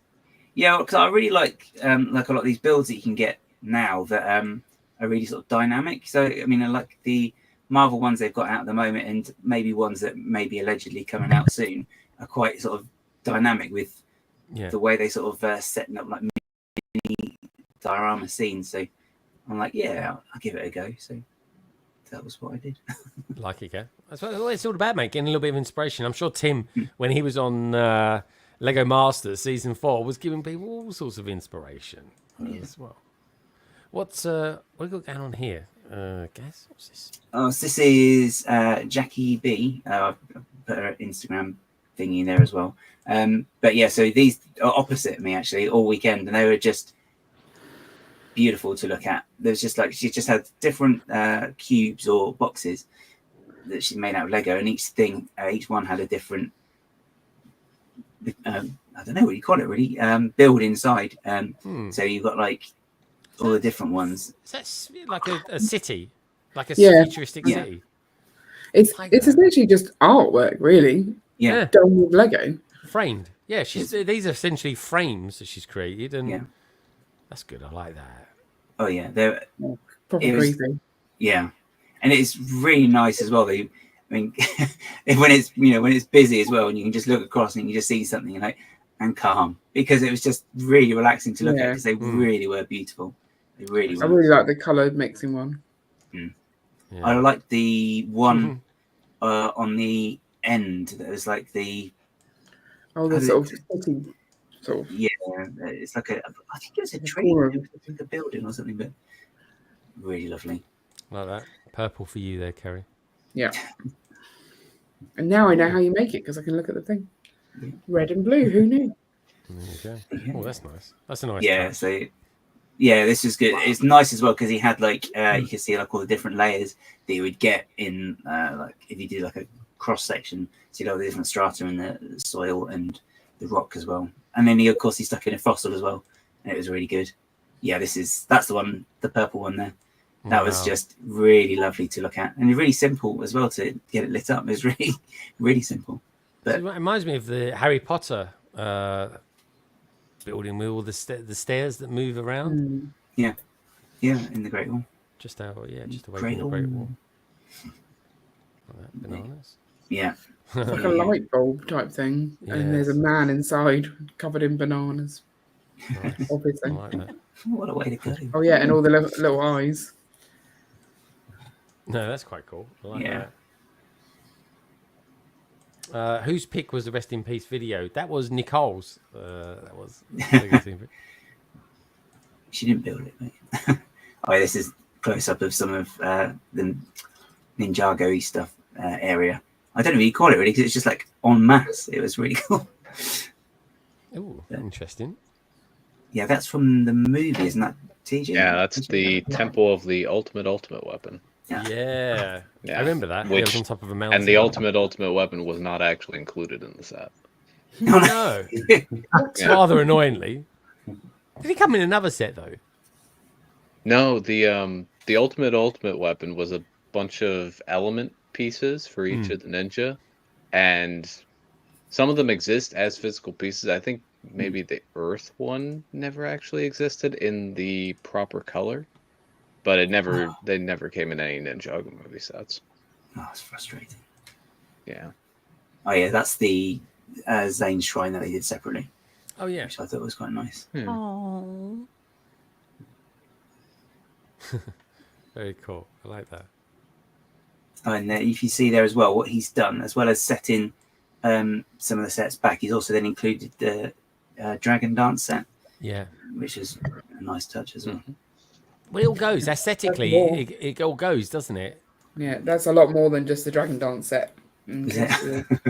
After just buying that set and thinking you'll get that, that's quite a few of the Chinese New Year's sets. And he has also the Spring Lantern Festival set back on the right hand side. You can't see it in this, but they do go. They very much go together. Yeah. Love this one. Love that. Very cool. Monkey Magic. Absolutely, man. Yeah, I love there's Monkey Magic. Lantern Festival.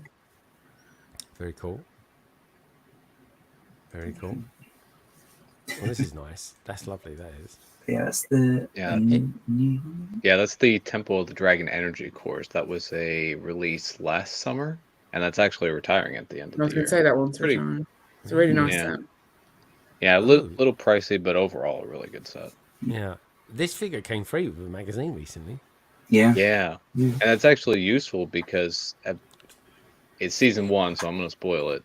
But there were 2 of them. Kind of like it was one character, but he got split into 2 forms because of some stuff.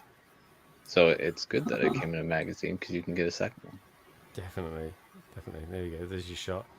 You now are a proud owner of one of these as well.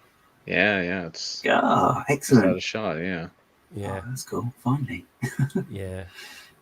You made it. There's That's awesome. the coal That mech is back so there as awesome. well. Yeah. Oh no, Amber. Honestly, this is one of the best ships boats. I love it. I want the Destiny's Bounty. Trust me. Yeah. Yes. Have you got it, Tim? I do, and I actually bought a second one because in the early Blocks magazine, somebody took one of those and turned it into a modular to go with the Ninjago City stuff. Wow. I got to go back and find those magazines because I've got a second set waiting just to build that out. Oh, that's Wow. brilliant. Yeah, that would be amazing. That's cool. So, oh, this is nice. This is I was thinking Harry Potter, but no, it can't be. It's it looks a bit more like Lord of the Rings. Would I be right in saying that, Gaz? Yeah. So the guy who did all these little dioramas for there's Lord of the Rings and Hobbit as well. He last year he did like ones from video games as well. So he had ones like from The Last of Us. I think he had Fallout one there, and he had a game called Days Gone as well, which is quite a cool one with like motorbikes and zombies and stuff. So that was quite cool. I just got to say that's the Hobbit from the Hobbit because I recognize I can't remember the actress that played the elf, but Evangeline Lilly. That's the one. Angeline. Very cool. Evangeline. Is she in Lost? Yes. Yeah. Yes. It's Evangeline. What, Lost the TV series? She was in that, was Yeah. She's like one of the main. Oh, that's her, is it? She was kind of like the love interest between, was it Jack and Sawyer? Yeah. She's in she's the Wasp as well in Ant-Man. yeah, I thought that was her. God, she's hardly aged, isn't she? She's like, no. Because I was thinking, it can't be her. She's like 20 years ago. God, look at that. I got to be honest, he did look better in the old days, didn't he? Before he did his facial. It was like some sort of examination there. You know what I mean? Oh dear. The one ring. Oh, Carrie. Right. What did Carrie say? Replay game. That's what she said. Replay game. You don't want me to repeat it. It looks like saying, Oh dear. Oh dear. I got something stuck. It's definitely Lord of the something. He goes, the bounty that's about to retire is also very cool. Wish there wasn't 101 other things I can get before they retire. Yeah, honestly, dude, I know what you mean. Like, I'm totally focusing on some retired sets now. There's one or two. El Dorado, Fortress. I can't believe that's retiring so soon. Anyway, it is. We've got to deal with it. Who's this character? So that's meant to be Tolkien. So that's actually that's why he's got like the pen, and that's the guy said that the pipe that they've got there, 'cause it's a really neat little build actually, but he said it's very precariously in his hand. So if they move it too much, it would just spring and go flying. So yeah, this is interesting. Look at that. That's one of those figures you were talking about earlier on. It's not a nano figure. It kind of sits in between it all. Bizarre, isn't it? This is nice. Yeah, this is cool. And they've got like Legolas when he jumps on the shield and slides down the stairs, which I really like. Cool. Yeah, very cool. A nice moment. Oh, these got to be custom, surely. Yeah, I think he got he got a custom made in one of the other later pics in this. He got a custom made of Sauron's head, so it had that done, got it painted up, and then of course they actually released it as a minifigure. Like but, it's always a way. Very Asgardian. Love it though. It would be nice to have a few more chrome pieces. It really would. Yeah. Very nice. Very nice. I like that build technique there. I've seen that before. That is limb knitting, which is a fun technique. So yeah, you basically force the different branches of the limbs together. So in our coral reef, we've done it with the larger limb pieces as well. You get some really nice effects going on. But it does bend the pieces. A little bit. They don't ever look quite the same afterwards. Yeah. I mean, it's a very bushy technique. Like it does work. I like it. Oh, this is nice. What one's that, Gaz? Is that something the grey, isn't it? Yeah, it's Gandalf. Gandalf, yeah. Okay, good stuff. Right. It's Blimey, what's this? That's Tree beard. yeah. That's an original Lego set, is it? They did do a version of it. I'm not sure if it's that It's version. not that one. I don't think so. Is it me? Or does it look like a prototype of Chewbacca? Just saying. Oh, poor Chewie. Poor Chewie. Oh yeah, that's the one they had. That's a custom headpiece. And, and then they go like, oh, here it is. Yeah, it's like, oh, thanks. Yeah. I think that's probably a better scale though. Yeah, I was going to say that it is a better scale than what it would have been. Very cool though. Oh, that's good. Yeah, again, if I didn't know better, I would say this is Harry Potter from the second movie. Just waiting for the Ford Anglia to come flying in. Oh, look at the face. No, like thank that. you. That is a big spider, isn't it? Ugh, Oh yeah, horrible. it's about that big when it's built as well. It's the span of the legs. So. Very cool. Oh yeah, that's Sam stuff. Oh, Yeah, so that's it's the Sleepy Hollow. It's the Ichabod. I can't remember his name now. Ichabod Crane. Yes, thank you. Yes, it's well really remembered. nice build. He's got like a moon silhouette that we saw in Helen's brilliant picture anyway. But like just so to frame that bit, it was really, really lovely, really lovely. And that's such a nice bridge as well because it just looks like it's a bit rickety and very cool indeed. Yeah. Sam. I totally recognise it. That's what made me think it was Sam in the first place. I will say about this set, as questionable as it is, The gold. the gold does Oh, yeah. look good. The frame, Is it's the proper lacquered gold, not just the pearl one. It's so knackered nice. gold. What's knackered gold? Lacquered. Oh, Like he said knackered gold. I was like, proper I don't know. yeah. It's quite Shiny. shiny. This is so funny, honestly. It's brilliant, isn't it? I love it. It is. I actually prefer this to the Mona Lisa, to be honest. Oh, yeah, for sure. It's definitely more funny. This is a ghoulish looking house. Yeah, it's Alan and Vicky's build. Yeah, part them up. Yeah, AV builds. Yeah. AV bricks, I should say. yeah, AV bricks. Alan and Vicky. Oh, I was chatting with them the other day. That's Oh, here. the haunted house from Monster Fighters. Yeah. It's been heavily modded, but it's kind of the basic. Do you know what? I don't even think that's retiring yet, is it? The haunted house. The haunted house. This one is really Oh, retired. that was very expensive. Yeah, now. it's like That was- 2007. Wow. But I think the other haunted house has retired. Oh, has a couple it? of years ago. Yeah. Oh, that's Okay. cool. Yeah, it's nice, isn't it? It's Friends. But they had a really cool thing with the lights as well. So they used a kit. So basically, you could take Ecto 1 off, and then the lights would go off. But I think the connection itself is actually just like two plates that were just when they connect, they get the power for the lights, and when they're off, then that's it. So you don't have to worry about wires everywhere. So it's just actually inside, which is really good. All right. So it's potentially Gardens of the World will be the replacement to Stores of the World. Ooh. Look, folks, I'm just going to throw it out there. Fingers crossed. Maybe one day they will do Bungalows of the World.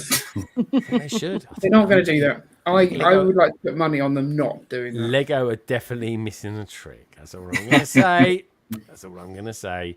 Brick Askew, otherwise, of course, known as Ollie. I nearly said Molly then. Maybe he is a Molly at the weekends. Who knows? But anyway, that's this is lovely. This is, isn't it? Yeah, it is really beautiful, and that's the one he's got. I think he said like it's a samurai as maybe walking up the path to the tower. He's done it so you've got like all the leaves have been blown from the tree, so they're actually moving across the pathways. You look at it, they're really, really, really good technique. It looks really good. Yeah, it's lovely. He does put a lot of detail into it. Yeah, he's really. That's it. Oh my word, that was a lot of pictures. That's 75 pictures we've been through tonight. That was a big. Now, for anyone listening to this back, you're probably thinking, "What on earth have they been going on about for the last sort of half an hour or so?" Well, if you want to see some amazing looking mocks from an amazing Lego convention known as Steam. Is it? Tell me, Ian. I need to know. Is it? Why do we call it Steam because there's steam trains there, or is it the Great Western Brick Show? It's the Great Western Brick Show at the Steam Museum. But when people refer to it as Steam, we know what we're talking about. Okay, good stuff. Anyway, folks, as always, if you want to send me your pictures, you can send them to me at londonbridgebricks@gmail.com. Or, of course, if it helps, if it's a little bit easier for you, you can send them to me. DM me over on Instagram at londonbridgebricks.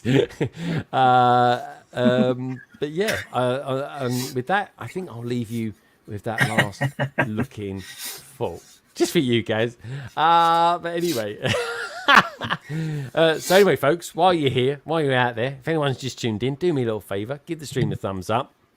Everybody who is in the panel tonight, the beautiful looking Tim, the gorgeous looking Amberlia builds, the man that is the model of all fleeces, of course, Titanium J52, Gaz, the minifig, and of course the brick bods, the beautiful brick bods.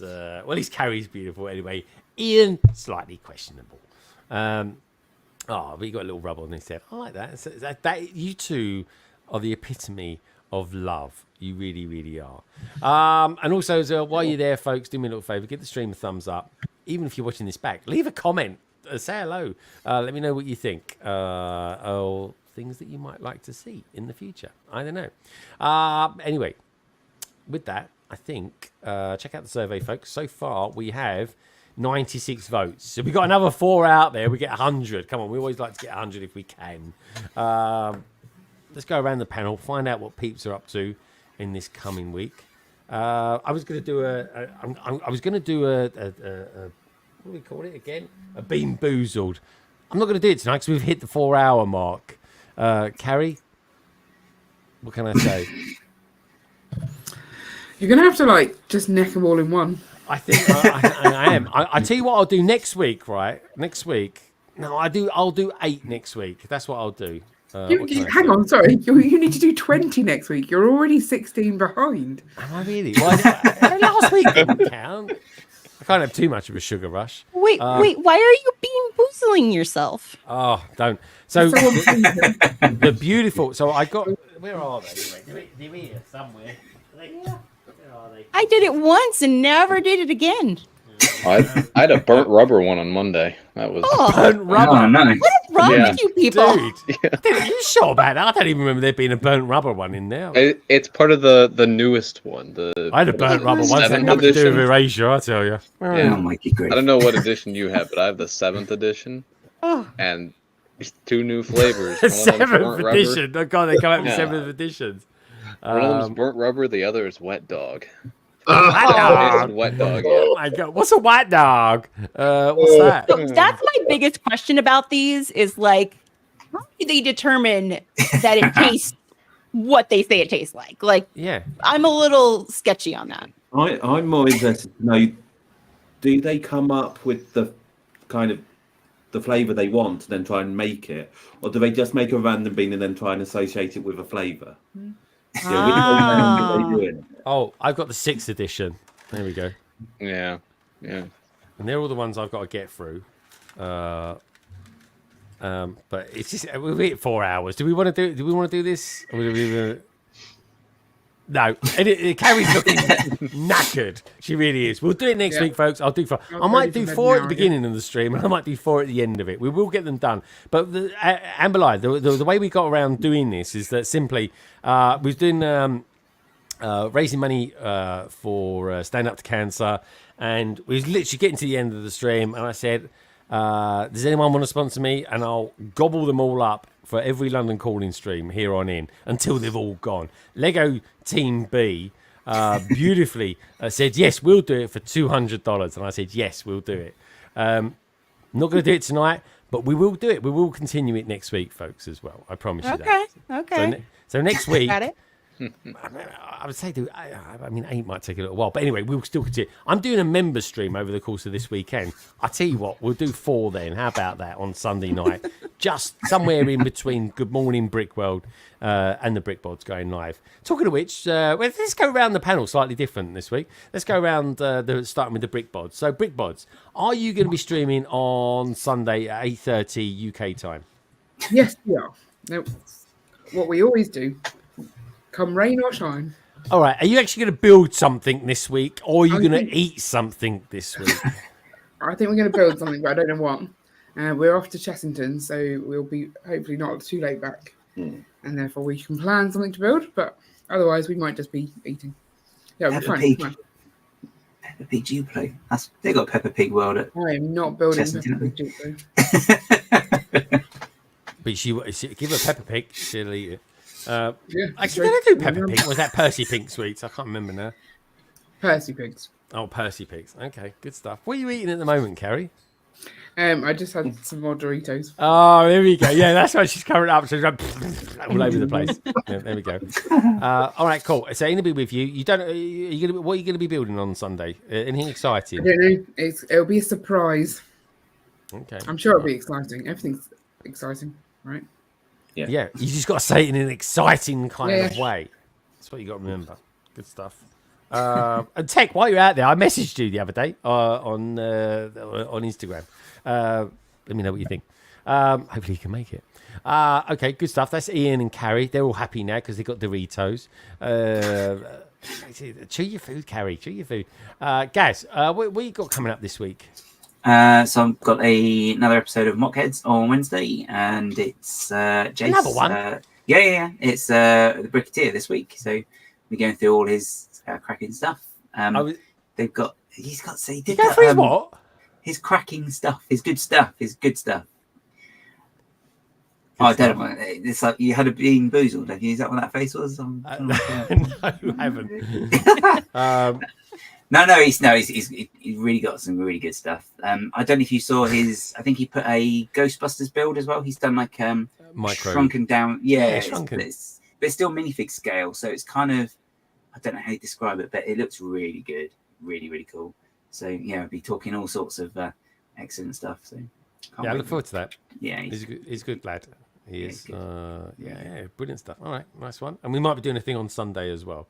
Member stream. I'll send out the coordinates over the course of the weekend, folks. It's coming to this time of year where I just do loads of streams, to be honest, and there'll be quite a few member streams as well. So this weekend, I'll probably do it for the both tiers as well, and talk to people and let peeps know what I'm doing with the channel, where we're going with it, and quite importantly, where I'm at with the city at the moment. And all that sort of shenanigans stuff. It's still a thing, don't worry, folks. It's still I'm way off target, but it will be still a thing.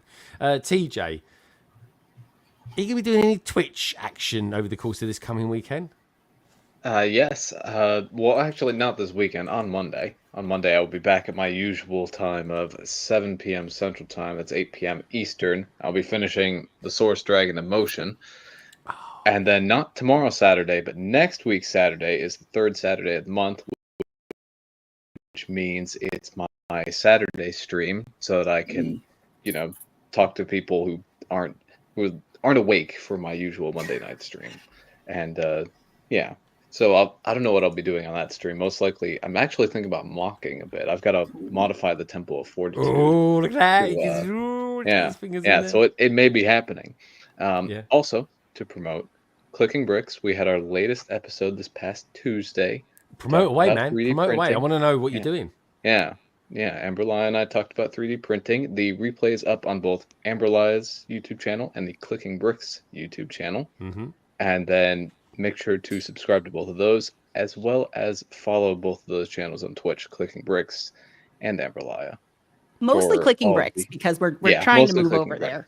Yeah, we will eventually move over to exclusively Clicking Bricks on the Twitch and YouTube channels, but for now they're on those and the Amberlia channels. And then way in the future, at the end of the month, Amberlia and I will be covering November releases. So that'll be, I believe that's going to be the 29th. It's whatever the last Tuesday is. Oh, do we know what's coming out yet on November? That's supposed to be due yet. I don't think anything's been officially revealed, but there are a few things out there. I know.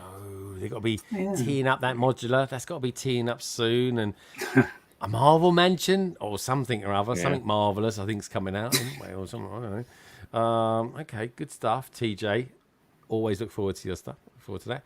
Tim, you up to anything the next week or two in the wibbly wobbly world of Lego? Well, I am trying to get ready. November is going to be crazy busy. I'm going to do 2 appearances at 2 different Brickfest lives. I'm doing a grand opening of a bricks and minifig store in a little town. Not a little town, in Wichita, Kansas next month. The best thing is we're welcoming our new granddaughter into the world about the end of next month. So I'm just trying to get stuff ready for all of that this last couple of weeks that I'm home, and then get back to making some videos myself. So I haven't done any videos on my channel for quite some time, so I need to get back on track with that. You're too young to be a granddad, surely. Oh no, I'm about right. We've got a grandson, a little over. It's the granddaughter has a brother who's got a little bit over 2, so we actually get to watch him Saturday. So he's the reason we moved to Oklahoma. So very cute as well. I'm sure that they super appreciate it. Nothing. You like moved to Oklahoma to get closer to him or further away from him? Oh yeah, good we wanted to be closer. Okay. Wanted to watch him grow up. So no, he's a hoot. He's at that terrible. He is really pushing that terrible 2 thing, but he's so much fun. I wouldn't miss it for the world. So. Oh, very cute indeed. Oh, Tim, sounds like you've got some happy memories coming up soon. So. Oh, absolutely, absolutely. Yeah, good stuff. Good stuff. So we've spoken to TJ. We've spoken to Tim. What about Amberlia? Amber, let us know where you at with the build that you've been doing. No, I'm on the final bag, so it's getting there. It's beautiful, absolutely gorgeous. I'm so happy. So yeah, almost there with that. I like that. I like your camera as well, by the way. Isn't it Elgato? Is it a Facecam Pro by any chance? No, this is a digital SLR. It's a DSLR. DSLR, yeah, no, very good. I can really see the quality, so it's great. Oh yeah, this one actually has a really cool feature called like product showcase. So when you bring things up close, it will actually focus. Like it. Is it a Sony by any chance? It is. Phenomenal. All right, I know. I'm doing lots of research into DSLRs at the moment, and yeah, I can see. Oh, they're really fantastic. I recommend a prime lens though if you're going to use it for this, because they usually are faster lenses, so you can get that really nice bokeh effect and stuff. Anyway, all lined up. Sigma 1.4. It's gonna be fun days. Good stuff. You got a Amber. I'm looking forward. Their build looks really good as well at the moment. What about stream wise then? What's the shenanigans that you're going to be doing with young TJ? Well, so we just did our clicking bricks. I personally am not streaming yet. I did post on Instagram because the reason I haven't been able to stream is my Lego room is still not set up, but I'm kind of hoping to maybe do like a vlog type thing and maybe start posting like the progress there to hopefully motivate it to get more, or motivate myself to get that more cleaned up and in a place where I can start streaming. But yeah, no, TJ and I just bored people to death with why, if you're into Lego, you should be 3D printing and how easy it is to get into. So I suggest taking a look, because it's like less than a UCS set for sure. Less than most like adult sets you can get into 3D printing. So, but yeah, that's it. Just hanging out with TJ and hopefully getting that room situated at some point. Good stuff. Nice to see.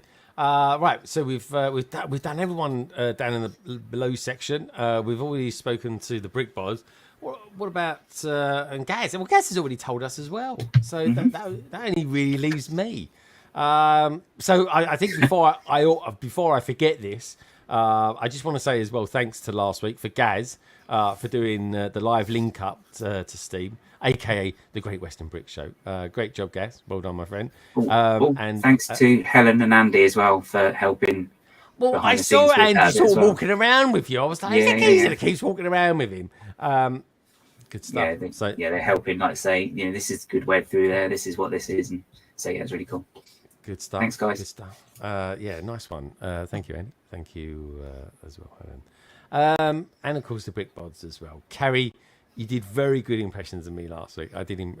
I really, really, really, really appreciated it, and you too as well, Ian. I super appreciated it. For all your input, Ian. Carrie for the looks, Ian for all the input, and I lost count of how many times he said, "I don't really know," but that you should sell T-shirts as merch with that on it. That's the plan at some point. I think you should. I think it'd be good. So tonight's survey was, or is, it will be, was very soon. Did you crowdfund any of the Bricklink Designer Program Series 3 sets that went live this week? 33% said yes. No, 56%. Undecided, 11%. I think 33% is really high. I think that is really, really high. So well done, everybody, for doing that. I think Adventures in Transylvania, that's going to be the one that a lot of people are going to want. Certainly Amberlia, she wasn't interested before the stream. I know. Just going to squint so I can't see the price and click buy. Yeah. Amberlia, when we talk about that for whatever month of releases it is, I just won't mention the price. You don't say the price. I'll plug my ears, whatever we need to do. Yeah, it's going to be expensive, that's for sure. I know. But anyway, since when has their hobby never been anything but expensive? Thank you as well. I just want to say thanks to the Brick Bods, to Gaz, to TJ, to Tim. Tim, hope you enjoyed your debut on London Calling. It's been awesome. It's just been wonderful listening, getting to know you all a little bit, and I definitely want to come hang out again. So thank you very much. Yes. Job done. We did it, folks. We got him for life. Which is lovely. Always wonderful to have you on as well, Amberlia. I know it's like once in a blue moon with you, Amberlia, but I do enjoy it when you are with us. I really, really do. Well, I'm always so excited when I get the message from you. So thank you. Good stuff. Good stuff. And of course, folks, London Calling would not be London Calling without the likes of you guys and girls out there as well. So thank you so much for Never Too Old for Lego for tuning in tonight. Minark, Matt Mellish, Salexcape, Lady McBrick, Frankie CC, Shy Time is My Time. Not forgetting Martin Andrews as well. Coaster Bricks. Hope you feel better soon as well, Emily. Jesse's Brick Galaxy. And of course, Not That Sam Smith and Mav Bricks and Salexcape. And of course, Tech, to name but a few. And if you take two things away from this stream tonight, folks, one, let's hope that Lego instructions are here to stay. That's certainly the sort of sense, the feeling that I got from you boys and girls out there tonight. And that Lego, it is a wonderful thing. And each and every one of you out there are too. Take care, have a wonderful weekend, and I will see you very, very soon. Good night.